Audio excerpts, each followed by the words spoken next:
Okay, good morning. I'd like to welcome everyone to the Atchison County Commission meeting for Tuesday, July 2nd. I'd like to call the meeting to order, and if you please stand and join Father John for our invocation. Welcome. Thank you. Thank you. The Lord be with you. Heavenly Father, we ask you to bless our county, our commissioners, and all of those who work to help promote the common good. And we ask you to make them instruments of your peace.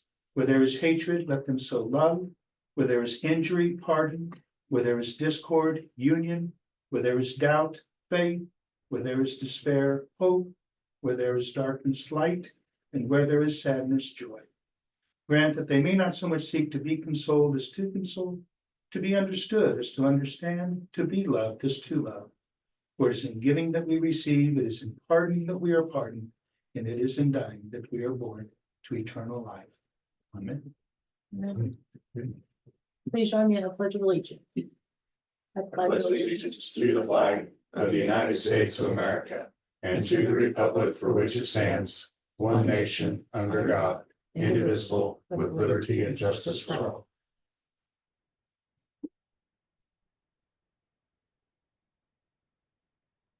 Okay, public comment. Seeing none. Approval of the minutes. Did you guys have a chance to read the minutes from Tuesday, June 18th? Okay, I look for a motion to approve the minutes as written for Tuesday, June 18th, 2024. So moved. Second. It's moved and seconded. All those in favor say aye. Aye. Passes 3-0. Look for a motion to approve the minutes from Tuesday, June 25th, 2024. So moved. Second. Moved and seconded. All those in favor say aye. Aye. Passes 3-0. Commissioner comments. Commissioner Rivas? I should have one, but I don't think I did. I know that's what I'm looking at my calendar. What did I do last week? The other day, I remember saying there's something on screen. Comment on that, and I'm blank. Commissioner Knoll. I seen that the Fair Association was working on getting things ready for the fair, working on the fair barns, putting up more metal under the eaves and tore out a bunch of the hog facilities. So which is soon, month, over a month away from the Effingham Fair. I want to thank them for all the work that they're doing out there. And then I seen on Facebook that on July 5th, there is an alumni band concert at Tiger Stadium at 7 p.m. So I thought that was something new and interesting. And there is a ring place to go. It will be in the auditorium at the high school if it's raining. So come on out. Awesome. That's what I was gonna say was the Fair Association race 7,600 or something like that. That's On awesome. their Yeah, that was On amazing. The dance fundraiser. Mhm. Which I love that, but that's great. Yeah, it It's is. super. They're doing a great job. Okay, so last week, following our meeting, I met with my constituents in K.S.A. To look at the situation that we discussed in our meeting. And then want to say thank you to the Farm Bureau. They hosted their annual steak dinner last week at Wade's house, and he's a great host. So that was nice to be able to go and hear Dr. Epley attended and gave legislative updates, which was very, very insightful and nice, and having an opportunity to just visit with constituents and hear, what they have to say. So, and then also wanted to thank the city commission for adding us to their agenda yesterday and being able to meet with them. So nice to have a collaborative relationship. Rewind 3.5 years where we were, and today it's great. So I appreciate the city commissioners. That's all I have for my comments. New business, I am going to add a couple items later on in the agenda. For Road and Bridge, we're going to have a purchase order and a bid bond agreement. So that will be later in the agenda. Okay, first thing we have is Walnut Township Clerk appointment. So I have 2 letters to consider. I have K.S.A. that sent Michelle, our county clerk, a letter. It says, Michelle, I would like to be considered for the clerk position on the Walnut Township Board.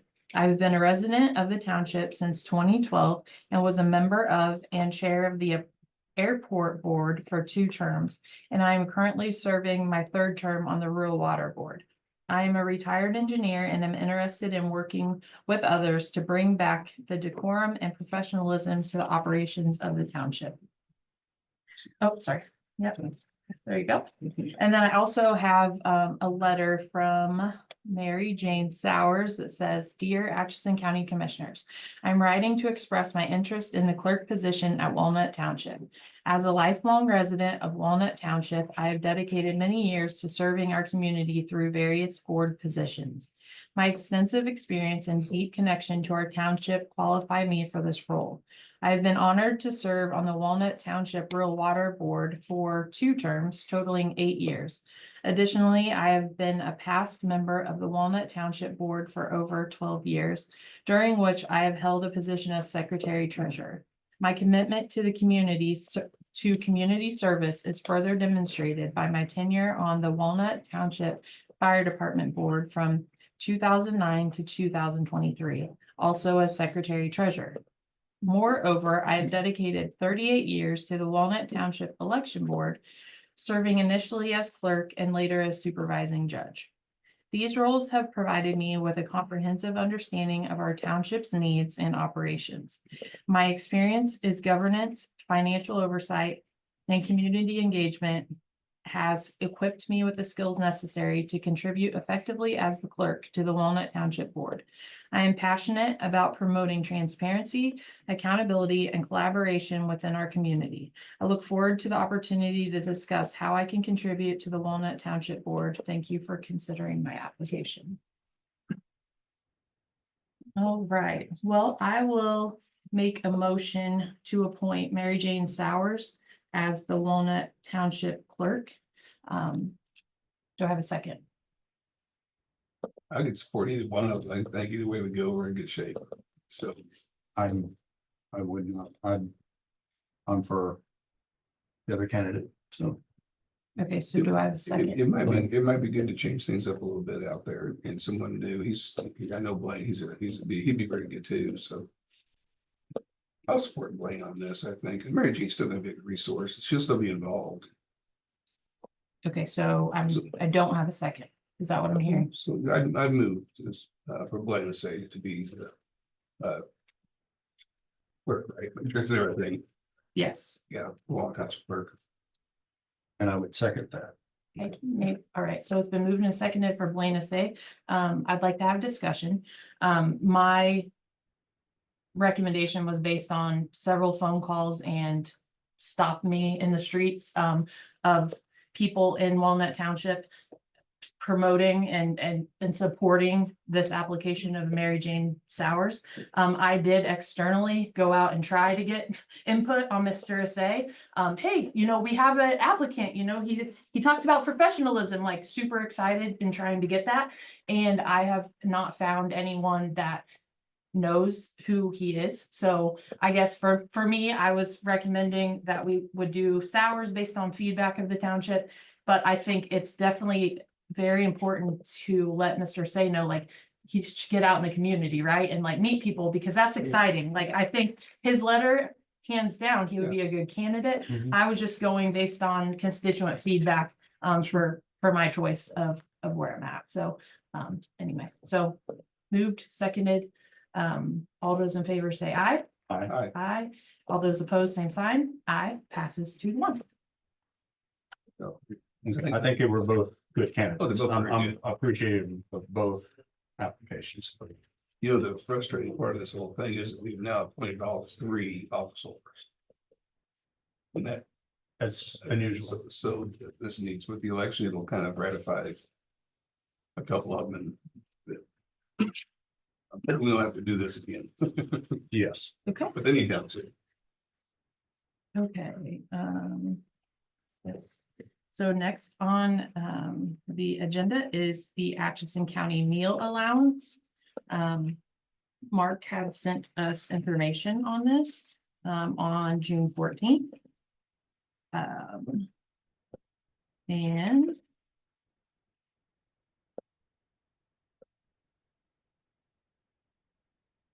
Then I can talk about a little bit if you want me to. yeah, I was gonna say, I would love for you to, and I highlighted a couple things, but I just wanna, if you could summarize it, and then we can ask questions. Yeah, so in previous years, the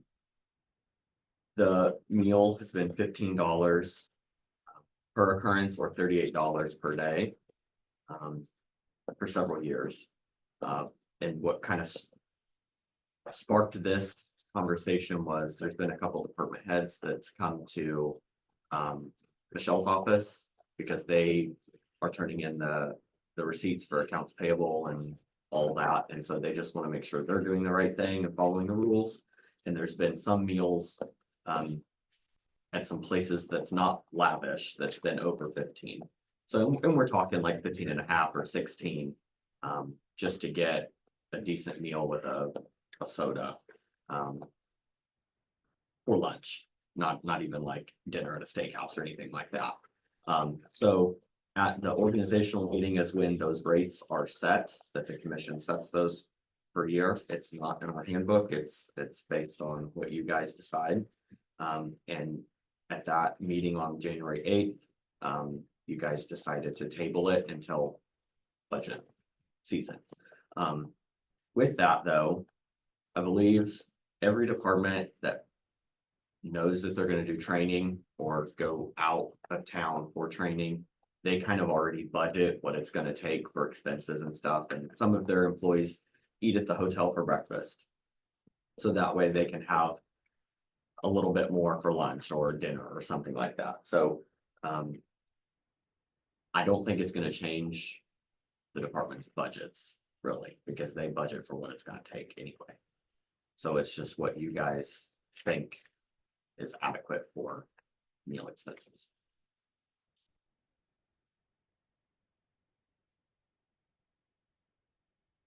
Guys have any thoughts on that?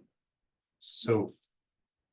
I thought that this would be proposal because it would change the budget and it would need to budget. think it will. So do we, I don't think that any one department's gonna go back and add $100 to their travel expenses just because you guys change it.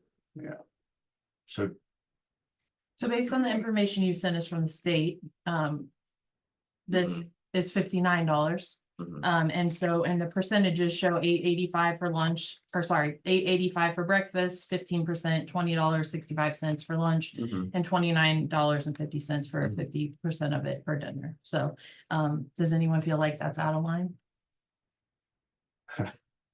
I guess I'm old fashioned, it does to me, but I don't eat out very much, so. Well, I've been way too much travel lately, and I'm gonna tell you what, it is crazy. Even trying to find just a quick cheap bite to eat, good luck. I mean, it's fast food drive-through, you're gonna spend $9 on a hamburger. I mean, it's wrong, so I think if we match the state, that'd be easy to stay consistent too. And I like the percentage, I mean, because you get here's your daily, and then like do with it what you want, but this is the percentage of how it breaks down. Mhm. Then is that how you receipt in then? Like you can't go over $8.85 for No. breakfast? Yeah. Okay. And then what about like, And how do we tips allow aren't for this? included, and alcohol's not included, it's just the meal. What about, a lot of these meetings provide lunch, or like the hotels already have Oh, the that's a good breakfast, or a point. lot of them have lunches provided, meetings and stuff, so. Mhm. There's Yeah. required to eat the meal provided, basically, is that the Yeah, deal? that's I what. believe that's how everyone it does. is. Yes. That's what everybody seems to be If the doing. conference or classes, they provide meals, breakfast. Yeah, or there's never lunch. been a problem with that. Yeah, good, okay. Some of them will provide breakfast, you get out at 11. If you're at Kansas City, Salina, or Wichita, or Manhattan, and you want to eat lunch before you Head back. come back. All right, so I would make a motion to approve Atchison County's meal allowance as presented on the MNIE rate sheet for the standard daily to be $59. With breakfast being 15% of that, lunch 35% of that, and dinner 50% of that. Do I have a second? I'll say that. Moved and seconded. Any discussion? Okay, all those in favor say aye. Aye. Passes 3-0. Thank you.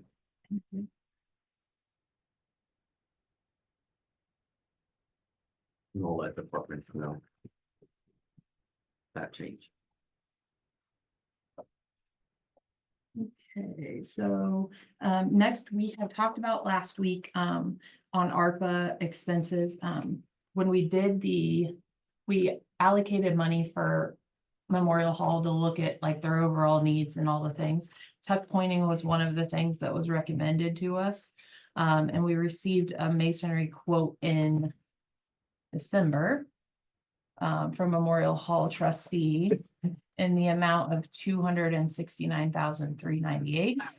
With the quote, it has really good pictures. If you have it, I was like, of showing like the deterioration of the stone and the brick. So that was one of the things that we were talking about last week. Would love your input too, but thinking that I believe we should do an RFP and have this done, because when we look at our facilities that have deteriorated over the years, we don't want that to happen to this. And I think with ARPA right now, a one-time, get it sealed, get it fixed, get these cracks mitigated would be something we should look at. So just wanted to kind of put it back on there and see where you guys are at on it. If we go into ARPA, is that gonna take away money from the road and bridge facility plan? From the 2 million, yes. But what I'm wondering is with senior village sale. The senior village sale, we have proceeds from that, and part of that to me could be used for facilities. We sold the facility, we can use to maintain facilities, and so I would advocate to do that, but I would look, grant opportunities for historical buildings, which is a possibility, and number two, I would use the senior village money, but I think we should get RFP out, and it needs to be done. Yeah. So I would say we should use the ARPA money, just because that would be an RFP, get a contract and get it expensed. So that, Get it done this year still. yeah. I mean, I'm just saying, you could get a contract, because like even the yes. contract in December, they sent where you can sign, and then Okay. that's allocated, so you could Okay. schedule it, but it's just an easy way to guarantee like that's contracted, it's done. And I'm honestly nervous that $2 million in the next few months is gonna be hard to get that done. So, but are we in favor of doing an RFP for Memorial Hall tuck pointing? I don't know if I could move for it right now. I think the work needs to be done, but it's just hard to say yes without actually having Numbers? the big picture of what where everything is going. We have so many different irons in the fire, and it's hard to visualize exactly where all of this, because it was, since we've been talking about road and bridge facility, it's always ARPA money was earmarked for that. And now, because of time constraints, we're starting to talk about use it here. And that makes me very nervous also. So I'm not saying that it's it's a need, but it's been probably a need, like many things, for a long time. I don't know at this point if I'm ready to vote yes. I don't disagree with your analysis of that, but I think it's okay to get the RFP, and perhaps in the RFP, we can ask if they could give us RFP like in phases. I know you pay more to mobilize more than once, but maybe they can do a couple of phases. Maybe there's sections they can do. Well, so honestly, on a project of this magnitude, by the photos, I it know. probably will have to be in phases. So when they bid it, they might say like, we're gonna do this part in the fall or the spring, or like whoever knows what that looks like. The ones that did St. Benedict's Church and the school up there, I watched them work one day. They were really good, and they did a good job, and they were very professional. And so I don't know if it's the same ones that did this or not. So this company is called Concrete and Masonry Restoration. I noticed that the old fire station that Begley owns downtown was getting tuck pointed, and I looked at the name on that, and it was company out of Leavenworth, I believe, but I didn't recognize the name. But there's options happening right now, so I would I think we'll probably get hopefully some I'm interest. gonna do RFPs on that. Who's gonna write that up as to what we need? Well, we have this pretty much outlines what we need. I Okay. mean, we can, Yeah, so, I would reach out to the parish and ask who that was. That's because at least give them the opportunity to throw a bid in because they really did a good job. Maybe the same company. I just don't remember the name. okay. The parish and then And it's in- Egley's doing it. Someone, oh, the Elks was doing theirs, but Steve Betts, I think, was doing that one for the Elks. and people they hired didn't work out so well, so Steve's finishing. Okay, So gotcha. we don't want that one. Okay. Okay, so I would make a motion to, publish an RFP for tuck pointing on Memorial Hall. Do I have a second? I'll second it. Any further discussion? Okay, it's moved and seconded. All those in favor say aye. Aye. All those opposed, same sign. Aye.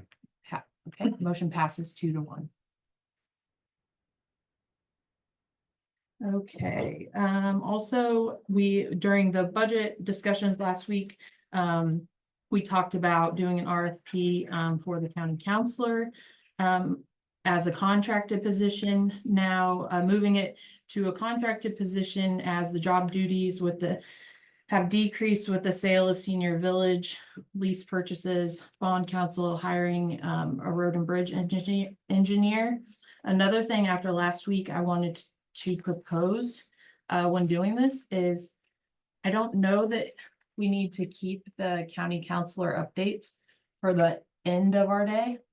I think if we put toward the top of the agenda, it would help rather than like we sat here for 6.5 hours last week talking about budget stuff, and it's a waste of people's time, right? Like if you know what I mean, like being mindful of others' time if we put it toward the top. So we had talked about it, wanted to wait. Eric would like to wait until you were back. And so didn't know if that's something. We had a draft that we had asked to be put together. If you guys are still good with that.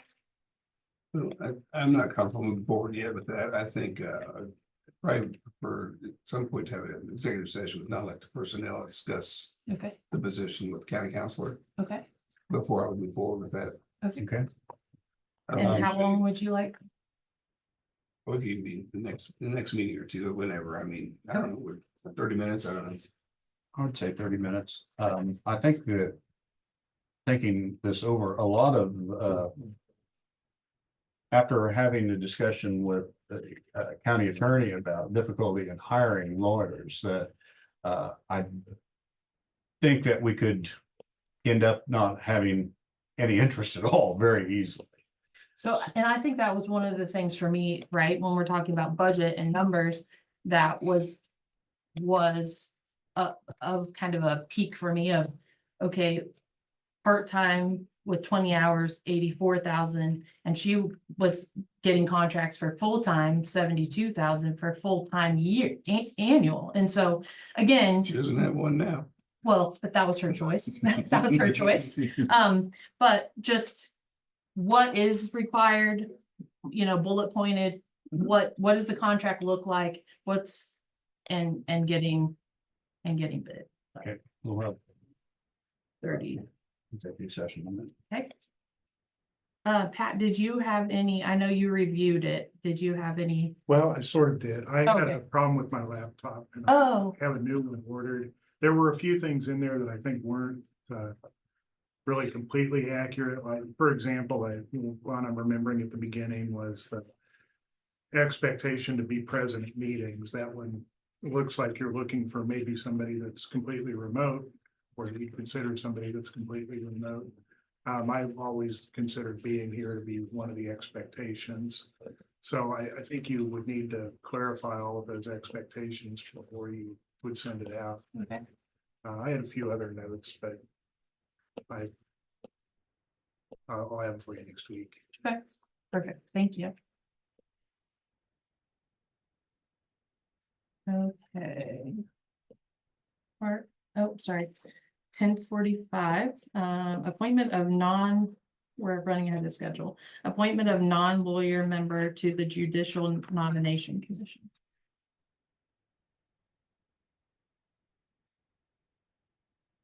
Did you want to run with that?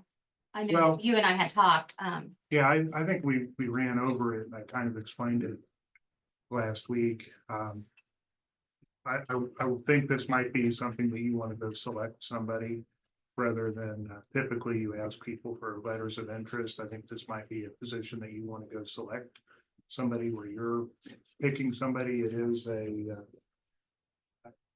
I don't want to say that other boards aren't important because they all are. But this maybe has more of an impact on more of an impact than some of the other ones do. And you'd also want to consider pretty carefully who you appoint in that position. If you wanted to discuss, well, so I think it might be something that you want to consider reaching out to find people that you identify that you think would be good candidates, rather than asking them to identify themselves to you. When you say that, do you mean as a group that we put our heads together and ask someone, or individually? Either or both. So I'm just curious if we opened it like we do every other board position, and then can there be a selection process where we obtain feedback or guidance on what is needed? Sure. I think you could do that. I think you could make the selection process whatever you want to make it. I just hate to not do like, Yeah. it feels icky to me if we're not being open to anyone that's interested, right? Of like, I understand, but like we appoint people based on what the criteria that we all have anyway. So if we know what the criteria is, then no matter whose name's in front of me, if I'm following the criteria of what we need, we should choose the right fit, right? Like Yeah, I'd like to open it up like that, but I'd also like to reach out to the Atchison Bar and ask them to encourage some nominees, because they're the ones, it's really their world they live in as far as this process. okay, But I think that would be helpful to have, yeah, to they're. make sure they're aware of it. So on that note, would we reach out individually and have them, encourage them to apply? Is that, do they need to put their application in through that portal to be considered? I mean, if we're gonna, Lawyers aren't eligible, so I mean, we could ask them, but we're kind of asking them for nominations. I Right, think. I used to asking them for ideas, yeah. Which I think is, because they gotta work together on it. Well, and again, what are the criteria that we're looking for? You said community engaged, someone that's involved, that knows what's going on in the community, like. And when we're seeking that vacancy, can we put some of that criteria in there? So it's like. Those are the people that would be giving us their, And these are nonpartisan positions, right? These are just so They are. community engaged, yeah, so. I guess, but I was getting at, will they then, if we approach someone, will they need to submit a letter? Are we gonna require a letter of interest from all applicants by a certain time? Yeah, I would think so. by the day we appoint. Yeah. Yeah. Whatever day we plan to appoint. And I think we can have a pretty good window, I think. We can go 6 weeks or so. We just think that there's not a impending, That would be certainly, yeah, that would be more than enough time. But yeah, so we go out a few weeks. You think? What do you recommend that for? Or would be the end of July, so that's.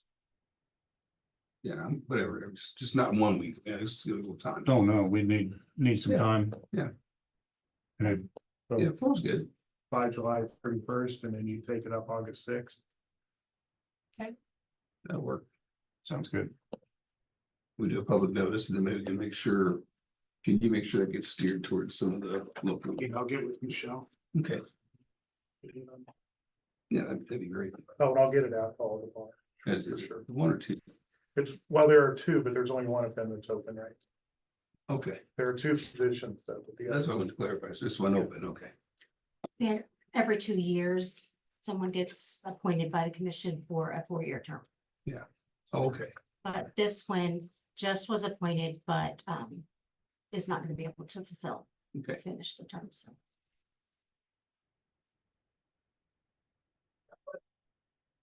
Okay, Mark Stelter, Finance Director, Purchase Order Approval.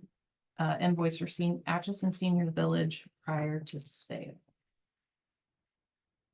Good morning. So, we received an invoice from Shift Key. It is our agency that Senior Village used. They were behind on billing, or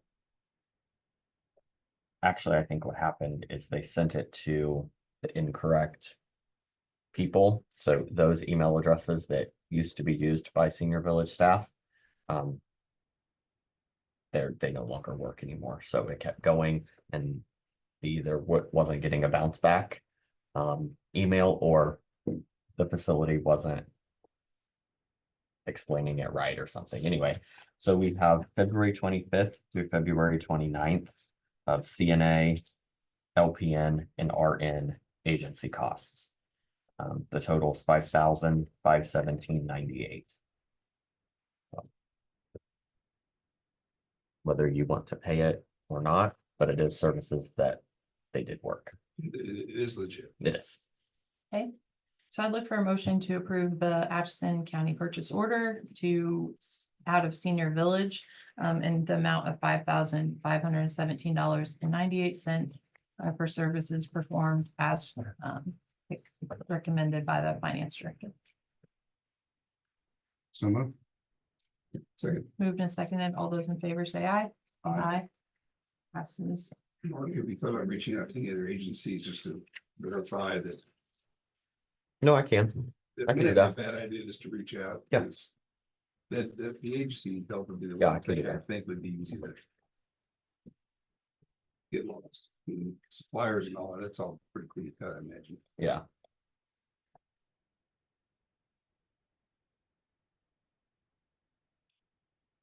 I do have another thing, if Okay. I can. I got an email from BG Consultants this morning, for an invoice. Out of the $8,500 that they, had said that we would owe in their contract, for architect services, we still owe $635. So this is just an invoice to BG Consultants for $635 paid out of the funds. Look for a motion to approve the purchase order as presented by our Finance Director out of ARPA to BG Consultants for $635 for the architectural services for Road and Bridge facility and site performed. Second. Moved and seconded. All those in favor say aye. Aye. Passes 3-3. Thank you. Thank you.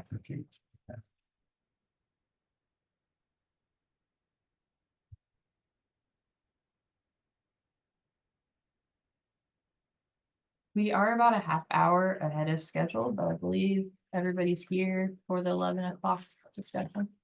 Okay. So. Are you guys good with moving that up? Keep on. Yeah. I know, right? I'm just making sure. If everybody's here that we were waiting on, so, Carl Bardroff with Bardroff Heavy Haulers and American Corrections, are here to visit with us. Yes, So, welcome. this is all three of us right here. He's with American Corrections. Okay, and just to let everybody know, so, the old Northwest Pipe Facility in the industrial park, American Corrections, you're out there and, Correct, we're leasing space from them. And we're currently in the process of casting precast modules for the new Leavenworth prison project. Okay. And we'll continue to be there through October. Well, actually, we'll be there longer than that, but the casting operations will be continuing on through mid-October. okay. And then your lease is up and you won't be occupying that space anymore? Actually, we're bidding additional work.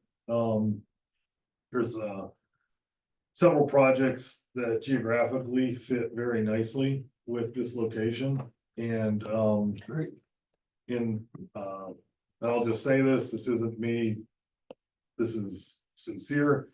This is the best location I've ever worked out of in my almost 30 years of doing this. And so we're, for a lot of reasons, which I can get into, I don't want to waste everybody's time, but it's a really good location. We like the area and we're trying to we're trying to, and we think we're gonna be successful with probably 3 other projects. One of them being a new facility in South Dakota. There's a facility that we're bidding, outside of Lincoln, Nebraska. And then we're talking about, looking at a facility in Oklahoma. And we would produce modules here and then hopefully, be able to ship from this location to those various other locations. But for right now, full disclosure, the contract that I have in hand is the contract for Leavenworth. But yeah, we actually do have a longer term plan to continue working here. We've spoken with the landlord who Atchison Tubing, and they are interested in continuing our lease here. And we have our infrastructure in place, and the community has been phenomenal. It's a friendly place to work. You have a great workforce. The vendors that we're pulling materials from have been phenomenal, from from these guys, from the heavy haul to and I apologize if I mispronounce this, but Bardolph Concrete, we're working with them. They've been really great to work with, buying rebar and mesh from that location there. To, obviously the concrete plant, some of the best mix design that I've worked with in my career, so we're buying the concrete from MCC. And then, all the local, maybe smaller players, but as goofy as it sounds, the hydraulic shop, the restaurants, the people that we're renting from, like, it's been a good experience. It's genuinely been, It's great. this is a good place to work.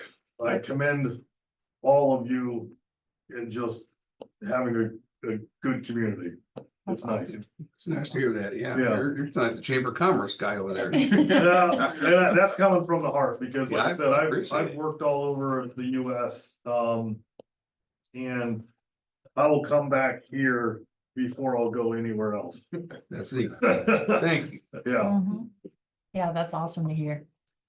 yeah. What's your employment out there? What's your workforce? Right now, we're probably around 50 to 60, and that does vary a little bit. So we're ramped up in the full production now.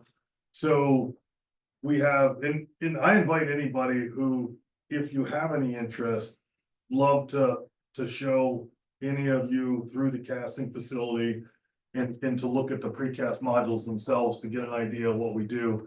But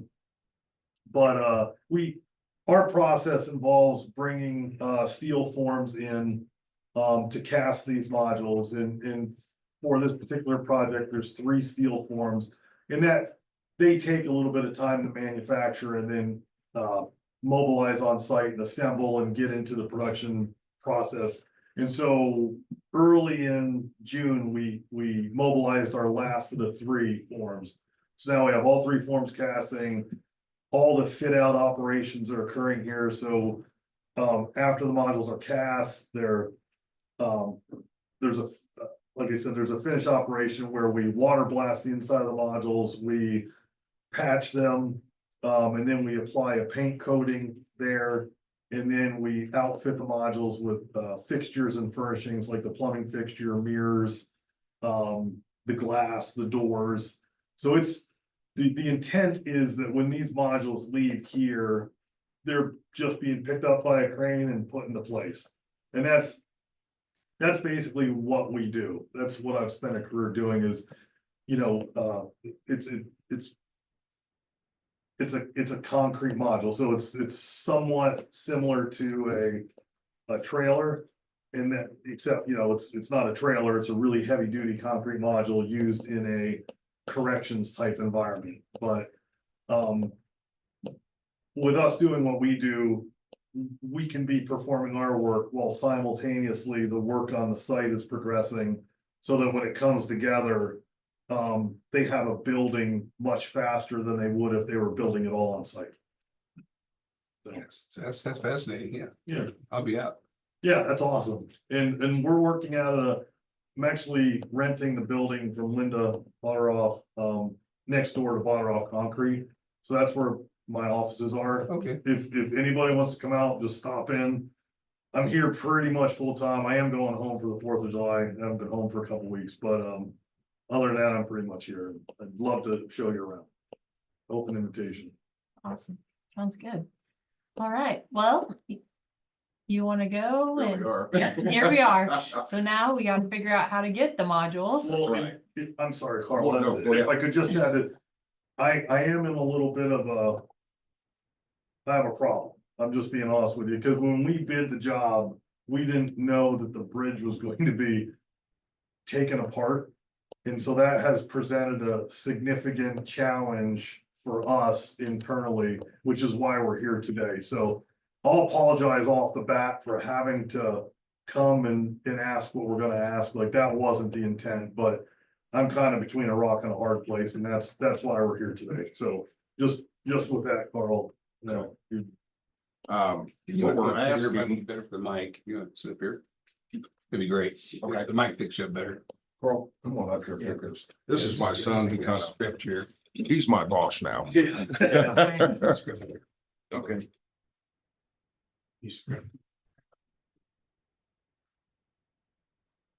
First of all of the modules will not need to be moved down the road that we're asking. Okay. He's got a list here, is what the modules are. They're 19 feet wide because they've got a balcony on them. Some of them are, not all of them are that wide. We did try and speak with K.S.A. about if we could like run 3 trucks through and move the barrier over a little bit. They did not want to do that. So is what we're asking is if we can take old 73 highway around. That'd bring us out south of where the bridge is. We'd have to do that on. Well, so there's what, 4 buildings, right, Mike, total? Correct. There's So- 4 buildings total. But the periods that we will be hauling is building 1 and building 2, because the bridge is supposed to be done September 1st, correct? That's what we've Somewhere been in there. told. I think- Yeah, Yeah. that makes me nervous with this weather and the rains and Yeah. delays, because it's progressing, but September seems like it's gonna be here before we know it. So I don't think, I'm like, They're on the other side now. I know, but it's, Right. So the first building will start July 8th and run till July 23rd. It's just 5 days a week. That's a total of 12 days. And that time frame will move a total of 72 of the modules, 38 of them being the heavy ones. All the other ones will be lighter. And then we take a break till August 5th. And then we'll go again till August 20th, another 12 days, another 72 units total, 38 being the larger ones.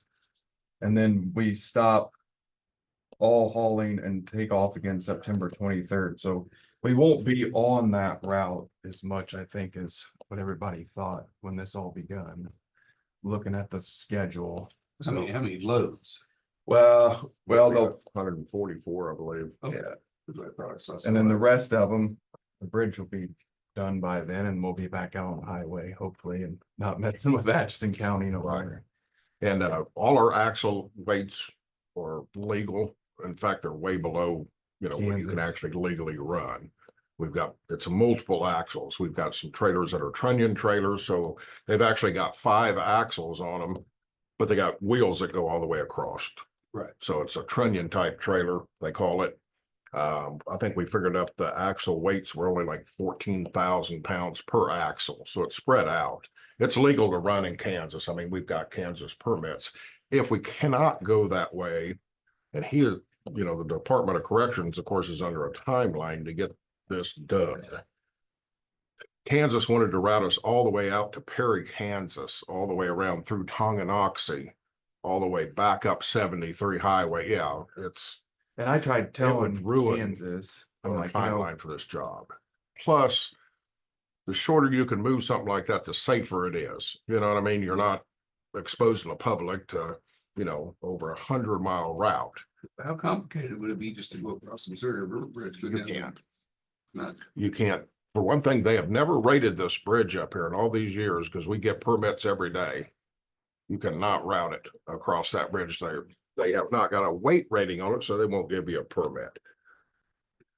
Also, if you go into Missouri, of course, 45 highway, plus trying to get across the Leavenworth Bridge with the traffic on it would be an absolute nightmare. Which they will not let any oversized loads across that bridge because they're getting ready to restart building it. Yeah, Yeah, it's well, that's what I learned about in that one. right. I grew up down. So, I mean, our best option and to stay on time, progress with the project would be to able to run old Turn by- 73 around. Turn by Walmart, go Right. down that way and come right back out onto the highway. But we'll have, everything has escorts front and rear. I mean, if you guys allowed that, what we would ask is if we could work with the Atchison County Sheriff's Office where they could put a car with us, go down through there to help. Just if there is any more traffic. I am totally against this. We're talking about the lighter loads were 145,000 pounds per load. And the heavier ones were 195,000. Well, some of them were 70,000 and then the heaviest one was 195. Yeah, that's truck, trailer, everything. We're talking about old infrastructure here. We're redoing roads now, and what is Ottawa Road costing us per mile to redo It will be $800,000 or $900,000 a mile. per mile? And plus, you not only have 144 loads of oversized, then you've got all of the supporting vehicles, the sheriff's department, whoever, all the flaggers. That traffic for that type of road, that aging infrastructure, it's not gonna handle it. What's our base on that road, Joe? Is that concrete? Concrete clear back when they built the original highway, and it's separating and it's starting to push up. That's what the bumps are that everybody complains about. Yeah, I've been going down a lot lately. But you understand, you know what I'm talking about. So the Yeah. concrete underneath is heavy. So, and then there's also a 15-ton bridge that's 42 feet long that they have to cross. Did the engineer, are you the one I talked to with the road? Mhm. crew? Okay. So did the other engineering company ever look at that? You had mentioned that they're, Yeah, there's no way to plate it to get across it. It's 42 feet long. And then if you were, how many thousand pounds per axle?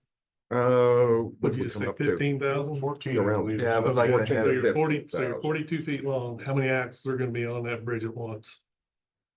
Oh, well, there'd be 13. So we're 80 feet long, all the Yeah, trucks and but you trailers. understand what I'm saying? If you've got, how many axles did you say? 13 axles. At 14,000 pounds per axle? That's Mhm. way over the limit for that bridge. Usually on Kansas, in Kansas, when we do come to something like that, what they'll do is make a center line and just at a Yeah, crawl center line the space. bridge at a slower speed. over it. and So this so- bridge is on our replacement schedule too. I want you guys to realize it was one that we looked at when we were applying for grants. So when I talked to K.S.A, they didn't think it was a very good idea for us to be going over that bridge. And my personal opinion, I'm not against you guys one bit. I don't want anybody to think that I am. I don't think this is best for the county. There's some other things you gotta realize too. With all those loads going down the road, you're gonna have the rest of the county off those roads while that's happening. They're not gonna be able to access their house when school starts. Is the bus gonna be coming through when that's going on? I think there's a lot of things that everybody needs to really look at what it could do. But my main concern is the road. And I'm concerned about the road and the one bridge. If it was another stretch of road we had with a good bridge, and the road was good, it would be up to the commission. It's still up to the commission. I'm not in favor for it. And it's nothing against anybody in this room. It's just me looking at our infrastructure and my challenges that I have now. And is the where from this going to show up right away? May not. It might be 3 or 4 years down the road before that happens. And I think everybody understands how that works. So, but it's not against anybody here. No, I It's understand. just for me looking at the challenges we have already. I think this would be really, really hard on that road. And then you're also gonna have to talk to the city of Atchison if you would decide to do it, because we don't have all of that from clear down to 6th Street. That's all the city of Atchison's. And they just redid that stretch this year. I thought it's all concrete, isn't it? No, down to it's it? asphalt from the Well, it's concrete from the highway to Ravenhill. Well, to Right. to the hospital. That's what I said, to It's the fake. hospital, from the hospital, they just put new asphalt Yeah. to, Right. 2 years ago, 6th Street. not to three. 6th Street. So Right. that's my opinion. You guys Yeah. decide what you want to do, but. As it's- far as like, worried about school buses and everything, that was a concern of ours too. We wouldn't be moving through there until like 10 o'clock. And then had planned on it if we could is, everybody run together, so it wouldn't be a drawn out thing. It would be just everybody ran together down through there. And then we'd be off the road and then do another load in the afternoon, probably around 2:30 to 3 o'clock. What would the speed be?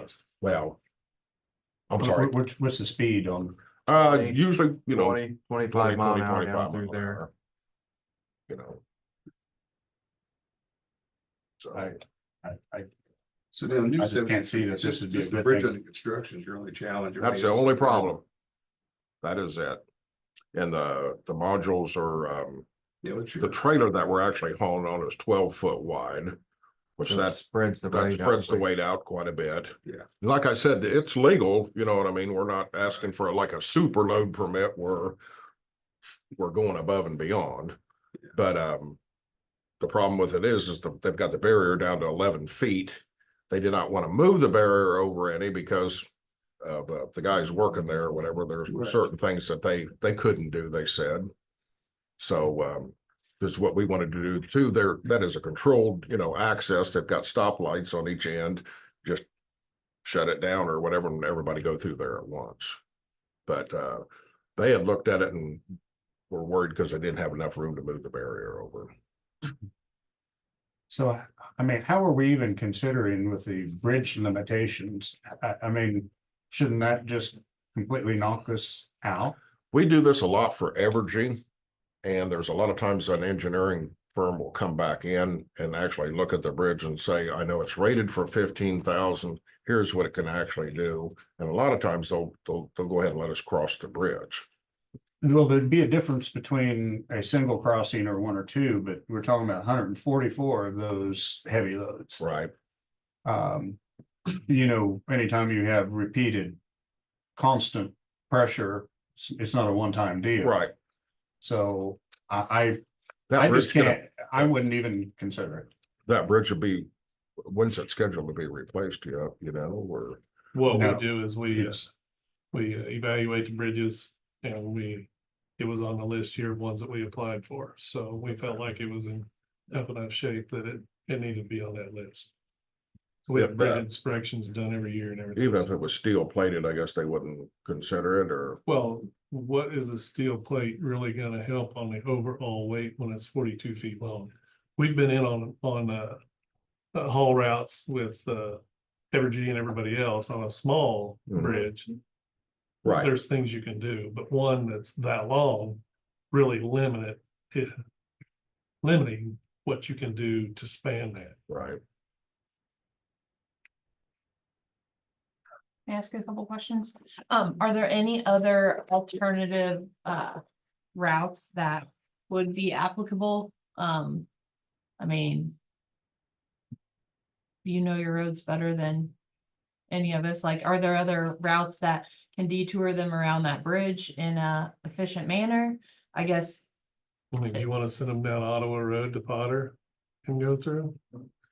well, so No, I mean, seriously, I'm no, just trying to. I'm And just trying to and be please don't- open-minded. Please don't No, take you're it that fine. I'll be. But this is a good conversation, and like last week after the underpass conversation that I had with the folks at K.S.A, like I realized sometimes like we gotta sit up here, right? And look down and think like, okay. We're telling, like, the bridge limits aren't gonna allow it, the roads aren't, but it's a federal project. And what is it gonna cost you to go to Perry and down? And can we put something together for Atchison County where it's a win-win for everybody of, we work together, right? I mean, we know the baseline of our road condition. When this project's done, we know our roads need conditioning anyways and need improvement. I'm just saying, can we get our heads together to come up with something that we can work? They've got to know by the 8th, so it has to pretty well happen today. Well, that's another thing. We're talking about, it's the 2nd of July. They start the 8th. They haven't had another way of shipping these things, because even the bridge has been out on the highway for how long? And now we're just being asked about this route. I mean, to Well, me, we've that, gone through all the process. It took a while for KDOT. You know, we're not trying to, Shocking. yeah, I mean, you know, we've been right, working but on this it for a also don't month. give us, I Right, mean, any What I'm- time. I mean, if you're you're needing an answer today. right. What I'm wondering is if KDOT, they make more progress on that bridge down there, perhaps you have to go around Tonganoxie initially, but maybe they can get to a point in that work so that they can move the barriers. Yeah. That's what's hopeful. I don't know. It's hard to be able to sit with KDOT like we are right here. I know. You know what I mean? It's, and then the guy happens to be up here, thank goodness, and he looked it over and so, yeah, we've had quite that's been a lengthy process. We weren't trying to put you guys under the gun by no means. It's just we've tried other avenues of everything else on this. The problem with it is nobody knew the bridge was going to be out when the project was built. So Right. we wind up getting stuck in the middle. Yeah, I'd have a hard time proving with that bridge issue. I think that's a bigger issue for me. You know, what if you go down to, like you're going towards, Oskaloosa, but then you cut over to Leavenworth, what's the road that comes? 192. Thank you, yeah. They, years ago, they allowed no truck traffic on that. Yeah, it's so. Even the state of hilly. Kansas I haven't told us been it. across there in years, Yeah. so it's kind of a unique direction to be going Right. from here. Right. But, And, growing up was around there a lot. Right. There are a couple of short bridges on there. there are, and it is a state highway down through there, but, you've got to go through Winchester, you've got to go through Easton, Right. and it is very narrow, It's curvy, Well, that's ours is pretty narrow and curvy. right? I mean, it's narrow and it's really Right, great. we've ran it several times or whatever and looked at it, and the thing about it is, it's not nearly traveled as much. Well, You it know, is as now. 192 is, Right, because of construction, everybody's Yeah. using it to get around too. yeah, but, Yeah. it's not near, and of course, 192 is, several miles, it's It's like like 20 miles, and that's his only. Yeah. what, What's that 4? Jefferson County road that cuts through? I can't think of it. Just south of Dolman Station, that road there. Yeah. Millwood. Road. Well, but you would actually be coming off of 59. and Right. Cutting through, it's not Millwood through there, it's something else. Is that an option or?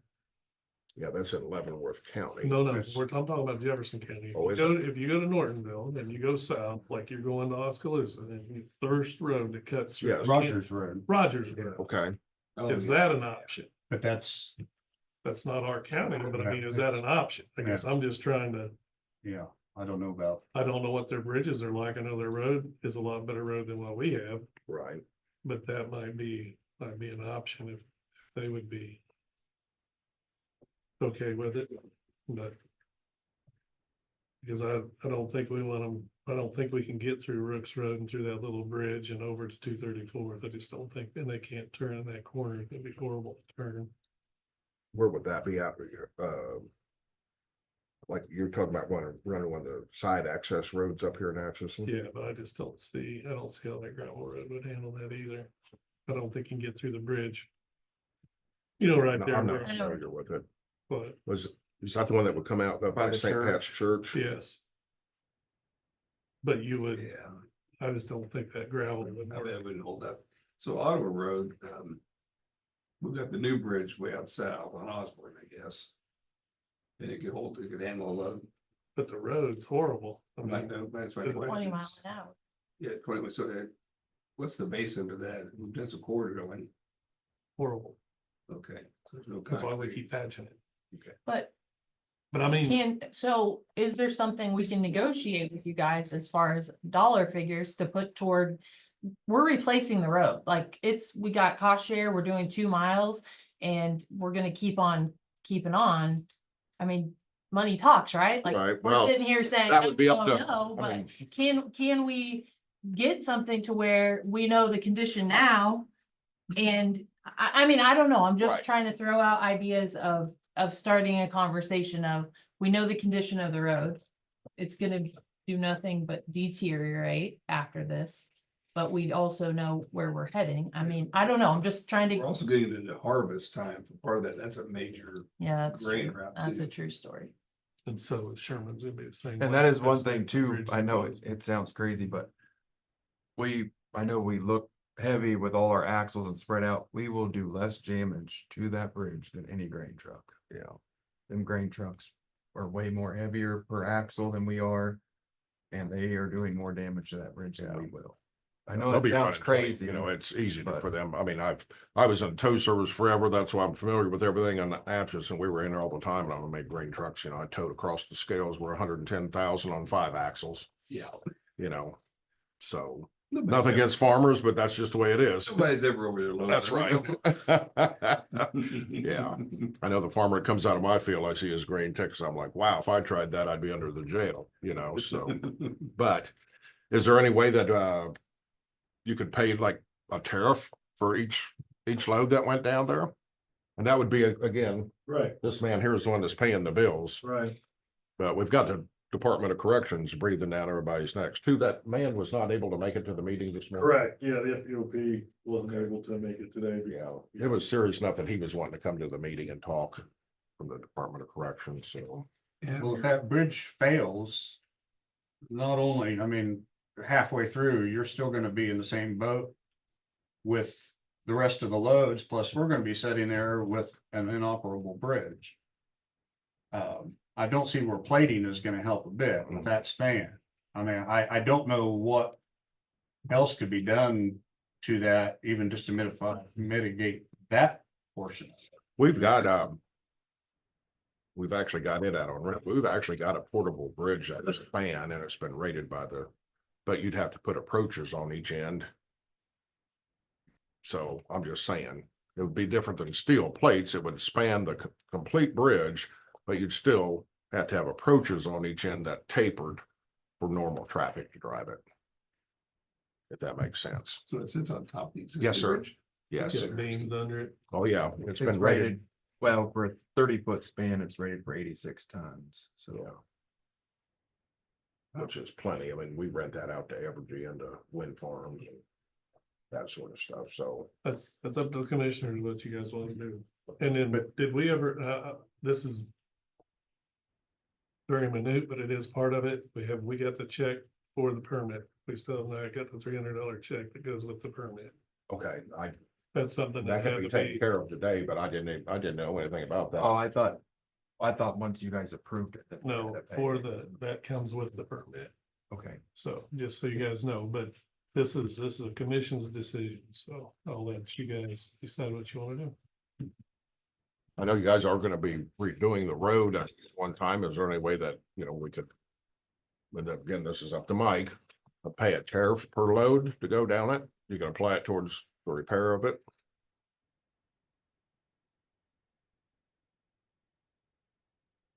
Can't get away from the bridge.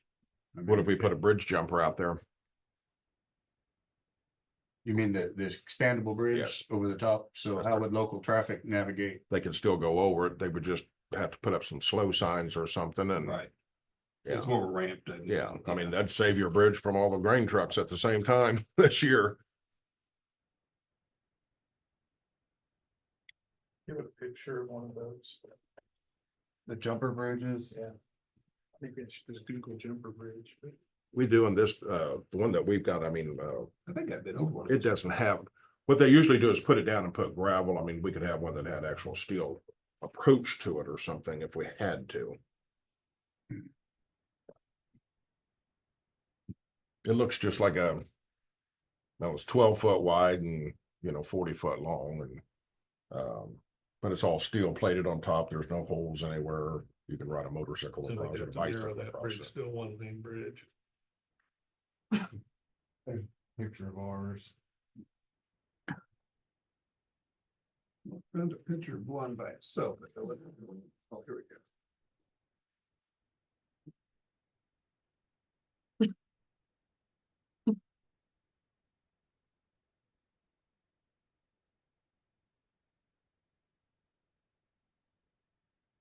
There's a picture of it actually partially loaded on, that's how we move it, but we're picking it up in our shop. Here's one. And it was rated by an engineer that does a lot of bridge ratings, that for KDOT, because we had it rated for average in their jobs.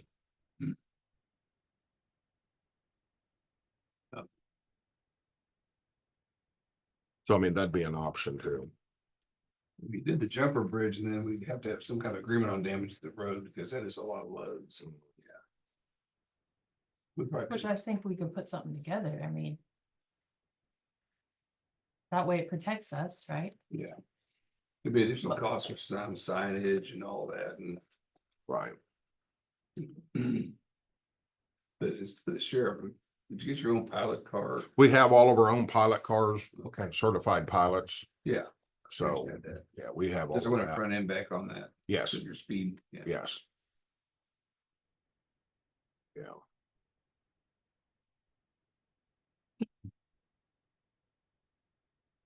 They do the jumper bridge, I'd be willing to at least consider the rest, but we'd have to have some kind of allowance to cover damage to the road. Understand. Some kind of There's bond or- there's also a small box down there north of Sheridan Road that would probably need to be plated. How wide There's is no weight limit on it. We'd have to go look. I think it's 20 feet long. What's your limit on plating? It's about your span too, though, so I mean, what's your? Usually on those plates, those regular steel plates only about 10 foot. Yeah, that's what I was saying. So it's not- That's something we're gonna have to look at. But that is there. And then there's gonna be, I mean, you'll have to figure out, there is damage, if a box would happen to fail. I mean, I'm just looking, I look at worst case scenario. Sure. I don't want that to sound bad, but I mean, just, Sure. that's the only, then there's some boxes up there towards, we'd have to drive the road, measure them and look at them. Would you need a jumper on the 20 foot or two, you think? I don't know. I mean. I don't know. Jumper bridge, how long of freestanding could it span? This one that we have right now is 40 foot. It's I- 40 foot, but with no underlying structure to support it? I mean, in Well, the center? yeah, is what you do is like, on the ends, you make sure you're past the end of the bridge. Mhm. And then, actually you can put mats under it to get it up a little bit, so there's really no weight on the bridge. There wouldn't be any weight on our bridge. No, sir. Okay, that's what I was wondering, if it Right. was, just 42 an or- assist. Or Right. whether it was actually doing the spanning Right, itself. That's what I was asking. Right, no, it'll actually span it. We've got one on a wind farm down in Wellington, Kansas, or whatever, that'll be moved. Which they just use it on the small side bridge, some of that stuff's wooden or something, you know what I mean? It won't be able to span them. I believe the actual length is 43 feet.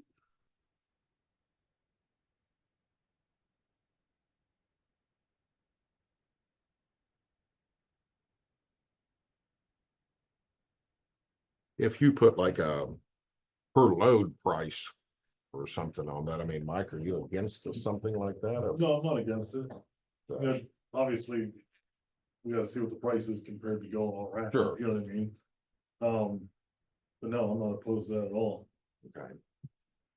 Gonna be one of those things, right, on both ends, like you're gonna have to weigh what makes sense for you. Right. We wanna be, we wanna work with you, but we gotta Right. protect ourselves. Sure, Because and to Joe's point of $800,000-$900,000 a mile, like right, constituent, Right. we're trying to, and I live here, you know what I mean? I live here too.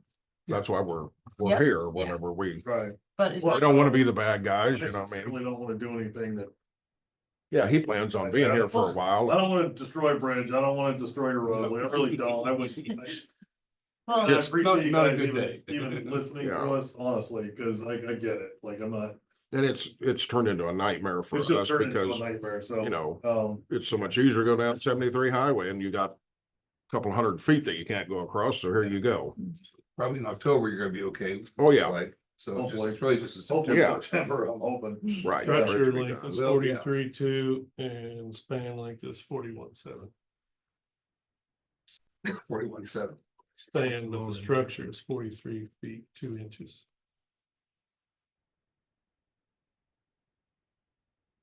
So would your jumper cover that? We would have, we could get something that would, yes. Yeah. And it's done a lot in our our industry. I mean, there's a lot of places that So you just have to do it, or question. there's no way around. I've seen them actually taking, believe it or not, unbolt a bridge and spin it around so a truck could come through. You know, for, yeah, an overpass is like, Sure. Did you find that box? T. I didn't get on this one. I had it 70 by 20 up there. All right. Thank you. Thanks, Jack. So, combines going over this. Is that gonna work? Up to the farmer. 12 feet wide. Oh, So what's the minimum width on the inside duals on a combine?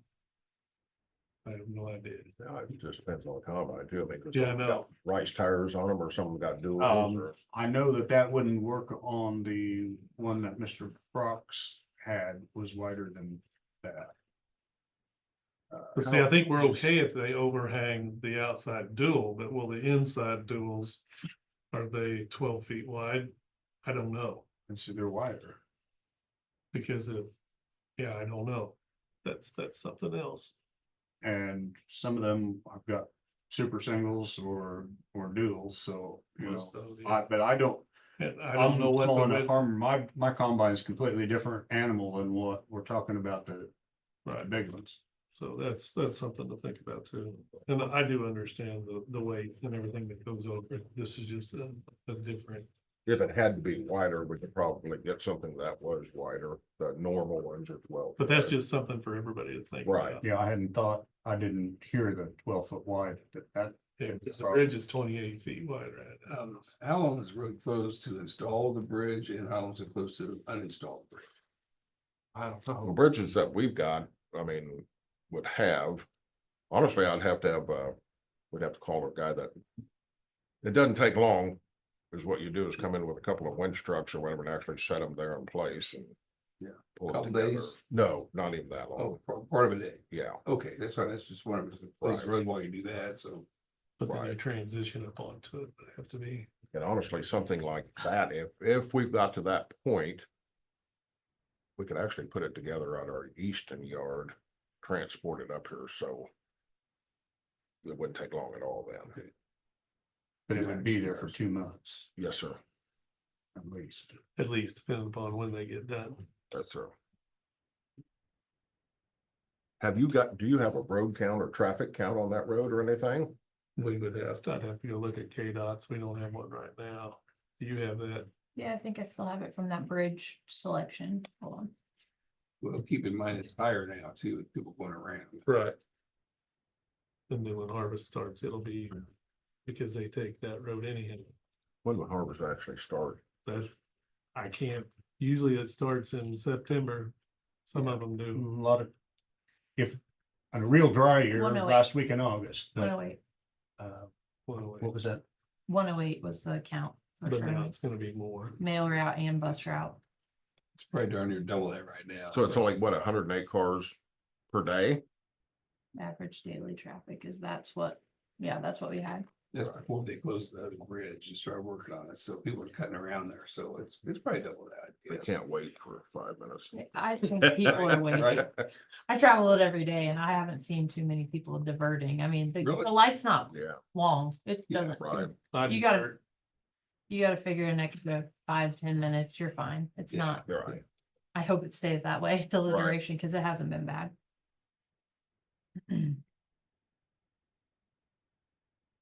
So we do this and then they open the other bridge before your second round of big hauls. Would you just get a new haul around and go back to the 73? Oh, yeah, Yeah, Oh, okay, yeah. we make sure, so You we bet. put this bridge in, yeah. yeah. We don't want to be on there anymore. I mean, it's way easier for us to be on 73 highway. Yeah, so the first one will take 12 days, then we take a break, then there'll be another 12 days. Then after that one, we'll be back on the highway because the bridge should be open by then. Yeah, Yeah, Right, because the third one's September 23rd. Yeah, So hopefully, even if it misses the beginning of September date. Hopefully, God willing, it would be open by the third week in September. and 38 of them are the ones that are the heaviest one. So So there'll be 38 of them, it's not as, it's not the whole. not as bad as it 70 looks or whatever, but yeah. The whole 72 are not the heavy ones. So in round one, there's 38 of the heavy hauls. There's 72 units total, but I mean, only 38 of them are the real heavy ones. The Right. rest of them are the smaller ones. Right, they've got the balcony on them, that's why they're heavier. So would the other 34 be fine just to truck down and, go across the bridge? Are they legal to go I across? cannot, because of the width. Yeah. Oh, gotcha. Yeah, Those are there's a the width barrier. restriction. Okay, but as far as our roads, Joe, do the 34 loads, they would be fine for Still the, pretty heavy. I'm not, I don't- I already said I'm not in favor of it. So yeah, I just didn't know you got the permit with the information. I didn't know if those well, 34. you're still, if you're at, on the lighter ones, how many pounds per axle? It's really, and I understand that you're bridging and, 85.5 is the deal. I look at our road is what I'm looking at, Casey, if that answers you. I look at what I think our road can take, and with all the heaving spots of the old concrete, it makes me nervous. Yeah. So whether it's 144,000 or 195,000, it's all a lot for that road. So even with their axles, I understand it's just, Right. this is not typical traffic. I think that the farmers, they use that, it's their livelihood, they have to, and if we do anything to destroy that, I think that that's gonna be something that we will have to live with. It won't be pleasant. That's my personal opinion. If that answers, does that answer your question, Casey? Yeah, I was just curious. They were talking about lighter Yeah, loads. I so didn't it's know if still it would be 180 legal or on our road 85, or not. you know, but that's just my opinion on our road. So. And like I said, I do understand your predicament. It would be great if that road was open. I just think that it could be unless it's your decision. It's not.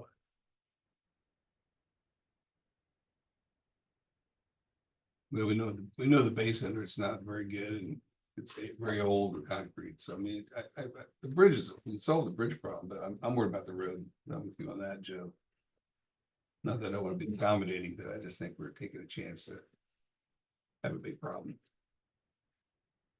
Several miles of problem, And that wouldn't be fair to them to get hit for that either. I mean, you want a couple $1 million to pay for road repair? I mean, I know, that's real, that's real. It is real. that's It- the But problem. those are the discussions, right? Of Right, like, that's what we're here.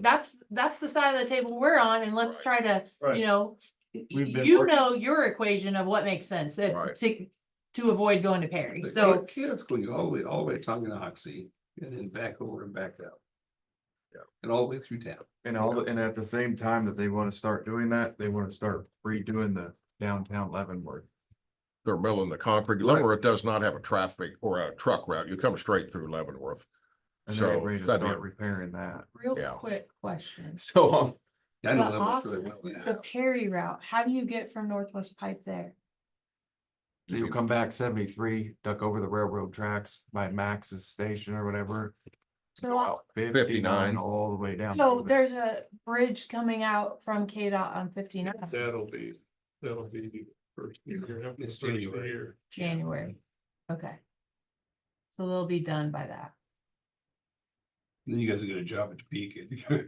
Yeah, I mean, yeah. Well, yeah, that's the thing. The problem with Especially it if you're is, gonna too, stay in Northwest yeah. Pipe, we're gonna have this issue. and- Right. I bet you bet this haul route there all the time like Yeah. that. Gosh. Yeah, and of course, the Department of Corrections are on a timeline and they have to have 6 modules a day, so. The longer you go, the more trucks and more traffic and, you're gonna wind up with 6 trucks on it to try and get everything down there.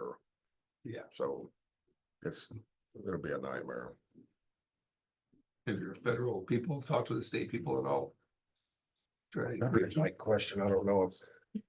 Nobody likes to talk to anybody anymore. Right. you know, Right, like I said, if you could sit with KDOT and explain everything, but.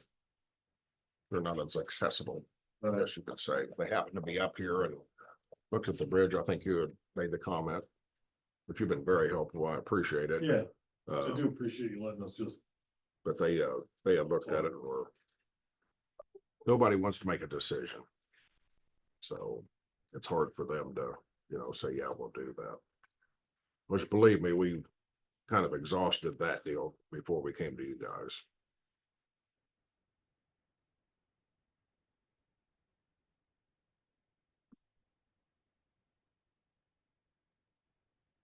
I'm probably reluctantly gonna say no, just because it just sounds like there's a potential for a lot of damage and a lot of expense possibly even to them. I mean, we can figure out a solution different between now and the next time. Right. But I still think there's some angles with the state, so. I wonder, do any of you have any connections at the state where you could help us try to get them to let's do something on that bridge? So I'm thinking maybe we can make a phone call or two. That'd be great. We're actually, That's maybe our- ask that's your guys really as a what we way, wanna push do. on KDOT a little bit. Yeah, we, I know a guy, but I'm not sure it'll happen, but somebody can call. anything would help. And believe me, this was our last resort. We don't want to put you people in a bind for sure. We want to be able to continue doing business up here. Have you talked to our state rep, state senator, and talking about I that? haven't.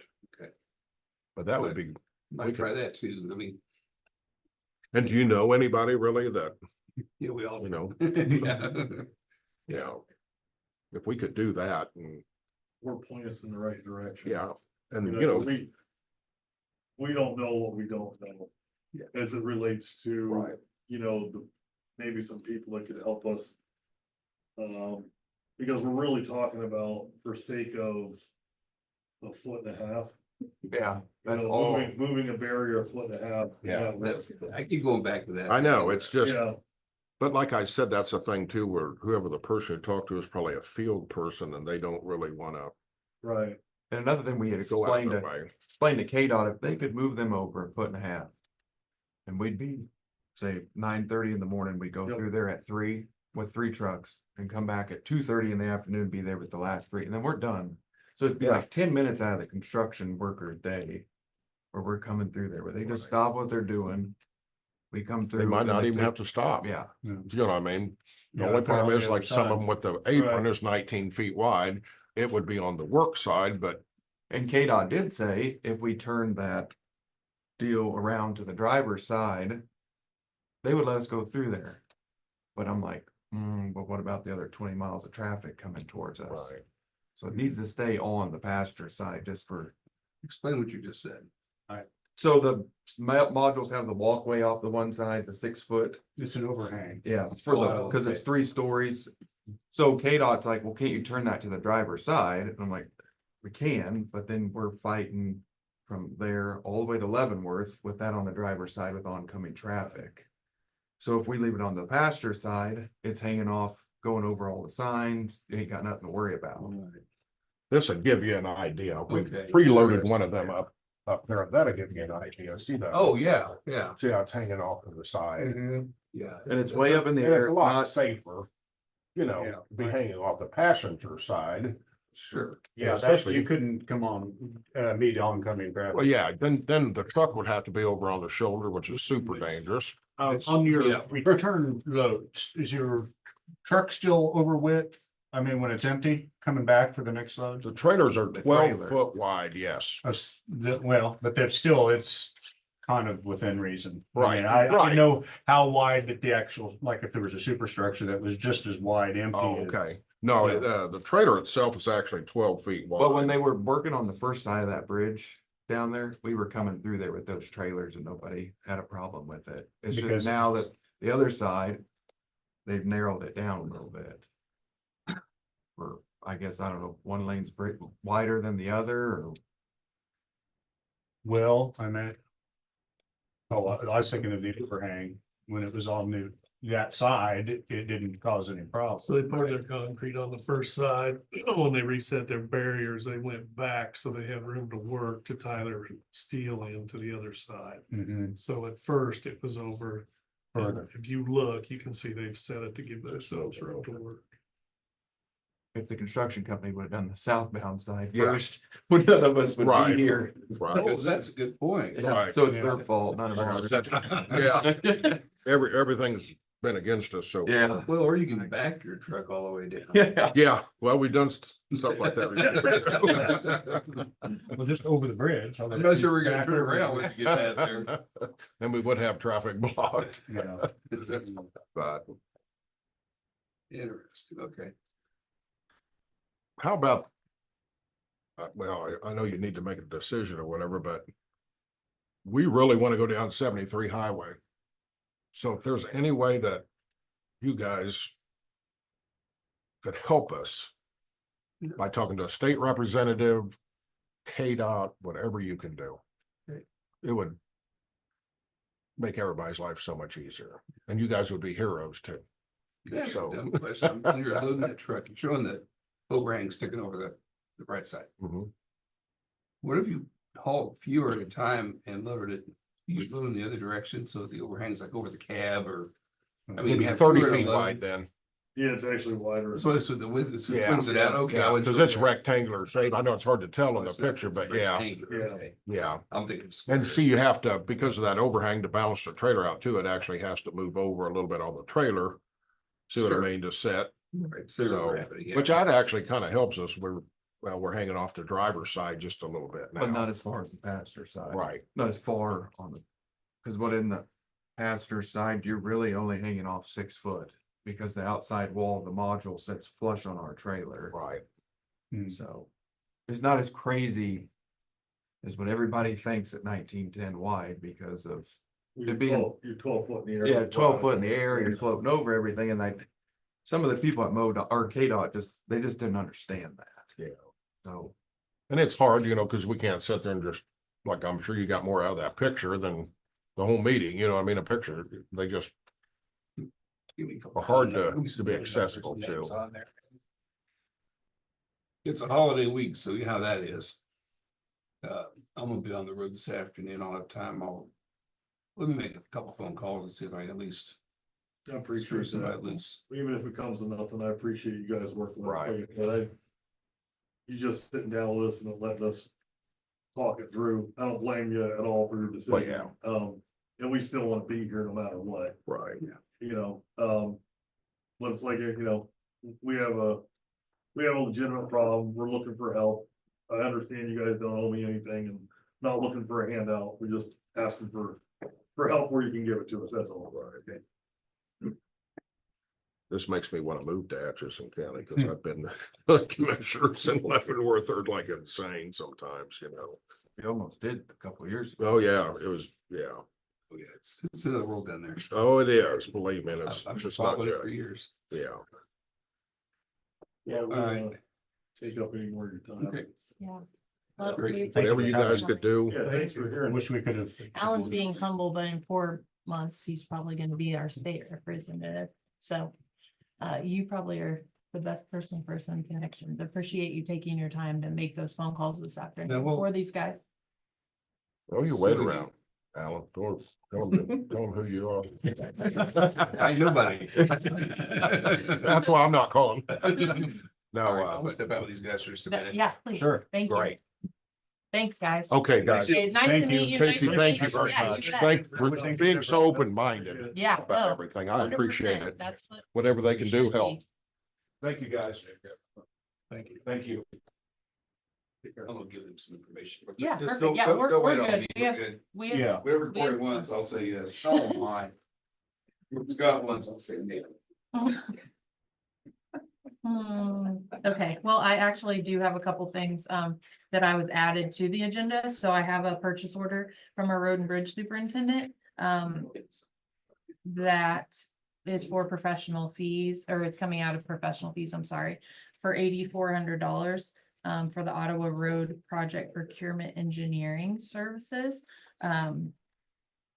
Joe had explained this morning, why it wasn't on the agenda, as it just came across. So if we want to go ahead and make a motion to approve this, I'll make that motion. I will second that.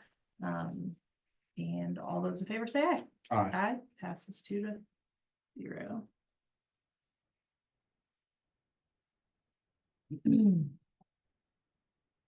This is for Would be the Just the contract. chair. Yeah, no, I was just making sure, Yeah, because this is just a motion from me to sign. So I'd look for a motion to allow the chair to sign, the culvert and low water crossing agreements.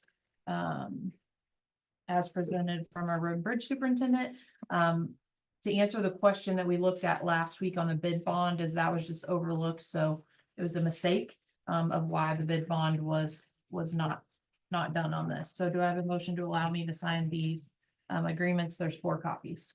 Okay, I will second. It's moved and seconded. All those in favor say aye. Aye. Aye.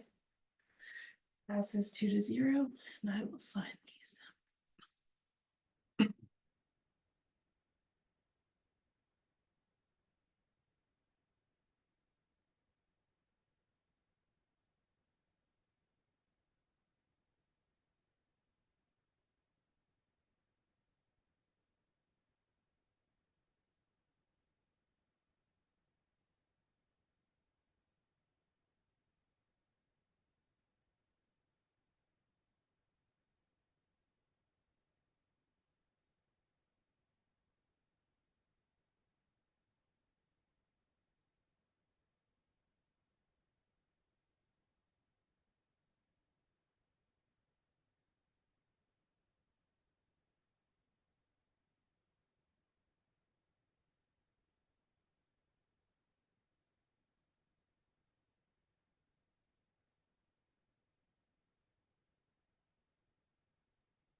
All right, so next was 11:30 ARPA funds discussion.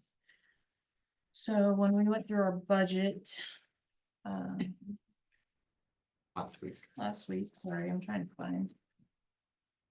Here we go. When we went through our budget last week, we had talked about ways to lower the budget with possible one-time expenses. And so I have some purchase orders, here that we can talk through. These might be something, because Alan missed the budget discussion meeting. Are you okay if we? I feel like we should wait for him, Yeah. because too. he wasn't here for that, when we were going through line by line, you know? I think. And so I asked Corey and Scott to be here too, Okay, perfect. because they have some things that could be used for ARPA, but then Corey to also talk about his budget, and same for Scott. Yeah. So just kind of, I know it's a lot in your agenda items, but it kind of falls in. Yeah, no, absolutely. Take a I'm break. not as Sure. well prepared on Couple this as minutes. I would like to have been, but some of the quotes and the process, it just. There wasn't enough time to get it done. So, Yeah, like no. building quotes, they're still a ways out. Right. Well, and Other now it's, people just haven't got back to me with the quote. The only thing I've really got a quote on was the Life Pack 15. Gotcha. I'm not my level of preparedness. I'm not very. no, and I think just having the discussion will be good, because Eric had mentioned last week, when the last time they looked at that, it was like. Mind blowing of like, what, which again, we don't know what was spec'd out, right? So like, I don't remember the specs, but it seemed to be a pretty basic building. And it was 180,000 or something. Well, And I don't remember the dimensions. This is a really rough estimate with what I did some line drawings on. I've submitted to Roger to refine and actually make, but I'm basing this on working on my fire department building. I think we're probably in the $190,000. so probably. And we were talking a Chevrolet building, not a Cadillac. Yeah. We're talking concrete, heat, insulation, and some garage doors. Okay. Now, that's extraordinarily rough, Right, Yeah. but I just, getting a drawing together, getting, And I know that it building. just didn't come together in a week. I just. no, I yeah, just couldn't get absolutely, there. no, it's just, and again, we're just keeping it forefront, right, with our timeline of like, let's keep talking, let's And- keep. Some of what I submitted to you as estimates, not quotes. Yep. As estimates change, has some trickle down on some other things, like specifically the Life Pack 15s. Part of my issue there is years ago, I had extra Life Pack 12s that were donated by the hospital. I trickled those down to rescue. Well, now that those are no longer considered a viable medical device and there's no support for them, now I gotta start rethinking what goes on the rescue trucks, which is probably going to be just basic AEDs. But then you're looking at around 4,000 a piece on the rescue truck, so there's some trickle down to even doing this. Want to take a restroom break? Yes. Okay, no problem. Sorry about that. No, it's fine, this is prefacing the conversation, I guess. Get back, we're taking a break. Jeez. Get out of here. I took a shower. Last week. You don't need it much, I guess I need to plead my case then. Yeah, apparently. They do get me in trouble. I gotta share office space with him, you know that, right? Oh, that's right. Yeah, give me in my office when we get back. You know, I kind of like, these guys are making, jail cells out here. No, That's what those are. yeah, Those are cells to go to the federal prison, so. we went out and toured that for safety, for pre-safety before that. Yeah, I'm gonna check this out. It sounds Yeah, pretty it's an neat. interesting precast process, so, I'm just wondering, can you buy one for your home? yeah. Actually, I don't know if you can buy one off the line there, but yeah, I think they My, do that. my wife would like one for me, Yeah, I probably. think that's something that company. Hands. Makes sense. Why there's someone. It's like the clothes container. Maybe a half mile down that road. Yeah, it's gonna be like Legos, they said, to build, like, putting them all together.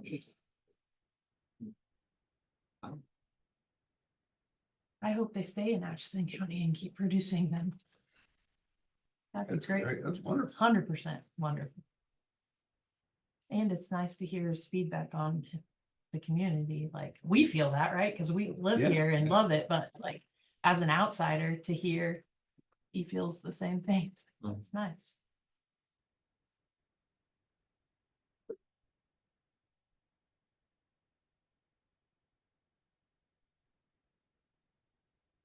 Thanks for being willing to make those those calls. And Well, so we can do, it's holiday week. I know, right?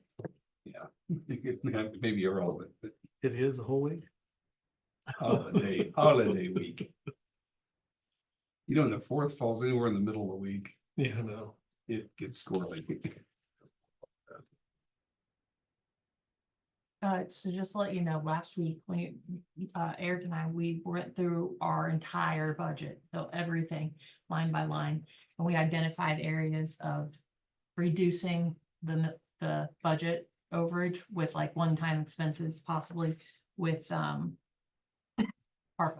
So we have some purchase orders and department heads here to discuss those. Yeah, and I did kind of skip through No, that yeah. because I didn't have papers in front of me. Yep, and no, so it's you're kind of hard to follow. But that's why he and I got there and we're like, we're gonna wait for you, and Yeah. he needed a restroom break, but we're just, we wanna have the conversations with everyone. Oh, yeah, that's great. Yeah, the rest of the meetings still to follow pretty good. It was hard to follow that part.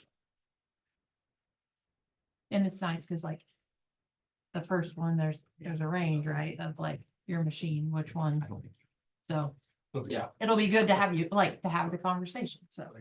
So you were talking about Pacers on the That's just sheet. the Pacers. No, actual mechanical. Okay, okay, so I know it was Yeah, Pacers. they actually perform mechanical Yeah. CPR, and Yeah, that's kind of become standard of care. right.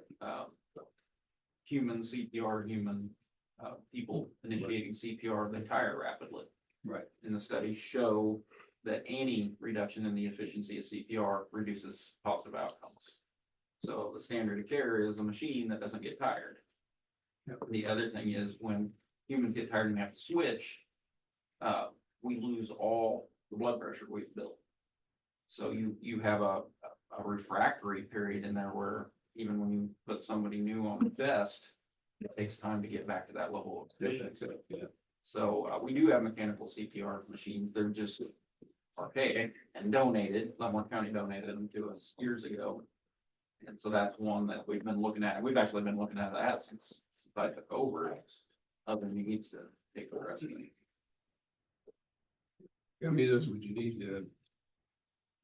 We need one for each ambulance and probably the supervisor's vehicle Okay. That's what I and wanted. 5. So this is good, because this was the first one. So 5 CPR machines, and we didn't know, like, you quoted the Zoll, ZOLL. Correct. That was 7,000 and up, but then the price for a Lucas was 23,000 and up. So just kind of getting with you to see, you know, do you need a not to exceed to move forward, or what? Because I'm not all that familiar with this old devices. I've been around the Lucas machines. I know they're effective and work. I'd really like to see the Zolls in action and get a salesperson out here and, you know, have some hands-on with that to make a informed decision. I don't know any services around that use the Zoll. Okay. Neighboring services use the Lucas machine, but it is considerably more expensive. Zoll's been around a long time. Yeah, Zoll's Yeah. a stable, solid company that makes good products. So it's not as if you're taking a flyer on anything there. It's Yeah. just what fits our need, what fits our training cycles, what. I don't even know what batteries they use, if they're a proprietary battery or if they're a off-the-shelf 20-volt DeWalt we can get down at the hardware store. I just really. don't know Life much about it. expectancy. Hmm? Life expectancy. Exactly, too. Excuse me.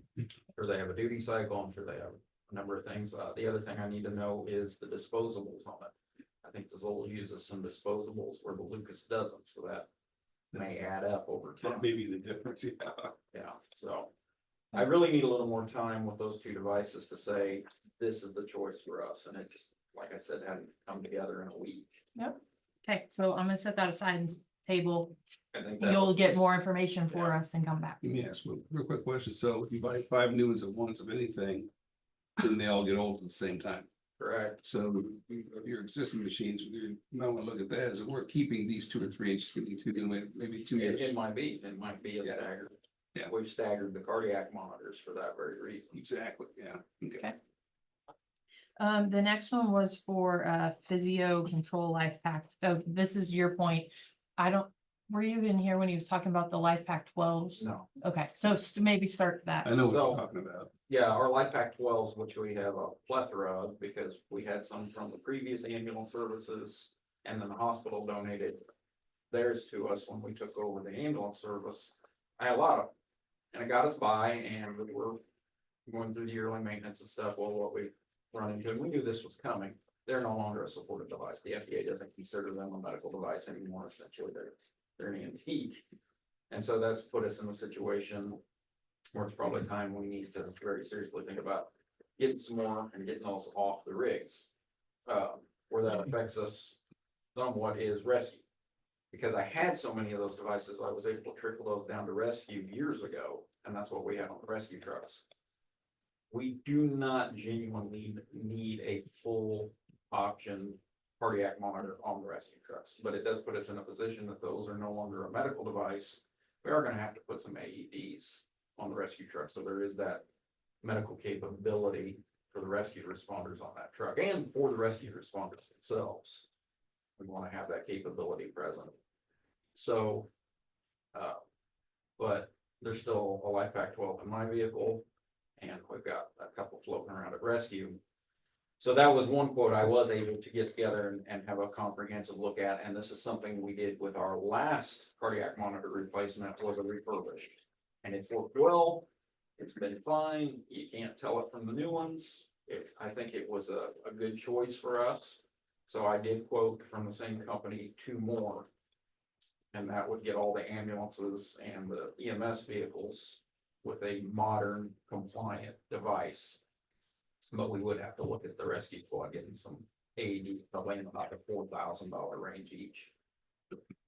So that I was able to get put together. I'm pretty comfortable with the refurbished devices now that we've had one and it's worked out fine. There is a new device out there on the Life Pack side called the 35. Got quotes on that. They're right around $55,000 to $60,000 a piece.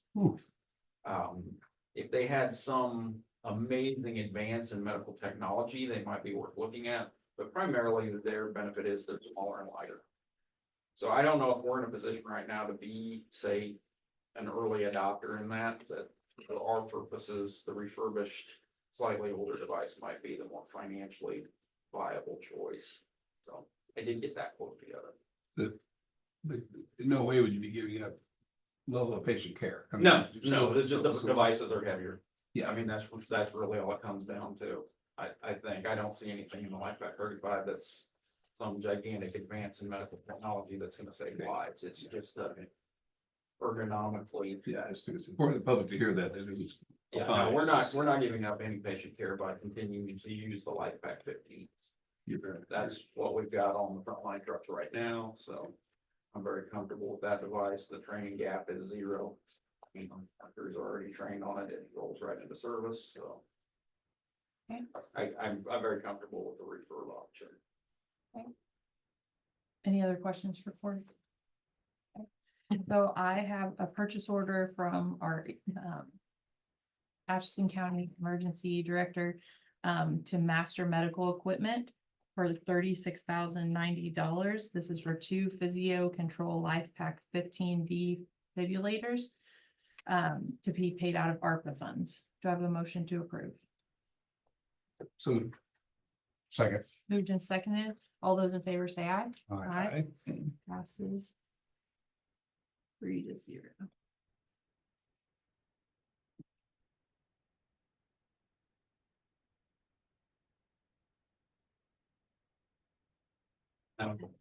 Just to add in on the AEDs for the rescue squad trucks.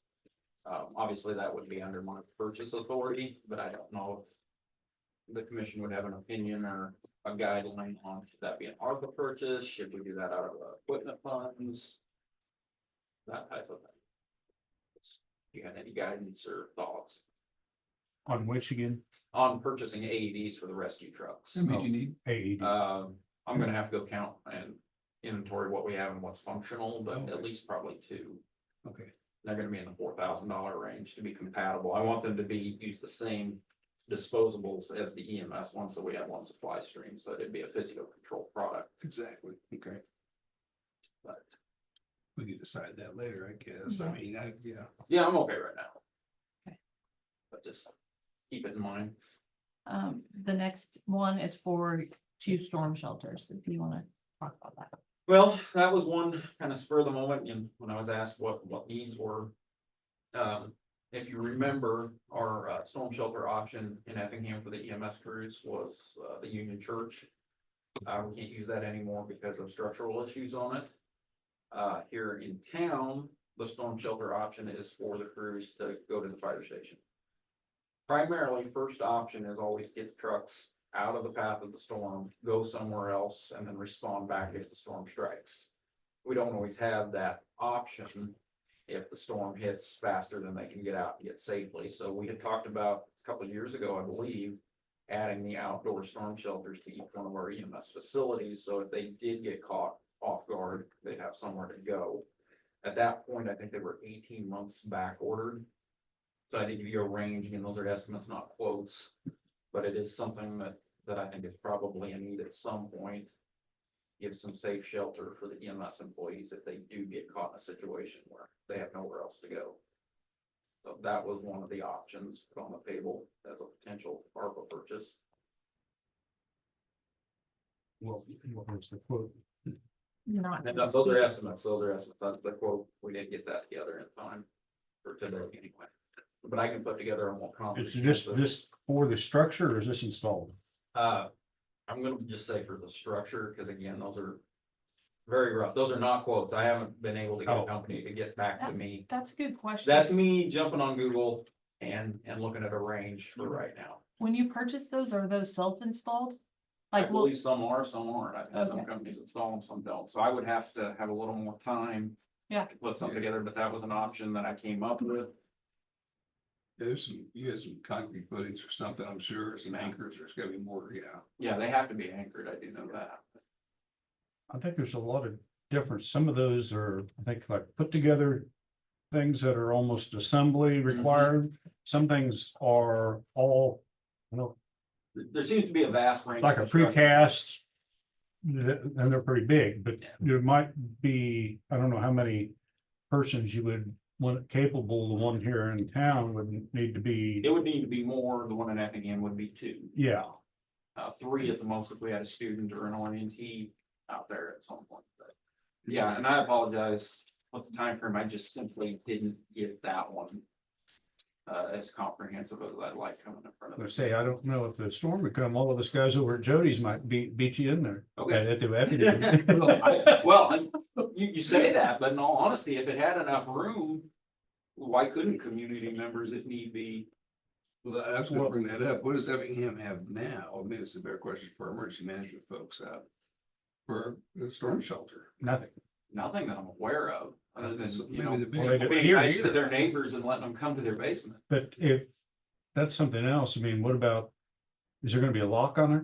Yeah, I kind of would How the foresee it as almost being- accessibility, It would have to have some type of quick, type like And- a coded lock or something. and is there a place to put it? I mean, that's pretty congested back there at Effingham, where you wouldn't be running over it or backing into it or. Along the west edge of the EMS building, kind of between the notches between the EMS building, there's a pad of asphalt there, and that's kind of where I envisioned Okay. that potential location. Okay, so I just wrote a note table for more information on that Yeah, if one. you could give me just Yeah. a little more time on that one, I could get some realistic That one quotes as opposed to just a, Google research. Well, and maybe Really have to look at drainage too, because you wouldn't want that's kind of stands, as I remember it, water stands really bad in that area. Or it used Yeah, to, to the west, a little further than the pavement, yeah, I think it But, really does. you know, you'd want, so that didn't fill up with water, having to Yeah. take a bath and, avoid the tornado. But you know what I'm thinking too, is we probably need to reach out to Effingham City Council and ask them.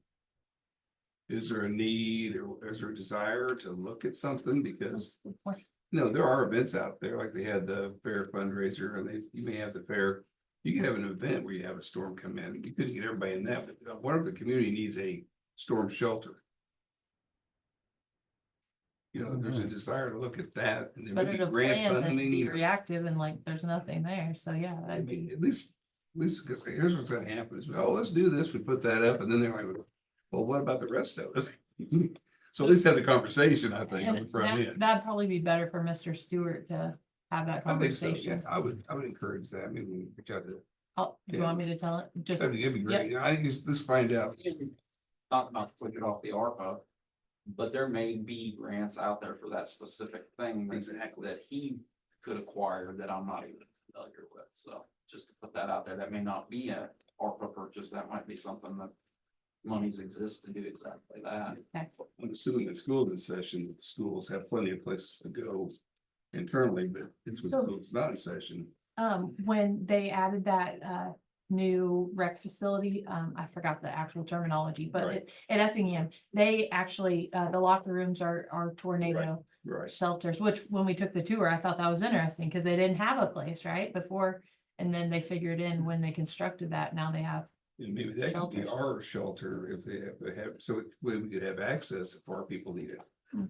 I'm just saying, so maybe there's a In the way. short term, regardless of what this conversation comes to fruition or not, I would like to know that who could, if it's Dr. Gaddis that authorizes that, because I would love to have a place for my people to go in the interim. Yeah, Yeah. well, I'll just put you on the email that I send Mr. Stewart, and you guys can run with that. So the next one was for the ambulance, because we had budgeted in capital outlay, for that expense, for an Osage ambulance, 290,000. So wanting to talk through, if we want to, well, kind of like learn from you, right, of the thing we don't want to do is use ARPA if it's gonna be on the budget next year, because that doesn't help us, right? It's the one-time expense. So if this ambulance Well, is then gonna be budgeted out for a 5-year span or whatever your, we had it budgeted over 2 in the preliminary budget hearings. This year and next year with ordering it now, but paying it off then. If you order an ambulance today, it's not coming until 2025 anyway. They're so backlogged, most of the companies are anyway, so. Is that technically under contract? not at the moment. No, but I mean, if you sign, if we could use it if it was under contract, not necessarily paid Correct. from ARPA. And the thing, and it'd be up to you on putting out the bids or not, but what Osage has done in the past is when we've paid them early, they put that in an account and, let it draw interest, and then we've been paid the interest back.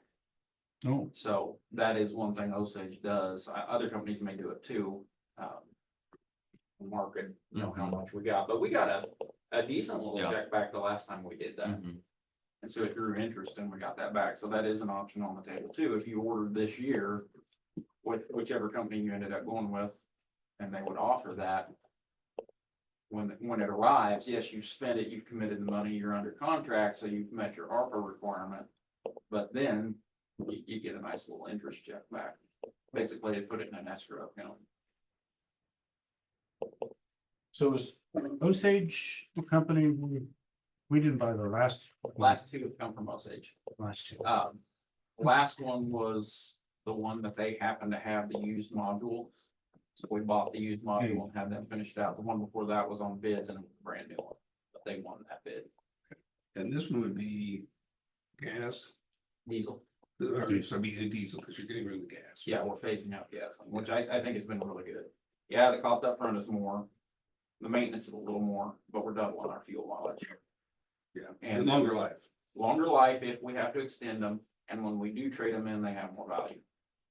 Yeah. So, I think it's been a good, so we were getting 4.5 on a good day, 5 miles per gallon out of the gasoline ones. We're at 10 to 12 out of the diesel ones. So even at the extra cost of diesel and the extra maintenance, And we've done better, but they are more expensive up front. We're spending considerably more up front. But so these, do they have DEF on them? yes, And have you been having good luck with? yeah, we've had 0 issues with the DEF, and I think that's because they run. They run, yeah, constantly. they run I every think day, but that's Yes, just, Achilles heel is when they sit. They crystallize, they have problems, but we've had 0 issues with the DEF system so far. what about gelling in cold weather? Haven't had any issue with that either. Okay. The only problem we've had is, the storage. We had some gelling last year, didn't we, Joe? In the storage tanks, but in the vehicles themselves, when they're outside, they're running. They're inside, they're heated. We've had 0 issues with gelling fuel. And with the modern diesels, they've got heaters all the way through the fuel and DEF systems now, so just really had 0 issue with it. It's plugged in when you're inside. Yeah. But they're in heat.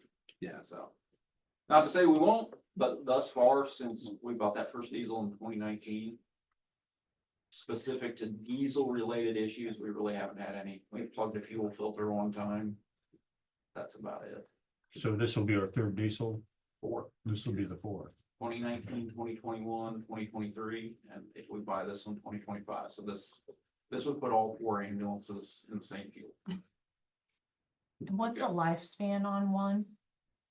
Like, Like that you're kind of we've been trying to get forecasting? 8 years out of them, 8 years, okay. but knowing how things are, and budgets change, money changes.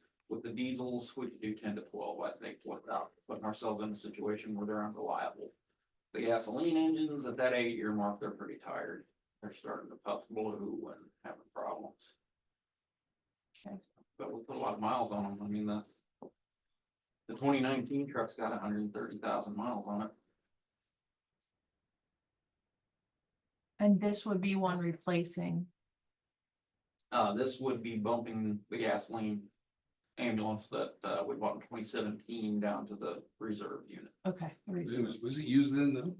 It was used, wasn't it? You bought it? We bought that one as a remount because we already That owned was the a remake. box. That's Because we owned the box and the box was not readily able to be retrofitted to a diesel chassis, we want gasoline one more time. And that's why the 2017 one is gasoline, How much value does it have now? $1,800 to $2,200 Really? in trade. We do better on Purple Wave, honestly. I get 4,500 out of the last one on Purple Wave. So we do better there than we do trading them. So you guys, good with taking that out of our budgets, and paying for it with ARPA? Instead of the 8 to 10 year lifespan? And I think so. The exciting part for me is it actually, I think we finally know we caught up on all this equipment I Realignment. mean, it's this it's wearing as we speak. They're driving to a call as we speak. It's always wearing out. You always gotta have a plan. But maybe a year, 2 years behind my goal, we've gotten to a point where I'm fairly comfortable with the equipment where we're at. We're on the right path and we're replacing it at a rate that we're not getting in huge bind. Even with the life pack situation, we're talking about our reserve units. Our supervisors' vehicles have the older equipment. The frontline trucks have the good equipment, you know, the stuff that's running calls day in and day out. We've hit a point. Yeah. I don't want to regress, obviously. I want to No. keep that par. Okay, so if we authorize this, then we can take that number out of our budget. Well, and you can take it out for 25 too as well. That's right. So yeah, the original meeting we had, the whole amount was in, and then we talked about splitting it, but yeah, Yeah. so. But I think when we go back to having to use tax ad valorem for it, I like the idea of budgeting every year, so we don't have that. For Yeah. 8 to 10, And then the to 8 to 10 years, Yeah. would be The great. 2027 will hopefully be a remount year, because, you know, we're alternating one new, one remount 1 year. So when it comes to the patient modules, you know, we're looking at getting 16 years, maybe 20 out of them you know, the chassis are really what we're getting 8 to 10 years out of. So I want to stick to that plan. It seemed to work pretty good remounting them. All right, so I look for a motion to approve the purchase of an Osage ambulance as presented from our Atchison Oh. County. Sorry, you're Can I fine. talk to Osage first with the volatility in the Yeah, so, market before we so- set a number? yep, absolutely. Okay. Well, so you don't want the not to exceed. You want to wait. Whatever you think's best, but again, that was just me calling Yep. Osage and saying, if I ordered it today, what can you do? Okay, Not- we'll table for you to It's add not an official quote. a background, like add it Yeah. to you. Like everything else over this week, I've been trying to, And should we actually get a couple of different quotes just to? well, So that's more up to you whether we're bidding it or. So the last time that you did this, we had that conversation. And I'm trying to remember, Corey, can you remind me that it wasn't always low bidder? You wanted to go with a Well, the last time was. reputable, Was right? because Like- the used box became available. That's why there was no bid. Previously, we've always bid the ambulances. Yeah, Okay. yeah. But And- that was just a situation where So they had the exact box we use available to us at a reasonable price, and we essentially just purchased a used patient module. Okay, so you can just go back and bid another one like you did the last one. Yeah, if you wanna go through the full bid process, I've got the spec, I'll just have to update the numbers, get the Perfect. spec out, and we can do a full bid I process. think Okay, that's that what sounds we good. should do. Yep. yeah, Yeah, Okay. I would agree. All right, so we'll make a motion to allow the Atchison County Emergency Director to conduct an RFP for a new ambulance. Do I have a motion to approve? so moved. Yeah, second. Okay, moving and seconded. All those in favor say aye. Aye. Aye. Passes 3-0. I probably should have included paid for by ARPA, but then we had the conversation, so. That brings up another question. Our structures have changed. How do we put the bids out on the website now? Who does that? You, Emily knows how to as well. okay. Yeah, and Emily or I can both get them on. Thank you. Okay, so. I think. That might have been all for Cory. We didn't have a purchase order, but while you're here, do we want to talk about, because we talked about last week about the building and you said the last one was astronomical in your opinion. So what we talked about is you've been here when we're like, the recycle building is being utilized like a third for what do I want to say? Rescue, like and rescue. the Sheriff's Department Yeah. and the clerk are all occupying that first building. And it was appraised at replacement of like $800 and some $1,000. So the thought was, should we put one more building to finish his campus and sell that building and get it on the tax rolls? And have everything at his location instead of a little bit county owned here, a little bit county owned here. And so if that's something that you're willing to entertain, to him get a number together and Well, I think it's good to get a number, figure out what the needs are. I Okay. mean, we start with that. Well, yeah, But will the clerk and the sheriff have stuff in at that? yeah, And- she's been working with him. Right. too. I put together a basic line drawing. Of a 60 by 80, with a 20 by 20. Climate control space for first stuff, and, then I submitted that to Roger to help me, since he can actually put it together a real CAD drawing that's to scale and appropriate. And once he put that together, I was gonna put that out just for quotes to local contractors and see where we're at. But then the sheriff's portion of it, how would that work? Because I don't think we were gonna move forward with the sheriff's building a new road and bridge facility. So, would we be waiting on that to move forward Right. with, to actually, I mean, because that could be years down the road before we planned on a building in that road and bridge for the sheriff, where he could move everything over. So are we getting ahead of ourselves for this portion of it? I don't think so. I think it'd be worth you just asking Jack. I mean, when I've been out there, there's like a trailer and maybe something else, like what the needs are, and maybe you have. Don't want to speak too far for James, but the emergency management equipment, we have already sorted that out. It's living out there at the EMS campus in that storage shed. We've rearranged that, cleaned that shed. Nice. And so the EMS equipment and the emergency management equipment is sharing a facility. It's all deployable. It's all ready to go. We actually hung shorelines in it, so the emergency management equipment is all on trickle chargers, and so we've handled at least that portion of the storage needs. So we're gonna continue to just share that facility, so. Well, I think numbers, I mean, information's good for us, right? We Yeah. can't make decisions without information to know. Now 60 by 80, and again, this is me taking some estimates. Roger provided me the overhead property line for that. Went out with a tape and measured 60 by 80 is probably as big as I can go out there. That's probably gonna be about it with where the property lines are. So, not that I wouldn't, you know, the sheriff could have whatever he wanted out there. I just don't know if we have any room to see the issue. Was there any, when we met last week, and went over budgets, was there anything else you wanted to talk to Corey about? I printed out some sheets in case. Let me look at my. So I circled our ambulance. That's what we talked about.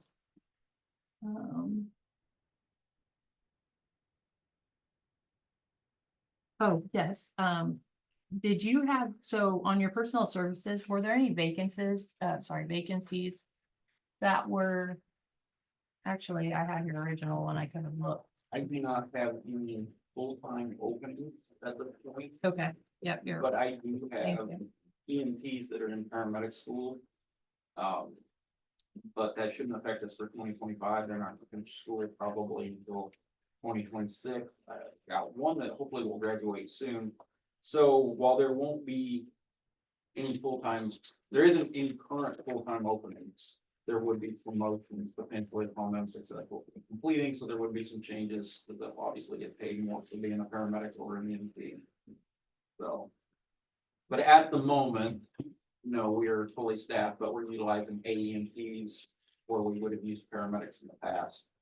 And going down the homegrown paramedic path as opposed to trying to recruit, because the state says there's more paramedics in Kansas than there ever has been, but, and I'll probably be wrong on the number, but the state puts out numbers on this, and a couple weeks ago, they put out a briefing, a service director briefing on how many paramedics are actively making their living as a paramedic in the state of Kansas, and it was dismally low, like 37%. And don't quote me on that, I'd have to replace slides again. But we just have a tremendous amount of difficulty in recruiting paramedics, so we're trying the homegrown path and giving them incentives and offering grants where we can and training money where we can. So, but at the moment, no, we are fully staffed. and then as far as, I know that there's 9,000 almost of increased utilities and building maintenance for that other facility over there. Do you think that with adding one to your campus, would that? I think you could drop it some. Okay, Because the building would be smaller, we're gonna, new construction, we're gonna be as efficient as we can in our in our insulation and things like that. The new building. And I think I expressed this to you, but I haven't talked to the other two yet.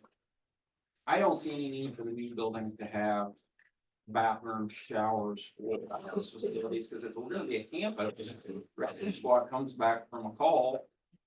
You know, they can wash their trucks with the water we already have at EMS. I might put a little something out there, but we don't need to have the full functioning facility that we do at the rescue barn now, because the office space already exists in the EMS facility. The computers are already in the EMS facility, the showers, the bathrooms. I feel like we can be more basic in this building because we already have facilities over there. The rescue squad's already coming in and writing their reports in the EMS facility anyway. You know, we're already utilizing, they do their training in the EMS facility, so I feel like the utilities would go down. It wouldn't eliminate. It's still Right, gonna be obviously, yeah. And that type of thing, but I think it would be a more modern, efficient facility. Mm. And, you know, the utilities thing is still, I wanna say up in the air. Mark's worked very hard on it. The sheriff and I have both consulted on it with Mark. But where the utilities are actually gonna land and cost, where everything was so piecemeal is still a bit of a question mark.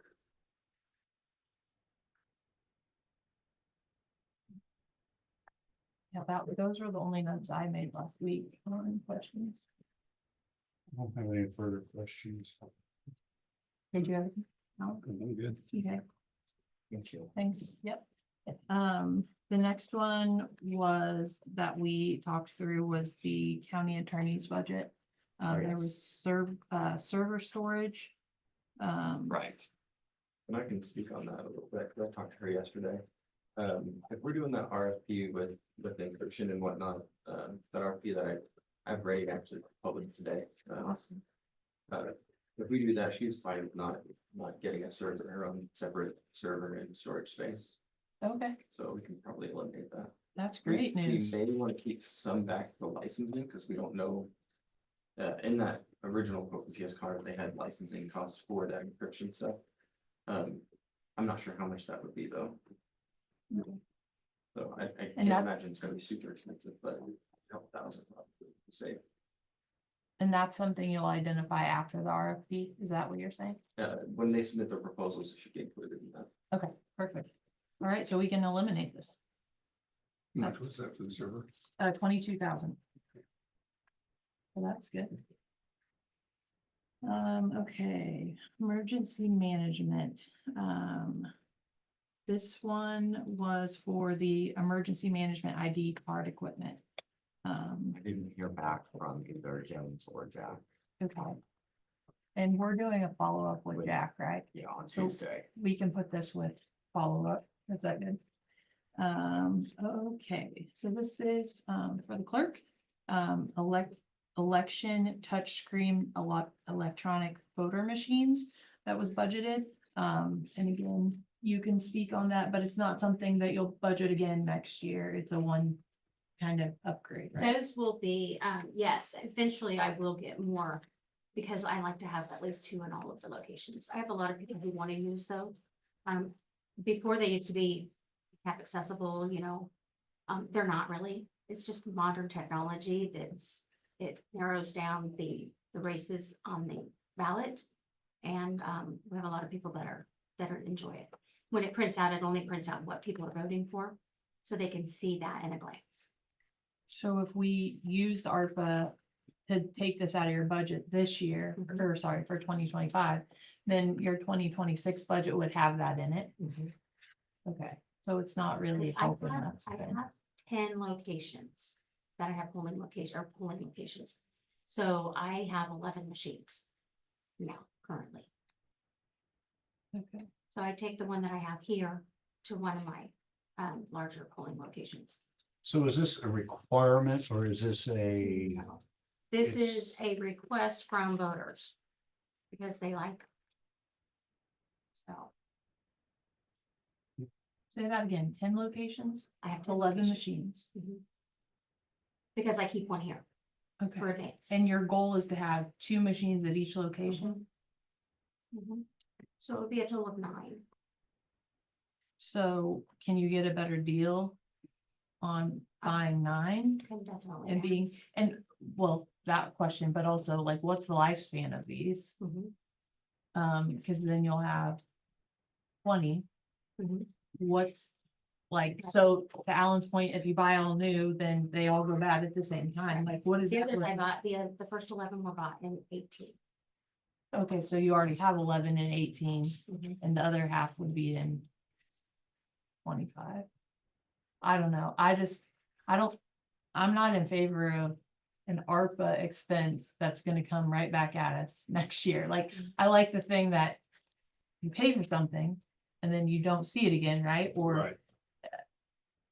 you know, for 10 years, or that you can incrementally work your way up for 10 years to have it. So, Well, and how long do these things last? Cause I mean. Like computers, I mean, it's like, These last probably 12 years or better. oh, really? Okay, Mhm. it's better than I thought. Yeah, I can get more information. You know, they're just not used that much. That's what's frustrating. It's Yeah, just like, that's where I'm having a hard time where it's not, Yes. I thought maybe it was a mandate or the state election was recommending or pushing this as a service or something that maybe become mandatory. This is a And- request on voters, from voters, because they have to wait in line for them. And they enjoy using them. And like I say, it kind of Well- narrows down. You don't have to think so hard. Or maybe 2 or 3 races out of a full year. That's where it gets, Mhm. where it's, I know, I appreciate you wanting the convenience and everything for voters and that is a big deal, but at the same time, And I mean, that's completely fine. yeah, no, I think I would be more inclined of if it was a one-time thing and not again, talking about it again for 12 years, right? Then that to me would be good. So I'm gonna table that one over here for a more. Okay, so this is one that we had noticed in the appraisers. And this was for the GIS printer upgrade. Again, one time, so not like we'll need to do, yeah, for $3,800. So I think this is a win. yeah, The ripple that's the effect. one we print all the maps and things with, right? Mhm. Yeah, it's a big printer. Okay, so I'd look for a motion to approve the purchase order for the appraiser out of the ARPA funds. Not to exceed $3,800 for the GIS printer upgrade. some of, I'll say that. Is that actually from like a bid they got, or is that just an estimate? is there a GIS business name? GIS printer upgrade. Holly got an estimate and when we were setting the budget. Oh, okay. So it'll come out of her budget now because we're, okay, so moved. I see. Okay, second, and all those in favor say aye. Aye. Passes.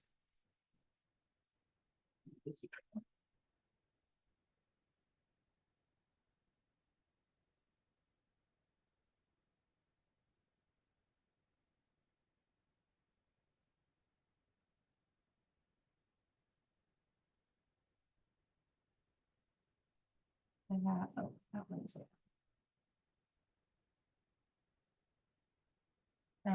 Okay, so I have, also out of her budget, was an appraiser printer upgrade for $500. Again, it won't get us again on the next year, the last. Okay, so I would look for a motion to approve the purchase order, for appraiser printer upgrade, be paid out of ARPA, not to exceed $500. Do I have a motion to approve? So moved. Second. Okay, moving and seconded. All those in favor say aye. Aye. Aye. Passes. 3-0.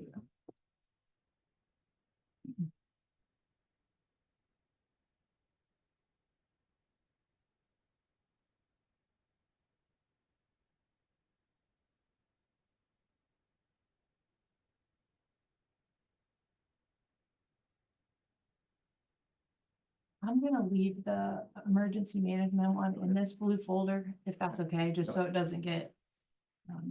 Okay, so I also have two purchase orders that Joe prepared last week. For the Husker steel bridges. So didn't know what you guys thought on those. And Joseph, so if you, So I have some questions. So on the ARPA funds discussion. So there's no money gonna be taken from ARPA towards the facility. Or Yeah. are we, Yeah. because Absolutely. I kind of thought maybe we were gonna discuss some of this. Before we got into the bridge thing. So Am I making sense? So that I understand exactly what's going on. So Because then when it comes I to wasn't that, here for this original stuff like that. these are, when we went through the budget, line item by line item, we were $2.8 million over budget. And we're like, okay, let's identify areas that Could be. Right. they won't, Offset. and they won't bite us next year like we did with the 666. Bridges are gonna bite us every year. 100%. And they're eligible for cost share, so. but I did get that information on those two bridges, because you guys had asked about them, Right. you know, because they were so close together. But I These just are the want, two that are right by each other. yes, Yeah. but I just want to be sure on what for sure is going on, you know. I guess, if my Well, question is back off the road and valid, bridge facility, I'm absolutely 100% on using ARPA money combined with some other sources, but on this issue, let's keep on this one. So what's the scoop here on these? I don't know what the deal is on this. So walk me through these two bridges. so those are the two bridges.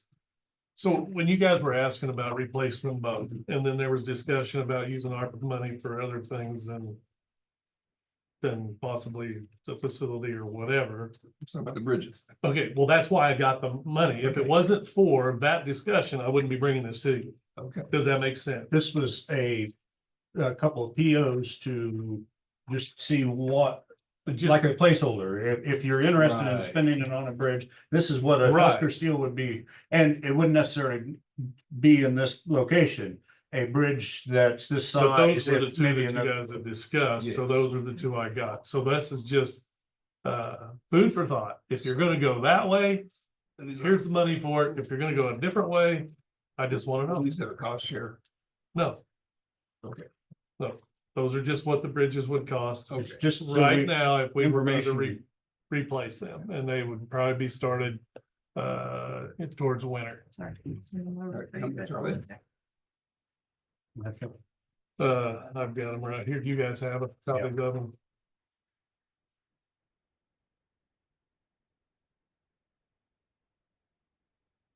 So the 30-foot bridge is 155,882. And the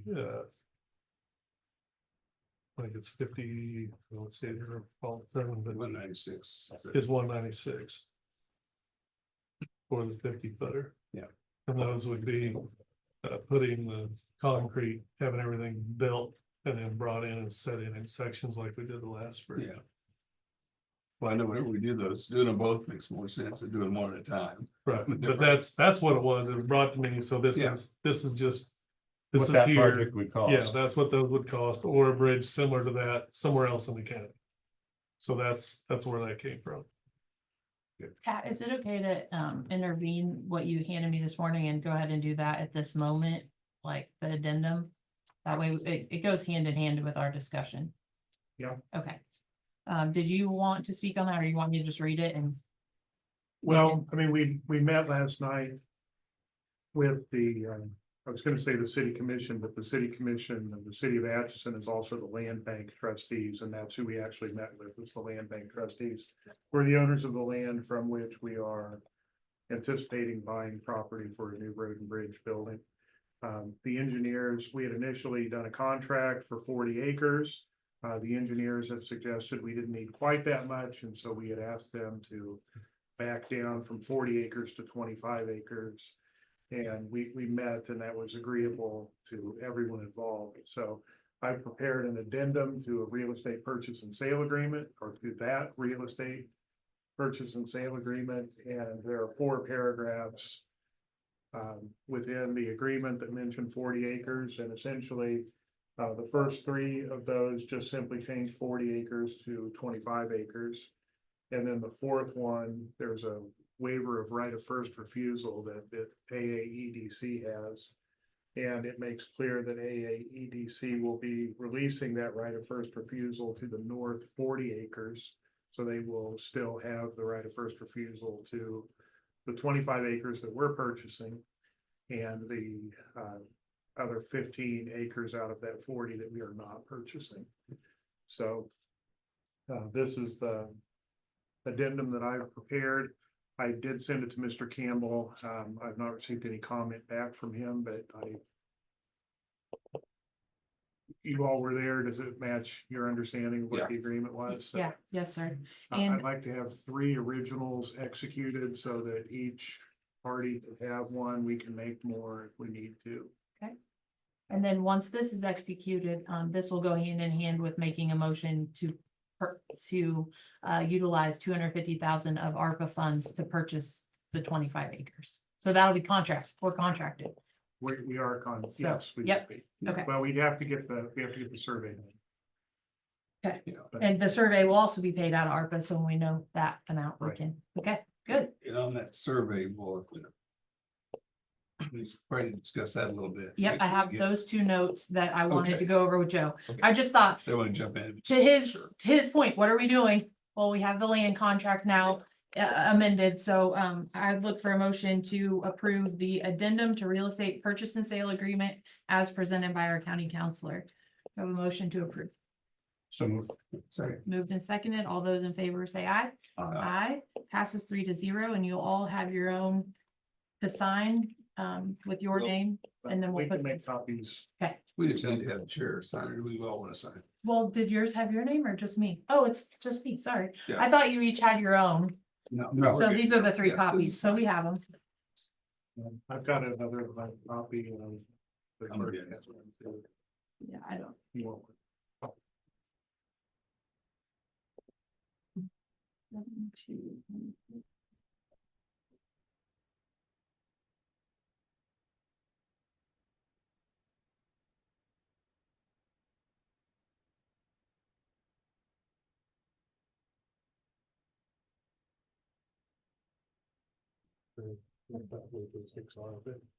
Get my 3.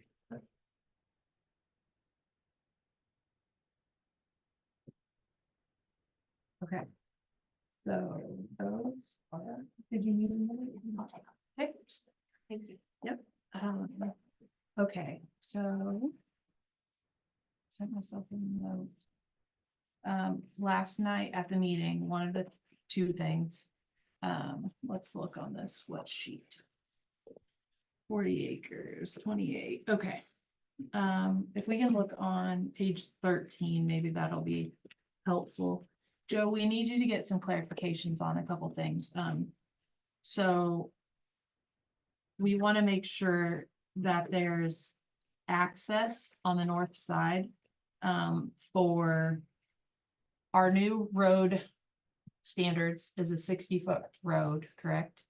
However, Commissioner Rivas suggested maybe 80 feet, right? Just to give a little more wiggle room of allowing. Yeah, I've got a question. If we have, there's access across the north. Yeah, that we talked about. Yep. But- So my question was, if we're gonna be bringing semis and graders and bigger equipment in, and we may be coming in and making a turn down, will 60 foot suffice, or do we need 80? I mean, just So I ask, think 60 should be plenty to make all your turns. be plenty. Okay, so That's fine. Well, then I think my question was different then. Sorry, I must have Okay. misunderstood yours.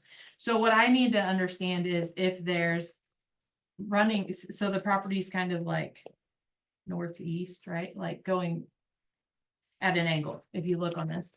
Will there be enough room to allow a separate I didn't bring my. Drive. Guess I should have. for the city to have access to the east side? There you The I the think that, additional I think, 15 acres, we don't want, I if think you, that would be up above.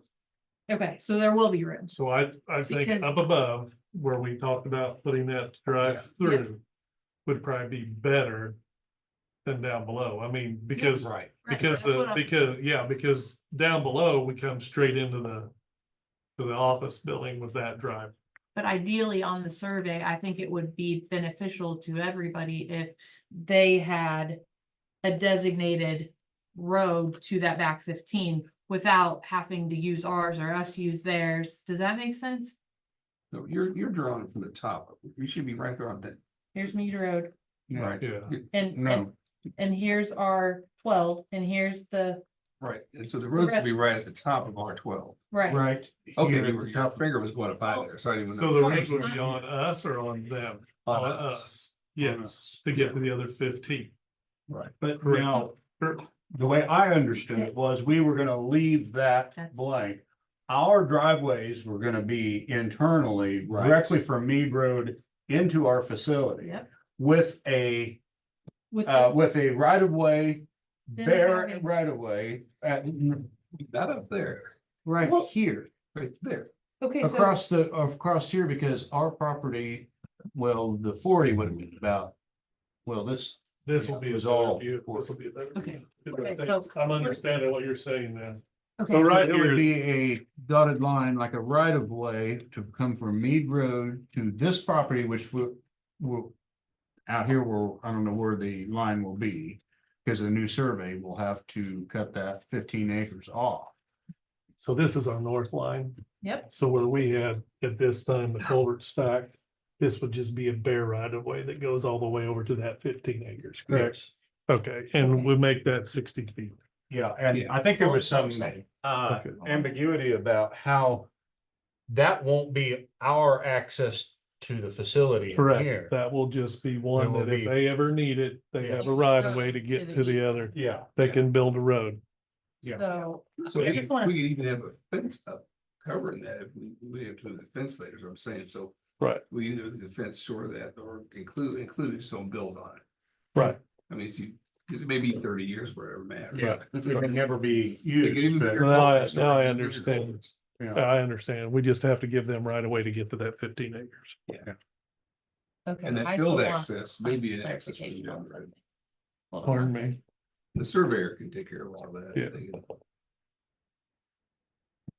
So when it's all said and done, the survey should have 3 plats, right, it should be the ours. The 15 over here and the top 40. That- Yeah, that's what I was talking about. Yeah. Campbell was gonna be what he had in his mind, and then it should have been. What it's called an easement or dedicated road, probably somewhere to make it a dedicated road. Right away, and that way it's How do you done, do that? that makes sense. Whether it's developed. Who's- is another issue. But whose responsibility will it be to develop it? So That needs to be up to this us. was my, It would be this the is what I'm It's trying just to gonna say, be. like, look at, There's gonna An be, easement. Placeholders, or, you know, it's gonna be a dedicated road. here's their 80 acres, okay? I'd say whoever's gonna build this. And this stuff on the 40 fits in 15, it. Would have to. That's gonna All be their. he was their- saying their- is, when we they gotta build section the off road. our 40, how do they access this? they're And I'm gonna be saying, coming right look through at here. this. Like they have, like, No, it'll be on our property, which will be this, it'll be a. Right away, right through here and go over to where this, I'm trying to, that's an estimate. That'll go clear across over to that. And they also have a field access that they always argue with KDOT if they wanted to have an access down that way. do you think it's in the do you think it's in the best interest of both parties for an easement of access to be on county property, or should we leave a right of way so that they own it back What there? we discussed last night, what I took from it, it was gonna be on us. The point is, we don't have to develop the road now. It's just a point of access. So, for example, we could put the fence up there, or we could make that material storage, we could make it culverts could be there. But then down the road, if they sell that, we'll have to move our stuff. Well, just wouldn't even build any if it's structures. necessary, if Yeah, I that, wouldn't do whoever any of from it this, on it. whenever that 15 acres might go with the 40. That's Right. and they may not need a special access, so I wouldn't Yeah. build it until it was needed, or Right. have them, let them But build I it, wouldn't but we build just our- need. Our fence on it to have to move it in the future, I would just leave it empty. Exactly, Yeah. that's what I would do, but you have that, the other thing is, if it was dry weather and you really wanted to run something back there to maybe store materials, you could. I mean, you could always run equipment back. Build the there. fence on the south side of the 60-foot, right? That's what I would do. I would too. That's what I was trying to, that way there's Now, no, now I'm understanding. Yeah. Yeah, okay. So that was one question. We gotta, That- our surveyor knows what to do on that, so we can get. it Yeah, make sure finalized. that, and then, sorry, we have put it away. The utilities that we got estimates for on here, are those size for expansion? Or those size for our project? Because if something happens on those 15 acres and they need utilities, do we have them ran in a manner that they can continue on? I didn't look for anybody else. I just, Well, I think the main thing, so you know the water line is happening, so we have a 3-inch water line so that's coming in, but there's also a 12-inch main that comes through the south side of the property. That, that's a force main. well, it's just a water. Oh, main. water main. There's a water main, big one. There's a, I think it's like a 12-inch, and that would be something we would have to talk to the water district about. Well, but they would have, so they have access to water, that's not an issue, the bigger access issue would be the sewer. Make sure we size the sewer. It's gonna gravity. So that is, I feel like all of it should be sized Oh, to, it's got 12-inch main, you got plenty. Yeah, I'm just- 12 and a 3. well, I guess I need to talk to Rhonda then and find out, you know, if we hooked into this. But that would just feed us. So the water main goes north around me. All right, so there is a 8-inch line that goes down to 86th. And a 3-inch line came off of that goes to the property we are looking at purchasing. So that 3-inch is, as far as we need to get all the engineers, make sure that would take care of our facility. All right, now, if somebody else hooked on, that's already there.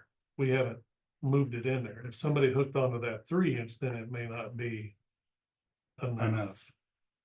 But we have no idea what we're What- planning for because they may not need anything more than a drinking fountain, or it could be something that's a spray outfit that would take, well, they would have to, you know, I don't think that we could plan for or provide anything like that. And once, and I'm not for sure about this, but once we had a property with a water line on it, they have an easement.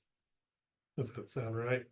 Well, the thing Because is they're with on the that- property. With that 60-foot, you've already got a place So- there, they can bring something. Well, across. what I'm saying is if, and I would have to talk to her, then maybe if they wanted something bigger and we're gonna go north of us, they could possibly hook on to the big line and run their own line. I don't know. in that 15 acres to the east, then if they wanted something. I can't, I mean, that would have to, That was just a question, so. yeah, no, I mean, And that's, like, that's we need to stuff. bring it to you because you've been working with the, It sounds like there's plenty of water one way or the other. I think so. Okay. So And I- fiber's gonna be there, all that is left is the power's gonna be there, so what's. So the only thing would be Sewer. is if you wanted 3-phase power, and he has not got back to me, so I need to Okay, get that quote. so we need to make sure on the sewer though that if we're running that sewer, let's make sure that we run a line big enough. You know, I mean, I wouldn't put a little 6-inch. sewer And we line. talked to the city when we were talking about what we needed with BG. So they were involved in. they were involved in Yeah. that, so.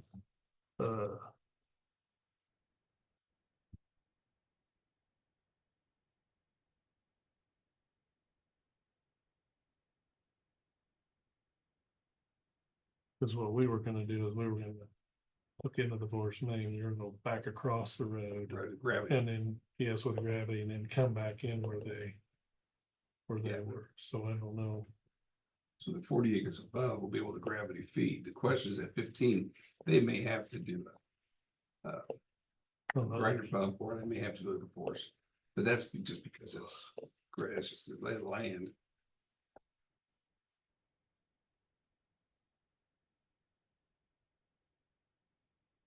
So question on this. So in the beginning.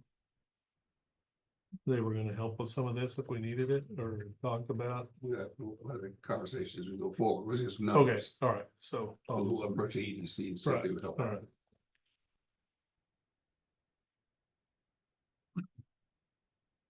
So we got a little bit lucky. The fiber of the water is gonna be pretty good. So really sewer's the main thing and then. And whatever it is type with the power. So. Are we done with that topic for now? Yes, the or- question now, back to the bridges would be.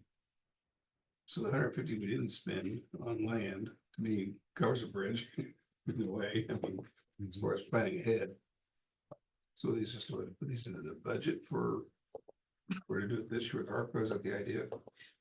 I'm not in favor of doing a bridge with a 15 traffic count, with ARPA. Like, I think we can find other ways to make a bigger impact, with the ARPA dollars. So that's fair. And they're eligible for cost share, and there's only 4 total, and we've applied for 1, so we only have 3 left on our list countywide, like, Well, we've got huge list. well, that's those- not what I was told. No, I mean, there's the whole thing. We were just trying to narrow it down to the ones that would be good for cost share. Yep. That's what I was getting at. Which those 4 off systems were the only ones in the county, right? That were poor That condition. were in the condition I was told that I needed to, but what I'm saying is we could go to Sheridan Road. It's a 30-foot bridge. We've applied for it twice, haven't got anything. And take that 155,000 and possibly build that bridge. There's other places within the county Okay, that we can build these bridges. We were just going off a list that we felt were more apt to be accepted on cost share. But we have bridges everywhere that can be replaced. Everywhere. And some of them, are under 20s, but they're still gonna be, have a decent 20 feet or 100, pretty decent price tag on them. What about the redecking? You said that was kind of an option, or there was funding, or Well, you can go in and redeck it, but there's a little more to it than making it just sound really simple. You go in there and you've got holes that are bent, so your bent piling are basically a broken piling, or something that's rotted off. All of that stuff needs to be addressed too. well, And putting in, you run into, everybody's trying to find a less expensive solution to their problem. And if they have the resources, as in people with knowledge to do all those things, it works. But a lot of them are finding another way to get them replaced, like a Husker steel or something like that, where it's more of a turnkey situation. Now on our big culverts, trying to replace some of the under 20s with some culverts. That's something we can look at. But Sheridan Road Bridge, this is just one that sticks in my head. It's crumbling. It's got a gas line attached to the side of it. We've applied for it twice. For some reason, it doesn't seem to be what they want. But that would be a bridge, I think, that I don't know what the average daily traffic is, but On that would be a Sheridan, bridge. Or you turn around and you we just go, did that. 30. what'd you say? Sheridan? Yeah. 30. Or maybe you take that money and you go to 530 on Sherman and you replace that bridge. It's 15 ton. And if we don't get these other bridges, then the one south of Effingham, if it's all steel, it's 20 some feet. You'd be looking at that 50,000. Well, on Edwards. Yeah. But I mean, they're all over. I mean, So speaking of all over, and those are the things that I brought up months ago of, we had the under 20 wooden bridges that could be converted to culverts, and then some of them can, yes. we said 90, there's 90. At one meeting, I was told there are 90. There And to is. me, that's like a ripple effect, right? Of like using some of this to put into our infrastructure, but at previous meetings, I was told I'm not interested in putting ARPA money to roads and bridges, so I am interested in putting money to roads and bridges, but a ripple effect of, if we can make it easier on getting rid of some of these old wooden structures, put a pipe so we don't have to, like, farmers can access it, and we don't have to worry about the weight limit signs that are falling down and the wooden bridge breaking underneath them. Like, I think that's a conversation we should have, and I've been asking that. But I need direction from all 3 of you on what you want me to do. So that's, well, Does to that- me, it seems like there's been kind of a sea change, because we've been talking about a road and bridge facility, and that was going to be a place where the ARPA money and some other funding sources were going to be directed. And then now it seems like some of that has changed, and it's more like, okay, we're gonna do it on these projects. And then, well, that'll force us to borrow more for the road and bridge facility or cut back on what we're doing. So to me, I'm getting concerned. It's like, it seems like our focus has went from here to here and it's just gonna have to be made up somewhat. I'm with you. I'm still sticking to the plan, using the ARPA money largely for road and bridge. I'm Yeah. not for using ARPA money for all these little projects everywhere. Not, I mean, I not think- the whole, I mean, Yeah, there there's are little some, I pieces, mean, right. to help with the budget and things like that, and things that we were. In the past, we've funded like the ambulance, that's something that we've done previously, but Yeah. to go out and look for. New projects. Solely to fund from ARPA money. When. I think it had been directed, or that's where we were gonna go, is with a facility. That concerns me. Yeah. So I'd love to speak to that, because I know that's where I'm at of, we absolutely 3 years ago said we're setting 2 million of the 3.2 aside for a road and bridge facility. Just like we had 40-acre option without information. And then when you start getting information, you start understanding, like, I'm still on that initial, what is this ARPA gonna do? We're gonna use it to make a ripple effect. And I haven't wavered from that. I've been the same in every Could you conversation. explain ripple effect? So What I is- know. what are you saying? I know you weren't here with that, but Commissioner Bauer had said, you can use money to make a ripple effect amongst, around the county, right? So using it to offset 3, 5, 8 years of your budget, like ad valorem, or you're making an impact. So making a bigger impact. So then we get costs of $7.4 million for the road and bridge. To me, and our stipulation of having things under contract by 12/31/24, I don't think that's obtainable, and I don't think dumping $2 million of ARPA dollars at a $7.4 million project is the best of the ripple effect, right? Of staying true to what we said from the beginning. I think buying the land, running the utilities, doing the grading and the fencing, that allows you to achieve many of the things you said. The reason why you need a new facility is location, to stockpile asphalt millings, to stockpile rock, to put your pipe, not at Effingham, all the things. So you can use a good portion of it to set yourself up for the future. But these numbers, I think we should be meeting with local contractors to say, what do they really look like? And what do we really need to bond? And it might be a lot better than what we see on this paper, right? But I am not interested in waiting until 12/31 and dumping it at payroll to not lose it, or doing something like we've had those conversations amongst all of us for the past several months. No, I think you've been having the conversation going, it's gonna kill your ARPA money. It's time to take some action, move forward. Now, the 7.2 million, I don't think that's right at all. I don't either. Well, absolutely. And what you're gonna do is you're gonna end up building this big lot full of rock that now we're gonna have this debate for the next 15 years, what building to build next. Yeah, And that's I not gonna think- work. I think you can do Well, this that's how we're project. getting set up here. So I think, to me, you stay the course. You take the ARPA money, you take part of the senior village proceeds. And what were the 3 things I had on that? Sales tax. And then part of that, it comes out to around Yes. 4.2 million, I think. Yeah, you say. Without borrowing any money. And now you take the 7.2. If you do local contractors, you get rid of some of the general contractor costs, you contingency, pull that out. I don't see a whole lot of contingency problems. So now you're looking at probably 4.2 million and you haven't borrowed any money.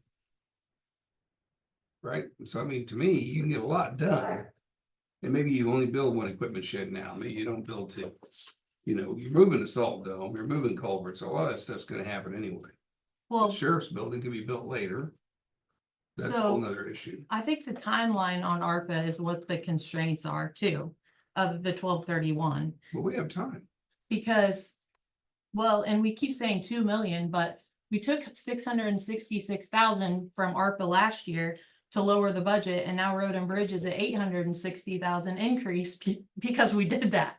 So, and not to mention, it's nerve-wracking that we have 2,365,000 of road and bridge bonds, 773,000 of equipment leased out. Like, I've said from the beginning, I know we need a facility. It just feels like it's being rushed and we're gonna have regrets. I think that there's ways to do it, and I think this ARPA timeline, I think we can get ourselves set up for the future without dumping $2 million. If we do it the way I'm talking, we will have the least amount of impact on ad valorem taxes. And we want to see ad valorem taxes, to me, go into building roads and box Yeah, culverts and bridges. 100%. So then why, let's use logic here. Let's use the ARPA money, the senior village money, I don't think it's, and some of the reserves. And we really, if we have to borrow, maybe we borrow $500,000. Maybe we borrow $1 million. We're not borrowing 5 or 6 million. And it makes more sense to me. yeah, I think we just need to take our time to think it Take through. our And, time, we're forced to use the ARPA money and that in the feels wrong wrong. ways. Yeah. Sorry, it's. Well, but It it's been seems like brought to we're, us of we're sitting here waiting and you're gonna dump it at payroll instead of. No, I waiting. think that's, I don't like that scenario because we've talked about other scenarios where the So, payroll is off. I mean, none of us were interested in dumping it at a payroll. so the $2 million, what are you going, like, you plan to contract by the end of the year? Well, I think that Road and Bridge probably could have, the rock, chip and seal rock, has that been paid for already Yes, the chip and seal rock, for yeah. this year? Yeah. But we could contract it for next year, correct? I'd And, have to call and ask. Yeah, they'll have a but certain- there's things that we can purchase like that, that would eat up. We a have huge- not paid for the oil. Right, that's wait on that. Well, I think the thing is, we've got a design concept on the building. And the Morton building folks of the world have all kinds of these designs they could put together in literally days. Probably hours. I mean, they've done so many of them, so. The local contractors could probably get on this and we could get something under contract very easily, well before the ARPA deadline. But we can't get there if we don't get started. Yeah. You know. and- Well, the first start is the land, which we did Well, today. But we've been So- having a lot of circular arguments. We've already talked about it. We think we have a decision. All of a sudden, now we have a new idea. No, now we have a new idea. No, No, well, we need to have an idea and stay with our idea. well, Yeah. and we can all have our idea of what we feel is right, and mine isn't dumping all 2 million at this point toward it, which is fine, but, I'm in favor You- of dumping all 2 million. Are you in favor of dumping all 2 million? 1.6 into the, well, then we have That's what we have. 1.4, we took Whatever it is, whatever the number is. 66,000 of it Yeah. last year. and part of the senior village money. I mean, I think 2 of us are in agreement on that. I just feel like, I mean, Also, if we wouldn't have spent the ARPA money last year on the road and bridge, we would have had higher ad valorem taxes, but we would still have the same ask this year. I mean, that didn't make, Right. it looks bad because it went up a bigger percentage, but we were still spending the same amount of dollars. You're the one that said that so because we spent lowered ARPA it, money, but we lowered it we to lowered, lessen the impact. but there was, it lowered the impact on the ad valorem tax. Yes, sir. But they spent the same amount of dollars. If we wouldn't have done that, we would have had to have higher taxes. But that hadn't changed what the ask for 2025 is. Correct, and that's what I'm saying, then we look at that, it's 860-some thousand. But So, it looks bad because it was a higher percentage of ad valorem, but it wasn't that we spent a higher raise in overall spending. It was just from where it came from. So if it looks like it raised 20% or whatever, I don't have my figures right here. That's from ad valorem last year to ad valorem this year. But if we would have not spent that ARPA money there, it would have been higher and the percentage would be smaller. It would have raised a smaller amount of ad valorem tax dollars. So I think you're seeing the percentage of increase as why it hurt us, and we're not spending that any more money. well, I'm just looking at what the budgets are coming in and asks for this year. But either way, I mean, it's fine to agree to disagree. I'm just, the more information that I get, the more either uncomfortable or comfortable I get with the decision. And that's where I'm at right now of, I'm still 100% sure that we need to move forward with the road and bridge facility. The funding mechanism, I'm not there yet, and I see the line items of what the costs are. And I think as soon as we get our land purchased and our survey done, that we start doing the grading, the utilities, like I'm all for making some purchase orders out for much of that and then reassessing where we sit, but just the senior village proceeds, everything, when we don't have much of a reserve left, it seems, We don't have much of a reserve. so our reserve fund was down to 40 some thousand of us, right? And When you 400 of say- the sheriff. When you say reserves, and I say reserves, what I'm thinking of reserves is how much cash do we have in the bank that has not been allocated anywhere? And we have 2 CDs, There's CDs. So, of a total of $4 million roughly. Mhm. so when I use And we reserve, got it's the senior village reserve fund, proceeds of about 1 point. So we have to compare apples to 4. apples. which we Mhm. talked. So Wow. there's $5.4 million we're sitting on. But I don't know where you guys wanna take the 600,000 from Road and Bridge, that hasn't been. I'm just saying, it's like, there's, Well, I don't and say spend everything we've got, but No, as a and- taxpayer for years, I used to get so frustrated. with the Trust county me. Having millions of dollars in CDs where my taxes would go up. Trust me, I agree. When I came So in, I'm sorry. there was 900,000 of lease purchase, 900,000 of cash. We paid for it. Like, I agree with Yeah, you, right? But I'm talking about when we sat down last year, you were the first with us and we said, okay, we need a 10% reserve fund. Remember? That was, I mean, you threw that 8 to 10% was number out. Operational reserve, That's not the- counting these CDs. But that's the reserve fund I speak of when I Okay. say, and we've had all of our department heads take all of their oh crap moments out of their budget of, they've had budgeted for years, like emergency fund or, the what ifs, and we're like, take them all out. We're gonna have a reserve fund now. Like, that's the fund I'm speaking of. Like, Okay. that's the thing. So. Well, there's enough And the CDs. cash I mean, that we're that's- setting on even would prohibit us probably from a certain type of loan. Mark said that we've got too many reserves. We wouldn't be eligible for the loan because we got too much cash on it. So Well, and again, those CDs, we didn't have the information of how much, when they mature, all the things. Again, that's why I'm saying, we can achieve this. We just need to sit down and pencil out the timeline of how to achieve it, and we're not there yet. Like, that's the piece I think we need to do, but. Do we answer your question? No, I just want to take direction from the three of you and be on the same level of understanding, so I know how to move forward.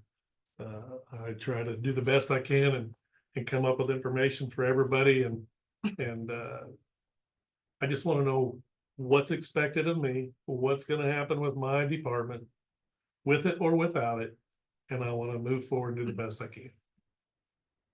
So. Understand. So just, I guess we're moving forward with that fine. If we're not, fine. I just don't know yet. So, As far as I'm concerned, moving forward. and then there's things that we can look at in my budget. When we get to the budget, if there's things you want to do, if you want to make decisions to change some of the road plan or defer it a year or so, as part of it. I've cut my personal services 10 or 12,000 from last year. I'm willing to do whatever you guys ask of me to make this work. Either way. Yeah. Whatever, just my budget work and fit where it needs to be. I also know that if I give it up, it's hard to get it back, but I will do what you ask of me if I know what you want me to do. So we're on the finance director budget recap. Okay. Perfect timing. Since Scott's here, would you?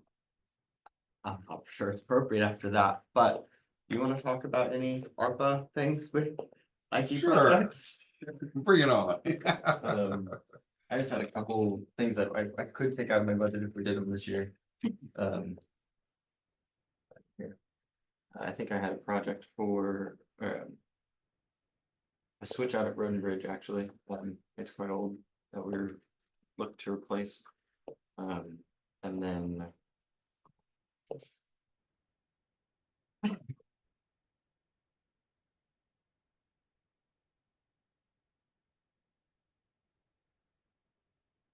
The server battery backups or UPS replacements, those are quite old at this point too. They actually should have been replaced this year, but. What was that? I didn't hear. The server UPS slash, the battery backups essentially, when power goes out, before the generator kicks on. Servers still need power, so those battery backups pick up in that 30-second, time frame. Up to about a half hour, I believe. Those need to be replaced. I think there's 3 in total that need to be replaced for about $6,000. And that'd be like. Total of 6? Or, Yeah, total of 6,000. okay, And that would, those last for about 5 years. You need to replace them. The road and bridge switch needs to be replaced, and that's about $9,000. I don't have quotes for any of these right now, but I can get most of these within a week or so. what is that switch you're talking about? Network switch, so everything that connects their computers to the network. So I think you talked to us maybe about that last time, because I have a note that 9,000 each. 3 of them though, EMS, Road and Bridge and Solid Waste, and they were every 5 to 7 years? But this isn't, yeah, well, every 5 to 7 for switches. Okay, I still have that in here as, it would be nice to like it.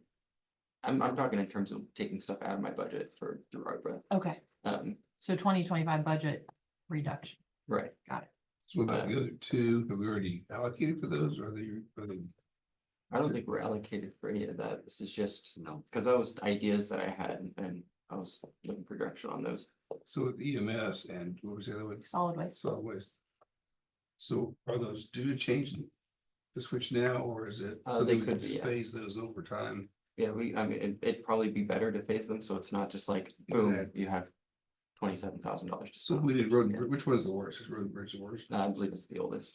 Okay, so if we did it with ARPA and then maybe next year and the year after the other 2, would that And, work? and originally it was planned to do. Okay, Solid Waste is out of sales tax, so you could do that one. well, that's right. I'm sorry. Okay, yeah, I mean, what do you think about that? Yeah.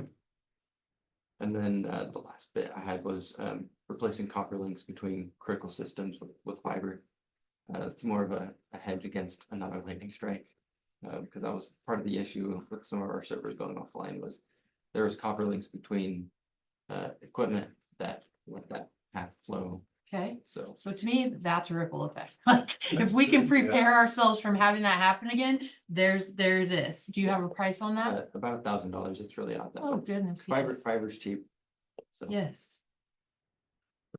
I mean, I think that's 100%. Yeah, that makes So- sense. a total, I can take about $16,000 out of my budget, I think. Okay. For that. And another one we need to talk about was the courts, the 63,000, if that's what we're gonna do. With ARPA. And But they then- were waiting to hear back, or we're gonna. I do. Yeah, Okay. Okay, so we're waiting to hear back if, Yeah, but things move slowly, so I don't know. I okay, don't know. because. And we're waiting just to hear back if. I guess I didn't know that I was just forwarded it for- affecting our decision of their money for renovations. To me, it's not, Okay, I didn't think so. whether it's 50,000 or 150,000, I don't, yeah. I I think know what that's, just set a number and yeah. see how they get. Yeah. Anything else on Scott for you? Not really. I mean, unless we wanted to add more, nice to have ARPA project, but this, I thought this was just specifically for me to reduce my next year's budget. So. Yeah. That's primary, yeah. Yeah, unless you have any other projects that you feel like have been let go, right, and we're way behind, that would bring the county up to. None other than basically, and I think this was discussed for basically using ARPA funds this year for the CIC server. To get it upgraded, but I really want to check to see why the pushing to have that updated this year instead of, I mean, maybe waiting till we have the next version of the Windows server out. Because then we push updates to 2030, I think. So Will you have that answer soon, you think? from CIC, I need to get a contact actually from you, see if you have somebody that would be able to answer that question. Send it to you right now. So was that the CIC outright with 3 virtual hosts for 32,000, but you could do 5-year updates for 7,800 a year? So that's along the same line of things, yes. But then I was digging into it more in 2019. The version that we're on right now, it's out of features, like they won't be producing more features for it, but for the next 5 years, they're going to continue to update and keep it up secure and whatnot for reliability and security standpoint. Microsoft will continue on that path. So I feel like updating now, yes, we could, but if we wait until they come out with the next version, we won't have to do any updates potentially for 10 years. If we wanted to, we would have to wait till the last minute, but we would be waiting till 2030 to do the next set of updates. Nice.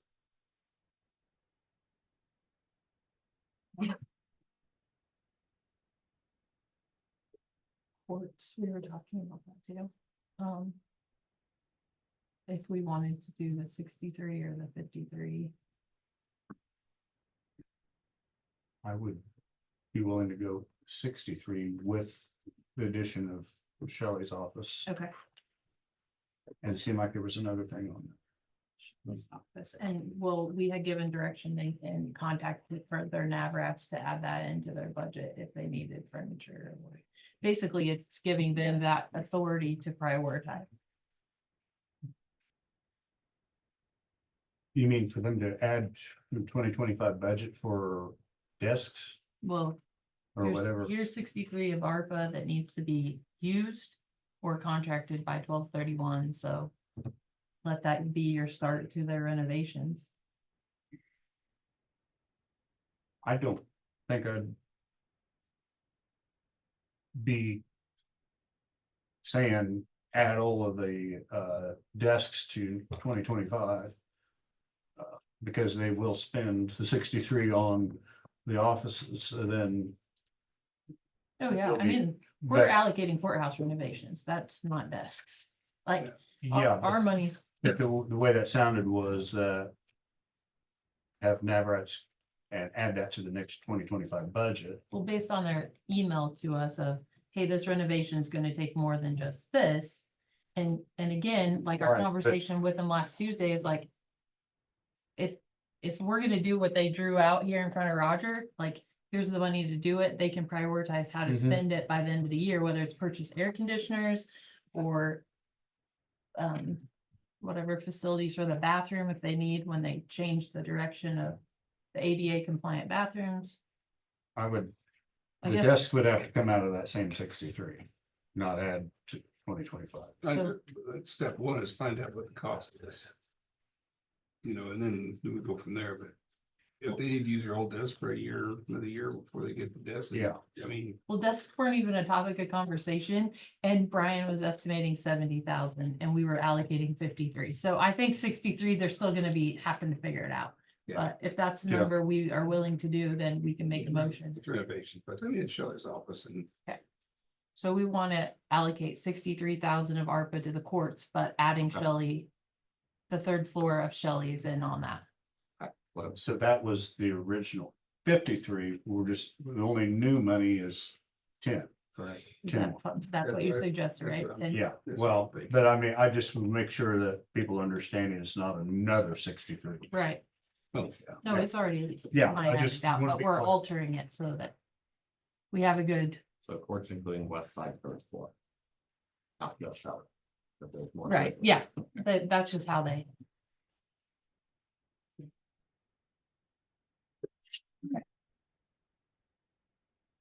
So question on the budget, did we adjust for employee placeholders when they haven't hired anybody or haven't advertised? So we need to reduce the head counts. on Okay. that. If somebody's had 2 openings forever, and you're not filling them, then we're not filling. If they're not advertised or they're not, yeah. Yeah, I don't know if we have anybody like that. No, one was adjusted.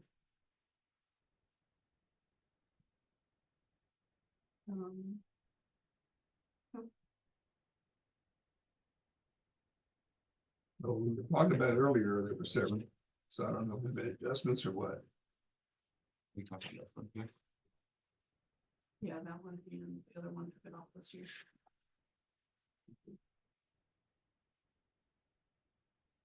I guess think- I think one's going to be a more in-depth conversation when that department comes to. Okay. Okay, yeah, if they're coming in anyway, if we've got them scheduled, I mean, that's, Probably just needs to be a closed session about with that discussion. We got the memo today, didn't we? We got the memo today. We got matching shirts on. So where are we at with our budget? Sorry.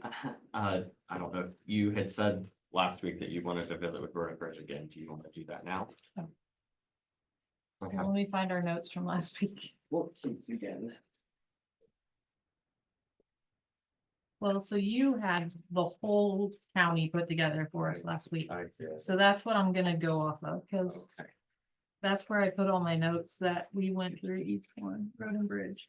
Road and Bridge had 2 vacancies. And then we talked about contractual. Let me, I'm trying to see. Thank you. Eric or Alan, do you want the sheet? I probably need one at the end, yeah. Thank you. Thanks, Doug.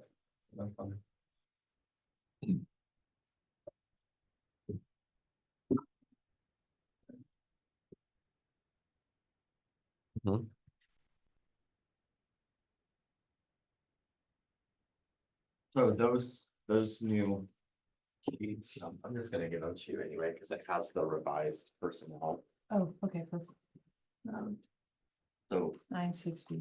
Joe went in and took out overtime or adjusted it how you guys wanted it.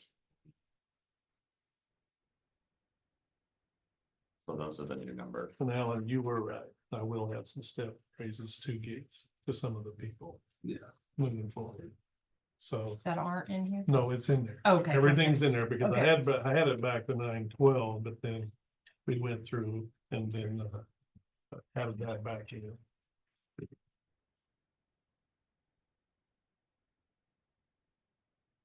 So what's different with the new sheet as well is the bond payments are split out, the lease payments are split out.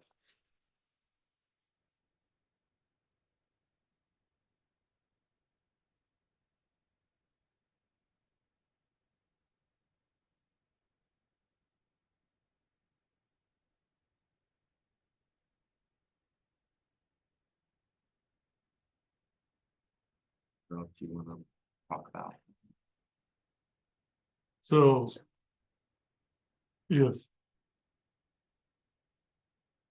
if you're wanting the road plan, Which is the, that you gave us Yes. last week. yes, You guys have that from last week. Yeah. yes.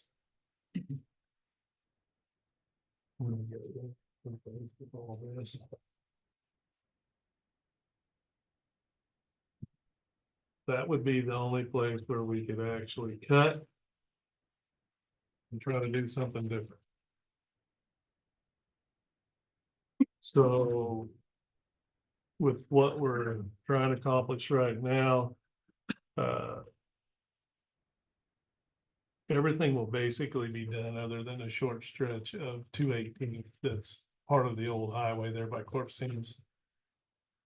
That in my opinion needs to be dug completely out and rebuild the road and either possibly gravel it. But it'll have to be dug out because it has the old concrete underneath it. So just milling it and overlaying it is kind of like Sherman. Not really a good option. But the city hearing, I mean, we can wait on it. And if you, there's some roads that definitely need attention, but if you think that I need to cut on this, I just need your say so.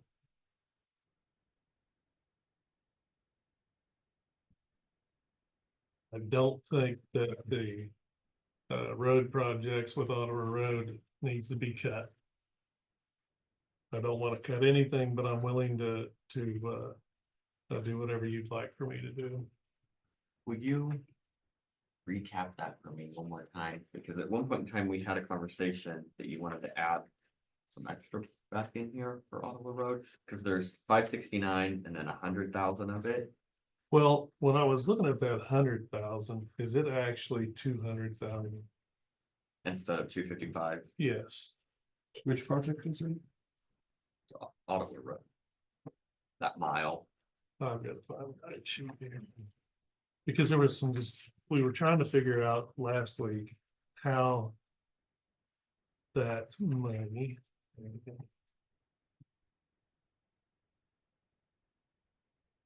So if we go to contractual line.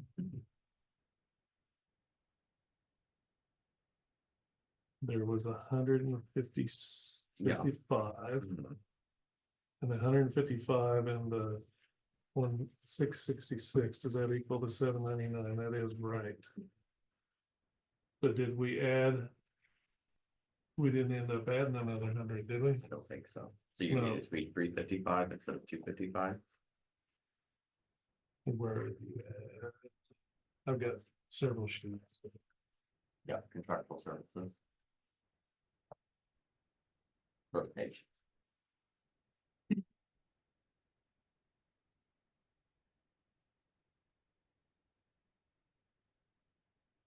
Does the other 100 go to one of the wrong payments or it doesn't go?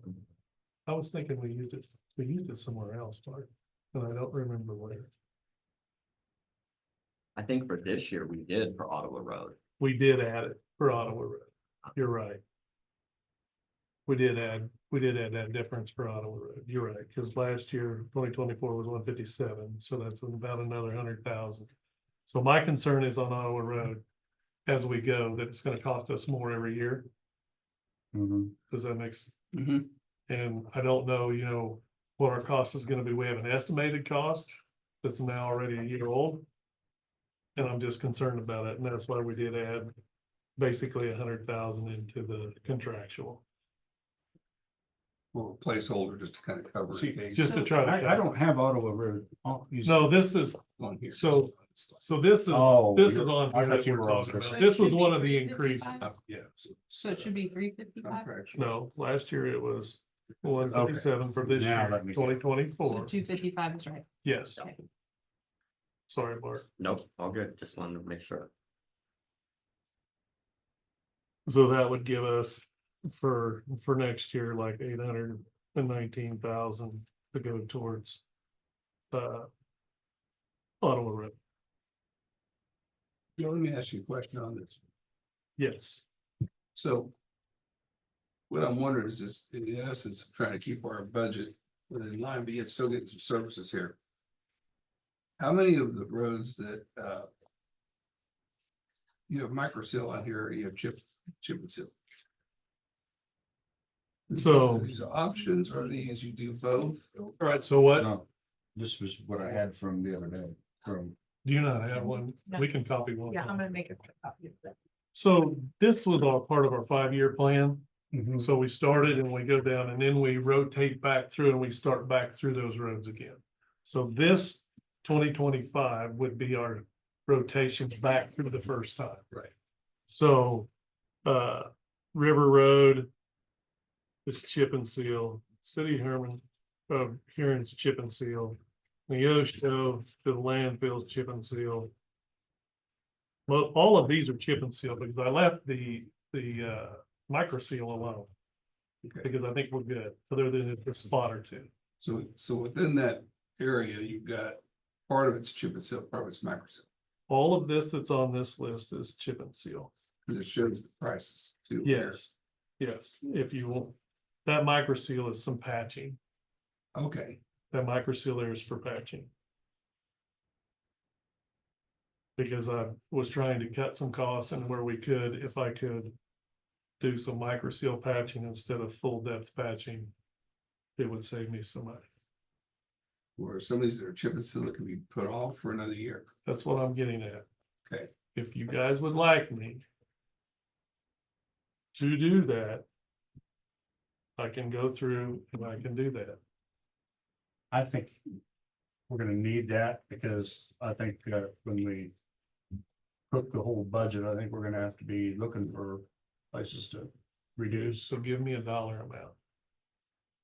Can you, Well, 250? I don't know. Is that Can you, possible? I mean, am I asking something? well, If you can somehow give me a dollar amount, that's maybe we need to know here the amount we're over or To where your we're. point, I sent that email to you guys. I think it went down to 2.6. Yeah. maybe. That's what you're still over on, Yeah. 2.6. yeah. I don't see where it is. That could be that much. It don't seem like. so It see, would be you that. can take, So where's our big ticket item that's throwing us off? Because I'm not seeing it. Well, and that's not including new bond payments. Right. No, So that's the thing that's, so I added 50,000 more towards gravel and rock. And I've got to. We can do some patching on some of these roads and do some spot. Chip and seal.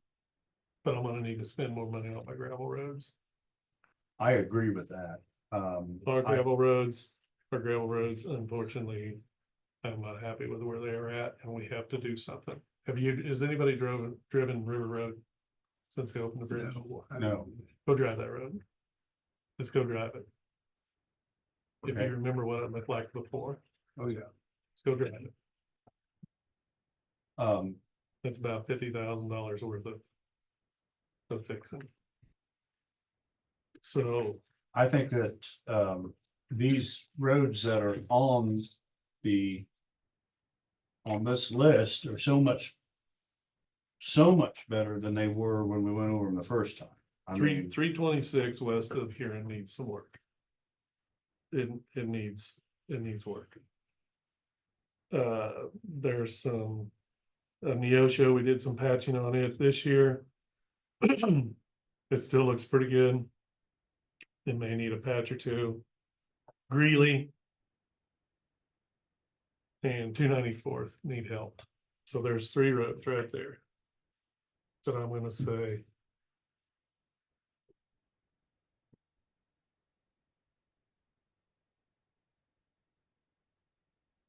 Let's see, 294th and Greeley, and then some spots on actual Greeley. And the rest of them, I think we can do a patch. And get by. So I have, My question is get by.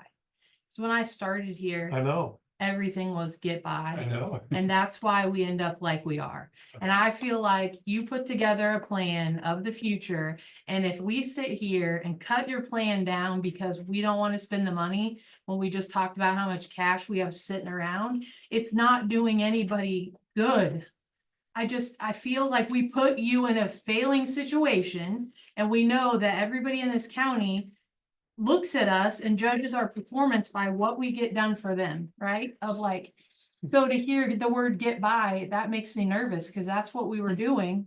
And that's why we're sitting here, right? So I don't know. I can't not speak up. I just want, you guys decide what you want me to do, and then you tell me and I will do it. Well, It's easier, I will give you the information you ask, mhm. but it's easier if you guys tell me what you know. my question, is not so much about getting by, it's more about, this is the 5th year of your plan, and now you're starting to go back and look at these roads.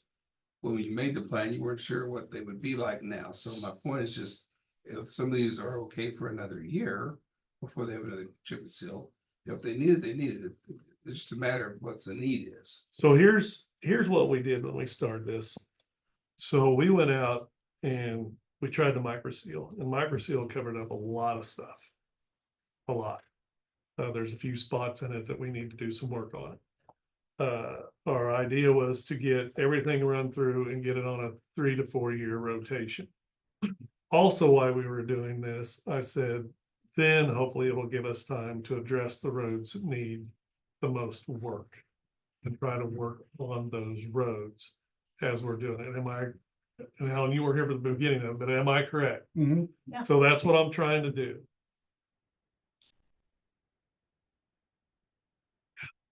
Some of these have to have work. And our gravel roads are a must. So if I can make it work, if you take this away from here, then I want to take that money and put it into the gravel roads. I don't know, but I don't want to give up anything, to be quite honest. I don't. Because we have worked hard, we have made a difference. And when we get done with Ottawa and we start on Osborne, then we get to the county line, then we find another road that's bad and we do the same thing with it. Because once we let that money go, it'll be very hard to ever get it back. And if we consistently, we know Ottawa Road's gotta be fixed. We know Osborne, Osage, clear to the county line. Then we come to our next, say we pick 286. All right, we're gonna do something on 286 on this end. Then we pick that road and we follow through with that. If we cut, we're never gonna be where we need to be. And we're still not getting all the bridges taken care of and getting all the culverts taken care of. So it's up to you guys. Tell me what you want me to do. But we all understand the situation we're in. And I do feel like if we don't do some of these roads, I want to paint lines on the other ones. Everything we've got done, I would love to have lines on. That is definitely a. Right, except for the ground. Yeah. But you guys tell me what you want me to do and I will do it, but I don't want to fall back into what the emphasis is to be going towards gravel then this next year. we've got. I added $50,000 more. And if you take anything off of this, I'd like to take that and put it towards that. But that's if you take it off of here. I don't want to give up anything, but I also know that we're in a pickle. And that's where it would be best for you three to decide what you want me to do. And then when you tell me, I will do it. Well, I don't know if exactly, what I could tell you, but I think we ought to kind of look at some of these and identify the ones that are not on the table to remove and other ones that are good candidates to leave for another year. And then either shift some of these, maybe we'll shift to gravel. Other ones, the funding to gravel, or for budgeting purposes, maybe we'll have to remove a project. I don't know yet. Again, we always say information is So key, but until we know where the budget is coming down, where we're gonna have to make a decision where we're comfortable, plus adding new bond payment. What are we comfortable with? So We're gonna have to probably relook at some of these. the roads that need it the worst are 294th and Greeley. And 326 west of here. I've drove them. Those are the ones that are. Other than we still have the mess south of 230th in Ottawa that we're still gonna be spending money on trying to patch to get us through until we get there. And that's gonna take a little bit of money also, but I will, like I said. We have came a long ways on those roads. I feel. Are they perfect? No. Are they a lot better than they were? Yes. A lot better.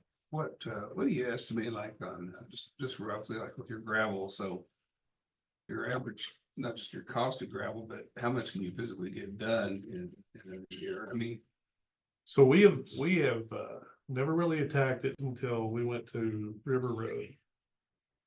And I don't know if it's a week or 10 days, we did 1.5 miles of rebuilding a lot of that road. So if we make that one of our priorities and we don't do as much chip and seal or whatever.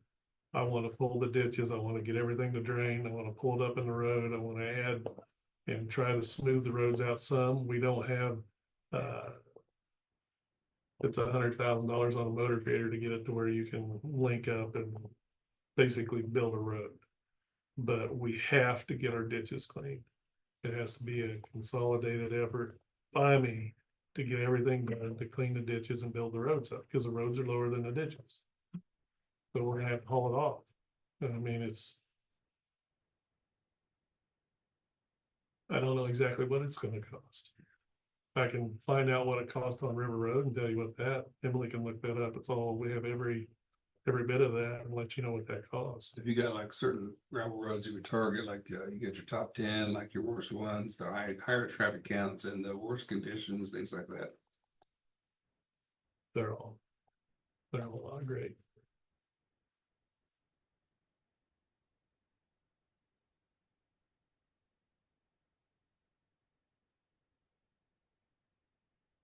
Because they need ditched, they need filled up.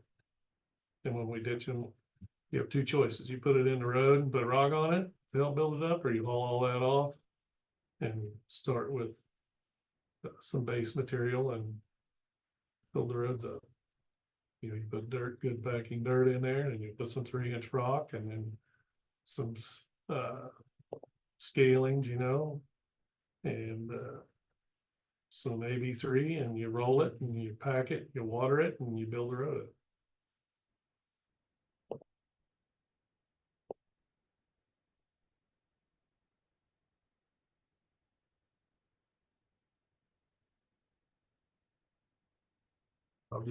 I'll come up with this as soon as I. Cost per mile.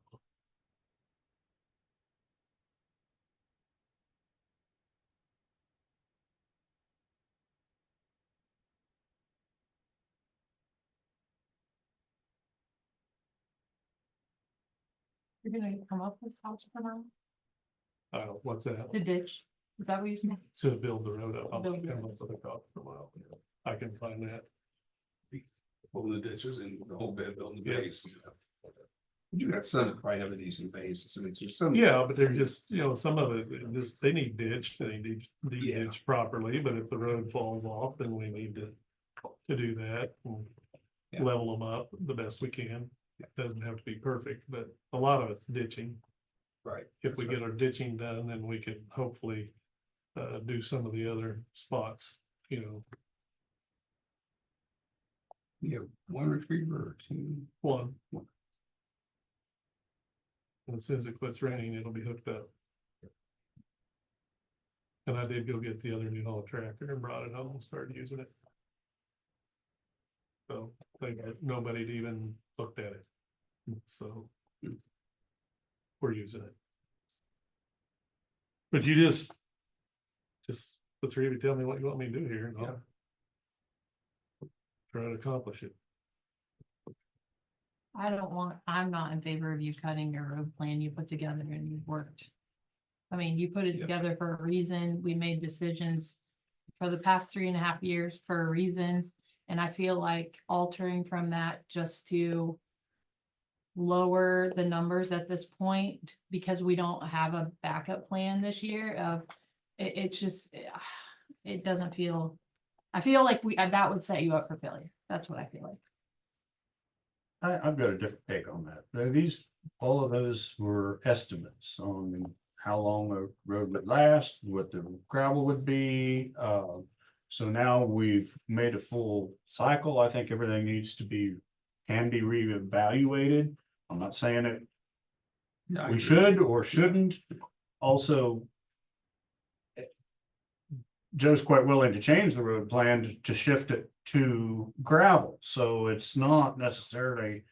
I mean, he said if you Well, pull it out of here, it could be go to gravel. So If you're not gonna take it away, if I had to, but you took some of this away, I need to go to gravel. Gravel is a stronger point. Do I want to give this up too? No. Do you feel like we're doing harm to ourselves if we give it up? Those are questions that you guys need to answer. I do. Well, to Eric's point though, to me, it's kind of like it's time to reevaluate the plan. You know, if we do have one of these roads, and it's really pretty dark in shape still, why chip and seal it again? I mean, maybe it could be done next year. So I think it's more So about that's, grading and aging the roads, like, okay, hey, here's where we're at now, maybe here's the new plan. so me reading between the lines with everything, and that's something we'll talk about here later. I went out and the roads I just mentioned are the ones that definitely have to have work done to them. And I'm not even thinking about taking them off of the. Okay, Right. so I was So thinking what about. roads are you thinking about taking? off? Well, I don't know, because I haven't looked at all of them. I haven't, I would have to, but I'm saying that I think we need to be able to reevaluate them. And either, So here's my thing on that, because I've done it, right? You lean on us each year. Go drive these roads, tell us which ones, right? But from surface level driving versus what you know about the roads and what's happening underneath them and all the things, the recommendation.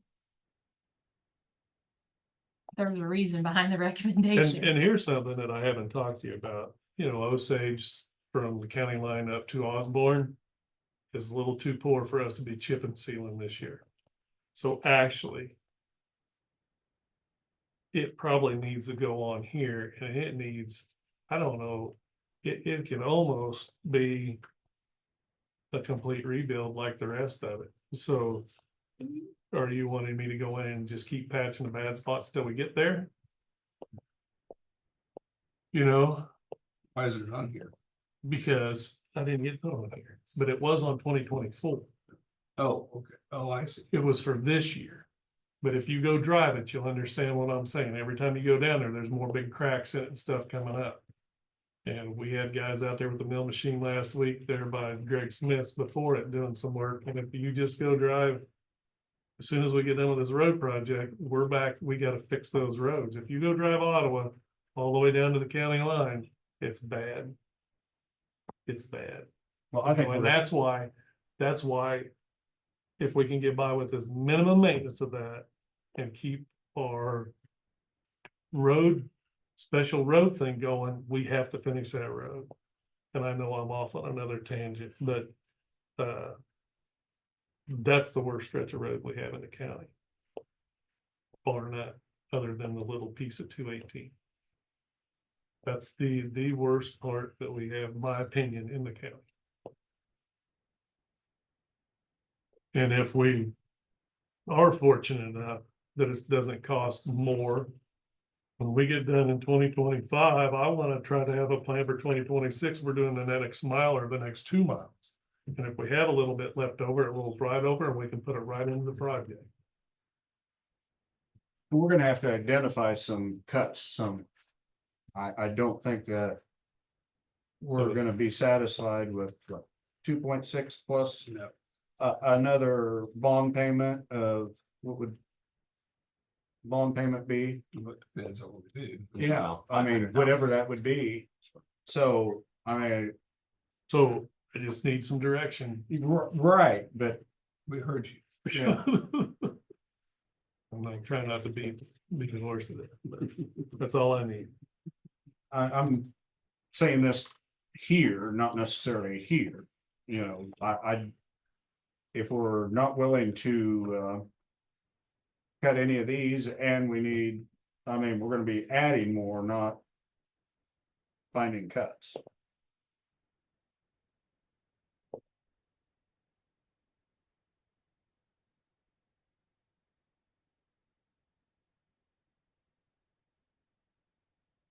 On. Yep. Okay, so last week we talked about having the attorney come back. I reached out to her and she said about the only time that will work between the 2nd and the 9th is 4 o'clock on the 9th. Wanted to ask you guys if you would be here that late on the 9th, Who's this for? the county attorney. Okay. I think there was a ask about to come back and visit about Valerie's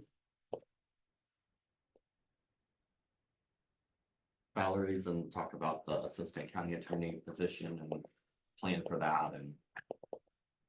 I've got another meeting at 4 o'clock that day.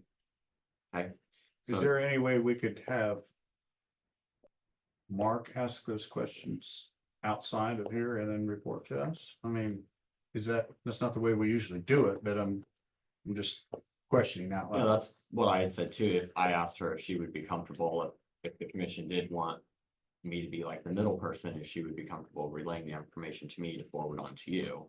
She said that was fine. If you'd rather do that. And Yeah, so, we can do either one. as regarding which positions? Hers, for salary, Okay. and then her assistant county attorney. If the rate was still appropriate, or the potential of finding Yeah. one, or. That's still not filled, right?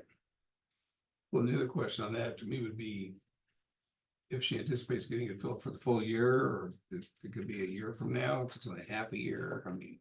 So, and also with the vacancy, will we have rollover that can Yeah, supplement 2025 right. because.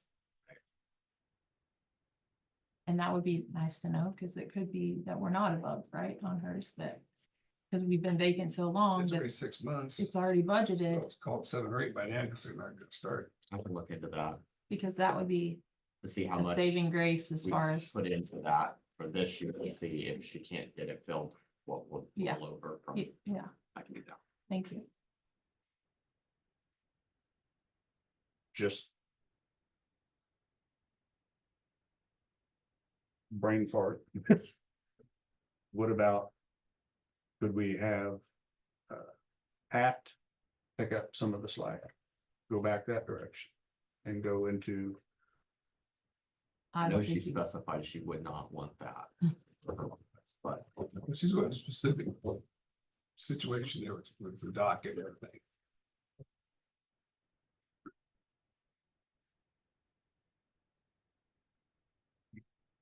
I can reach out to her. The other thing that I wanted to talk about today was maintenance. I know you guys wanted to meet with him again, kind of go over his notes and the items that were in the worksheet wasn't. The notes didn't line up and that kind of thing, so I think you wanted to meet with him, but I wanted to propose something. The trash, the water, electric, gas, and extermination are all, I think, costs that department or that department head we cannot control. It's for the courthouse in general. I was gonna propose that we move those to county general. That would reduce his budget out of there, increase it in county general, and he would not have to worry about budgeting for those utilities. That is something that I can visit with you guys on and do the county general budget.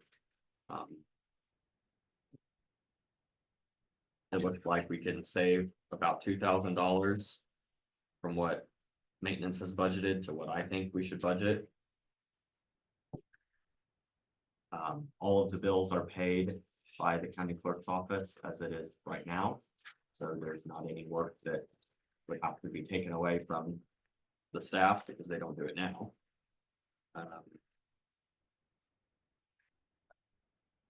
Just your thoughts. That makes sense to me. Yeah, your email that you sent with the information made sense to me as well. Okay. I think.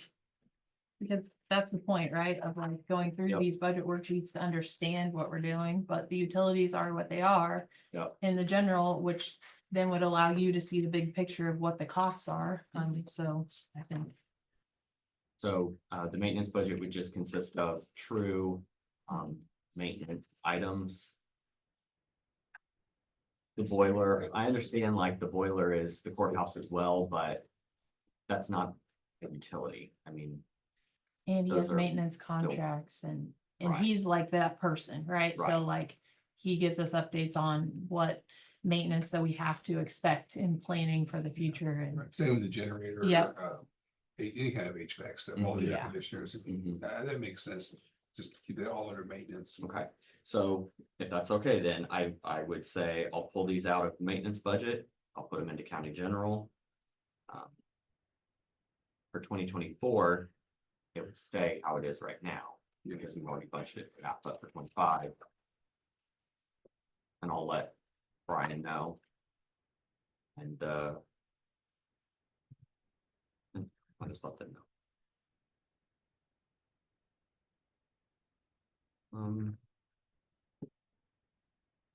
So, just to give you a quick rundown, you had said earlier that we didn't know how we could be over 2.6. Yeah, where's that? So 1.6 of it is increases in the budget from all different departments. 460,000 is the NRP taxes that have to be generated for the amount of taxes that are rebated. Now, is that higher than last year? But Yes. don't that, Yes. it's not 400,000 more. The last year? No. that's Okay, just so that's where it's not 460. apples and apples to me. So what was it last year compared to this year? We can look it up later. I'm just saying, to me, it's like, Yeah, like 200,000 probably. There's a lot more this year than there was last year. okay, so it was higher. Uh-huh. And then your R&R rate decreased by 2.3 mils. So to get back to that is 518,000. So if I'm saying 2.6 over R&R, you have to make up 500,000 to get to R&R. I don't know if you follow me on that or not. So your R&R was here, but now it's here. So it takes more money So why did it move? because your value went up. Okay, so it's tied to the mill rate and the valuations. Okay. And that R&R decrease, what was that number? 2.3. So we're not spending 2 point No, some million more. No. It's just that we have a lower threshold yes, that we're, okay, so it's not. yes, The R and R. I got it. In the neighborhood thing, those two things alone. right. It's the 500 and some Yep, thousand. yep. Can I give you guys just a little on the R&R or the neighborhood revitalization? You guys just went out and they revisited that and started the new plan. So last year, a lot of the projects weren't on yet, but this year they're picking. Well, Yeah. also, too, some of the entities chose to go with a higher Mhm. rate. Right. So they went with the enhanced areas. So that would have kicked it up even on existing, Because when it was approved, it was in October yeah, of 22. Am I I correct? believe 22. So from October to December, the end of December, there wasn't a lot of time for people to get projects done. So a lot of So you have to projects wait. didn't go on for 23. Yeah. So, but there's a lot of projects. And to your point of the R&R decrease 2.31 mils, it's because valuations went up. And the point of that is the more money the county brings in for valuations, the less, The less tax base. it right, is. so it's, yeah. I mean, in a Yeah. perfect world, but we have budget worksheets of 1.6. And then 460 of NRP. So the next kind of thing that I want to talk about is I have set for July 16th that we have our number to give Michelle on what to put on the R&R notices. So we'll kind of need to figure that out because she needs it by Saturday, the 20th. So by the end of our meeting, the 16th, I'd like to have that form for you guys to sign and give to her. I will actually, my deadline for the Globe, Oh, you need it before comes out that. on the 19th. My deadline is noon on Tuesday. So the 9th. Okay. So what that means is you guys have to decide what mill levy you want to say goes on the form. That will go in the R&R letter. That says you could levy up to that amount, and we will not be able to go over that amount. Well, I'm not saying you're gonna want to go over 2.6 million, of course, but you just can't go over that. Then, I'm planning to have the R&R hearing and your budget hearing on September 9th. No, September 3rd. Tuesday, September 3rd. It has to be after August 20th, but before September 20th. So if we could do it September 3rd. If that'll give it time to go out in the paper, for some reason it doesn't go out in the paper, we still have another week to get it in the paper. Right? Stop it. Yeah, that's 10 days. I'm gonna keep reminding you Yeah, all. we need August. Hey. I wish I could share I my feel a calendar and cold coming block on. you out. It's anywhere between all the 20s. Yeah, And that's when we hosted that at 4:30 last year, right? yes, it was Okay. later in the day. I'm just putting it in here so I don't forget. Well, why I bring that up is because we have to know the paper that we give Michelle, you have to have your hearing date on it. Your where you're at and what time. Oh. So that's kind of why Oh, I'm even though thinking this, For the okay. R&R notice. it's to give notice to the public of when it will be. So they you say time. we have 2 weeks to come up with that? Well, Next week. Nice. Is next week? because if Michelle's deadline is a Tuesday at noon for a Thursday publication, What you put in the paper for publication, as far as your estimated R&R rate, it doesn't hold you to that. It Mhm. just says that you can't go over that. Mhm. So, I mean, you can still Well, make. all and kinds of last year we plans. gave them such a Mhm. astronomical figure. Yeah, so just don't do that. Okay. What are your expectations? I mean, where do you think we're gonna come in at it? No, I got some homework to do for holiday weekend. so currently our R&R is 49.261. Right now, with the budgets how they are, we are saying our levy will be 60? 61.676.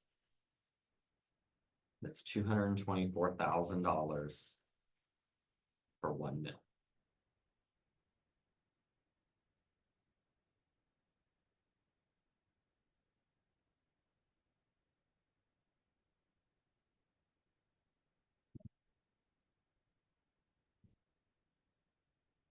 So depending on how many mills you want to cut, you just take that times 224,000, you know how much dollars you remove. Depending on where you want to be at, What did you say it was? 61? 61.676. Last year, the R&R notice you guys gave me was 61.246. Which is where I mean, we didn't pull it out, like that's where we ended keep up. falling right in that same bucket. What was the number? 2 million what? 2.6, it's 2.585 million. Or 2.6.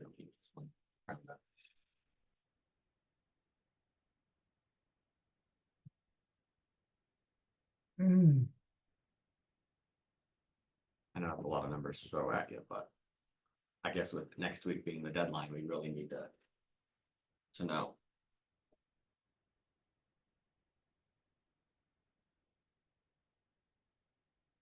Yeah, Brian, will get back Monday, the 8th. So we can ask him, if you want to visit with him, we can ask him to come the 9th, but he just won't. He may not know what to talk about. I don't. Should we bring our sleeping bags next week?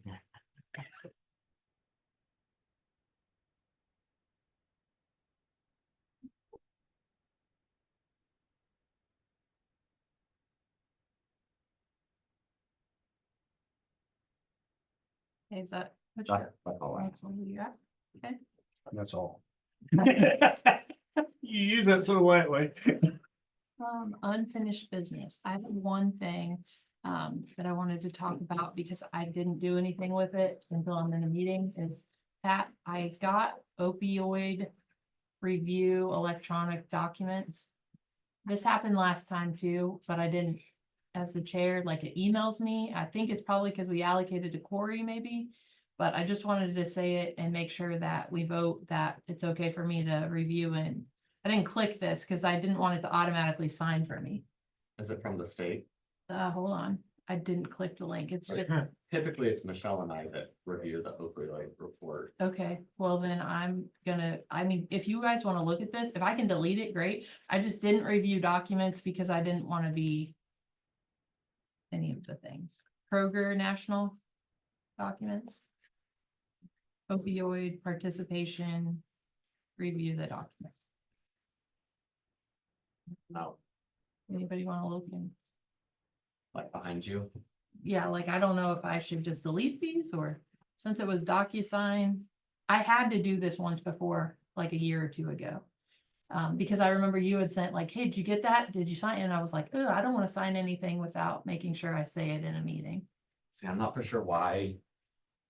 Not to take it a wrong way, but I don't know why you get it. That would be great. Us three are the ones that, Okay, so you guys signed it all. I can delete these. I haven't received anything We- about Kroger. no, we, Well, I wonder, can you forward a DocuSign or is it based on like, I'll just I think you forward it may not work for that person. right. some some content in the email is located based on, yeah. All right, well, I just need Does to, it let you download No, the document if you click on the, Mark's reviewing it. I mean, surely it lets you read the document before you sign it. those Does it let you review. download? The link, oh, sorry, now the link, so the link has expired because I didn't do anything with it. So I can delete them anyway. Kroger agreed to pay up to 1.4 billion in opioid payments, so Kroger is involved. So it's legit then probably. And I don't know why. They sent it to me Monday of last week, which on Tuesday at our meeting, I forgot to bring it up. And then it sent me Tuesday night a reminder action, so I wanted to bring it up. These things are all April of 24, so it must be current stuff. So I guess if anybody has a contact, you can check on that and just, Right. so we don't miss out on anything that I didn't do, but the link has expired. I will go ahead and forward you this, even though the external content doesn't download, so you guys can see what it looked like.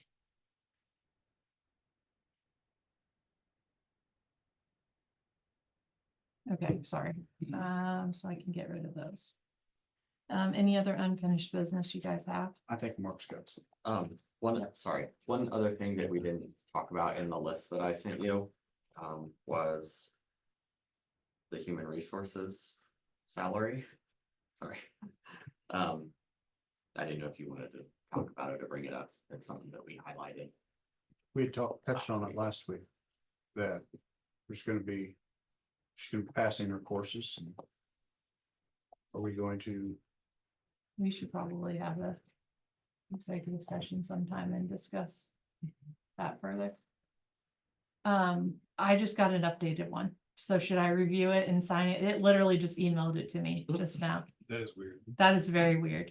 Maybe have Pat look at it. Can you download the documents? We're just, borrow our laptop for a minute. I would guess that they're. Oh, yep, they're I all can. Okay. I'll print them. Oh. The package contains documentation to participate in a new settlement. And in the past, hasn't Jay Hall emailed you that Right, information? they put something on the county council's listserv, and there wasn't anything. that's strange that they changed it. Mhm. Or, and didn't notify, like it would be maybe okay to change it and then let them know, let the county councilors know, but. For them not to let them know. All right, it's printing, Pat, for you to look at.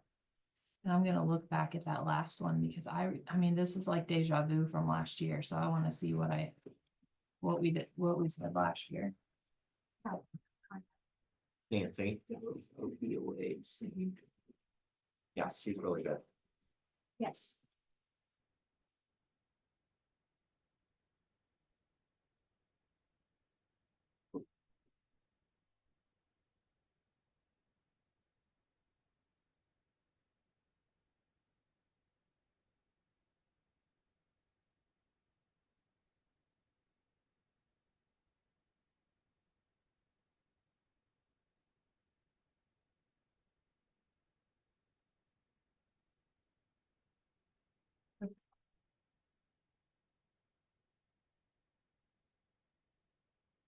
You can just review it and I'll leave it in here. I don't know how long that takes. That's, Yeah, I mean, it has in the first paragraph that the deadline's August 12th. I mean, but the It's link will expire. if you think I need to click on.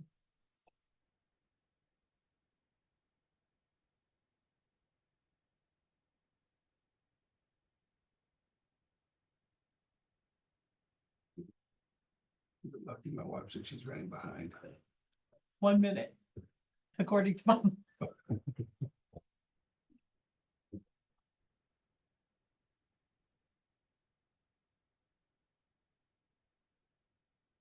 Well, I can, we all had a chance to approve this week's expenses, so we want to make a motion to approve the expenses this So week. Second. Moved and seconded, all those in favor say aye. Aye. That's the easy one.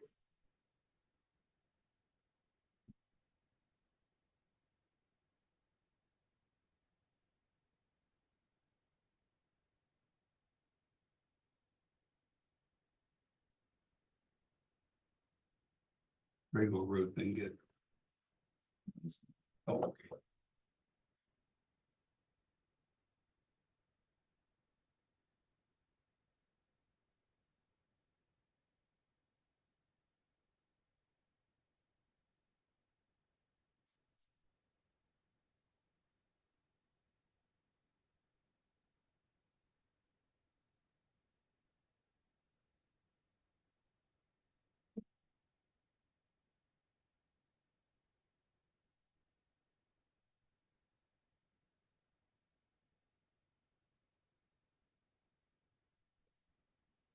If you did,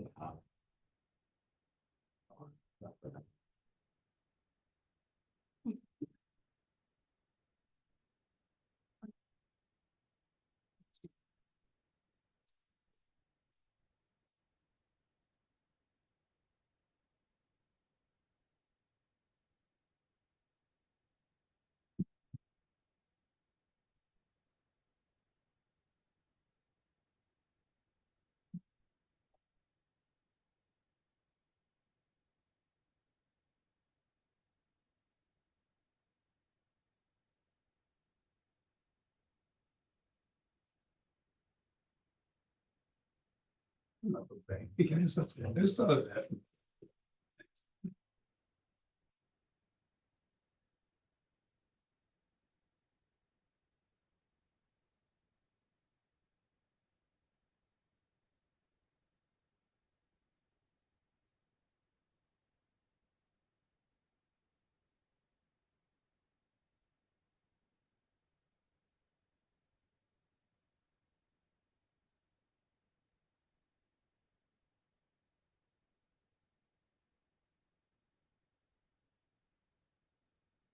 Oh, they decided to contact, I wonder on those. I have no idea. For some reason, I thought last year it had to be like a signature from the chair, and that's why it got sent to me. Mhm. If I knew, Pat knew it was gonna happen, because he was like, hey, have you got this? I'm like, I don't like signing anything without Hmm. all of us. Oh, right? absolutely. Because it's like, not not happening. I mean, we entered into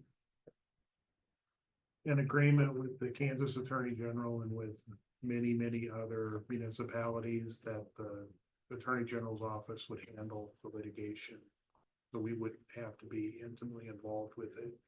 And as Commissioner Rivas noted, we found on, through a simple Google search that there had been a settlement reached in the multi-district litigation involved opioid litigation involving Kroger.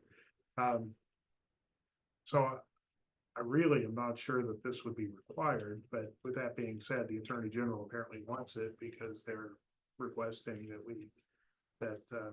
we agree to be bound by that settlement. This document includes all of those things that we agree to be bound by the settlement, that we agreed to release any claims that we might have against Kroger. But it doesn't have any specifics about what the settlement is, about what the real terms of that agreement are. But that doesn't seem like, that surprises me quite a bit, but I'm not sure that we really need it because we've told the Attorney General to use their judgment and settle the cases as they see fit. So I really don't see a problem in, I would recommend that you sign it. Because, Recommend that we sign. yeah, it's in keeping with the earlier agreement that we have. That we do want to participate in the litigation, but we want to have the Attorney General's office act as the lead counsel and make those decisions for us. So, Okay, so if you're good with it, I would look for a motion to allow the chair to sign the political subdivision package contains documents to participate in the new national opioid settlement. As presented by our county counselor, do I have a motion to allow me to sign? So moved. Second. Moved and seconded. All those in favor say aye. Aye. Passes 3-0 and I'm signing. 4.3 more. Okay. Michelle, what's your direct number that I could put on here for a phone number? 913-804-6131. And I'm gonna, should I put your or Mark's email address? Phillips Yeah. give it a Yeah. shot. at K.S.A.org.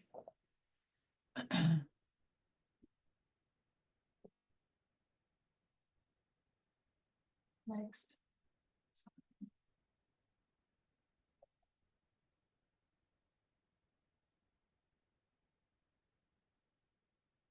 It'll probably email you a copy of this. Finish. Okay, it's done. Thanks, Pat. All right, so next county council updates. I don't have anything today. Okay. Next, Vigo Road resolution. Yeah, we talked about this last week. I guess, Commissioner Rivas was gone. By the time we got to it, there was no action taken, but,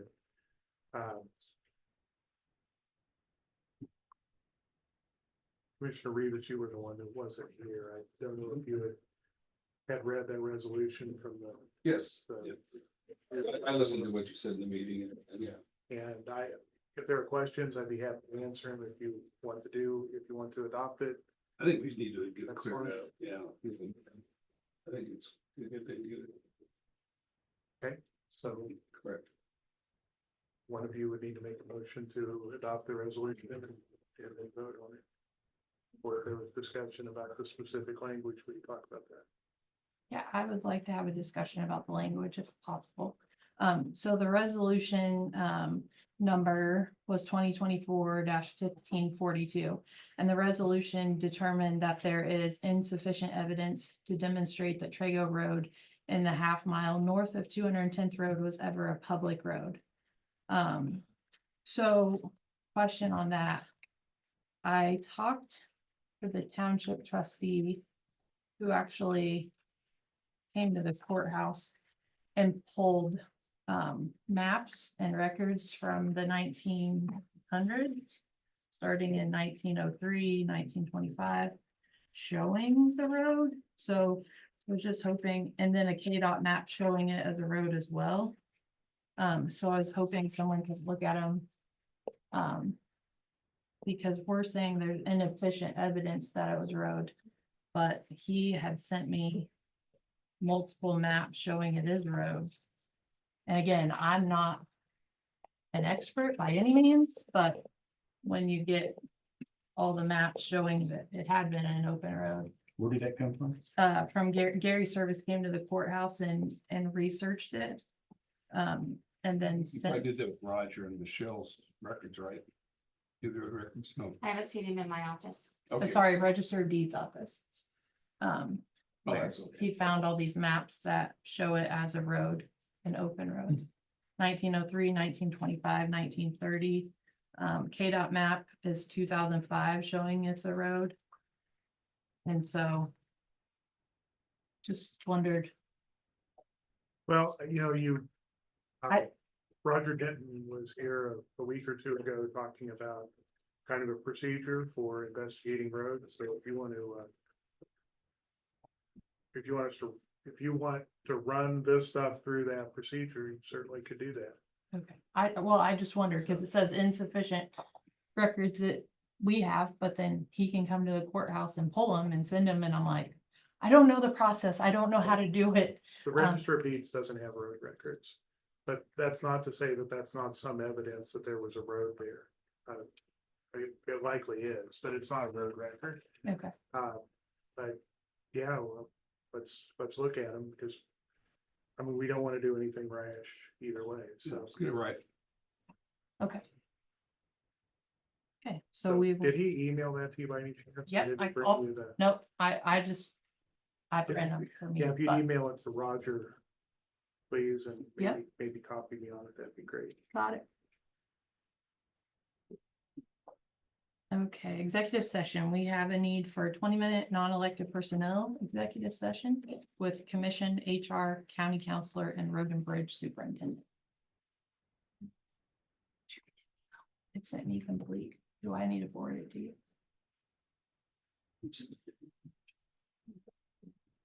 I'll move the Board of County Commissioners recess an executive session at 2:10 PM to discuss personal matters of non-elected personnel as allowed by K.S.A. 75-4319B1.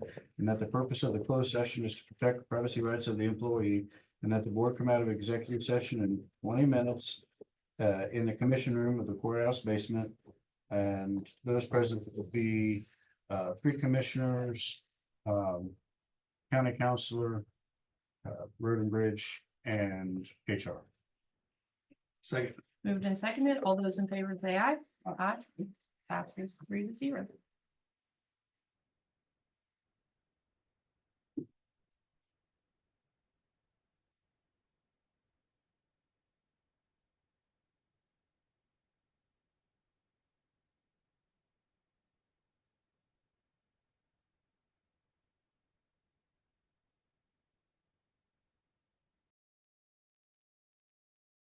All right, we are back in open session. Any public comment? Seeing none, I look for a motion to adjourn. So moved. Second. Moved and seconded. All those in favor say aye. Passes 3-0, adjourned at 2:32.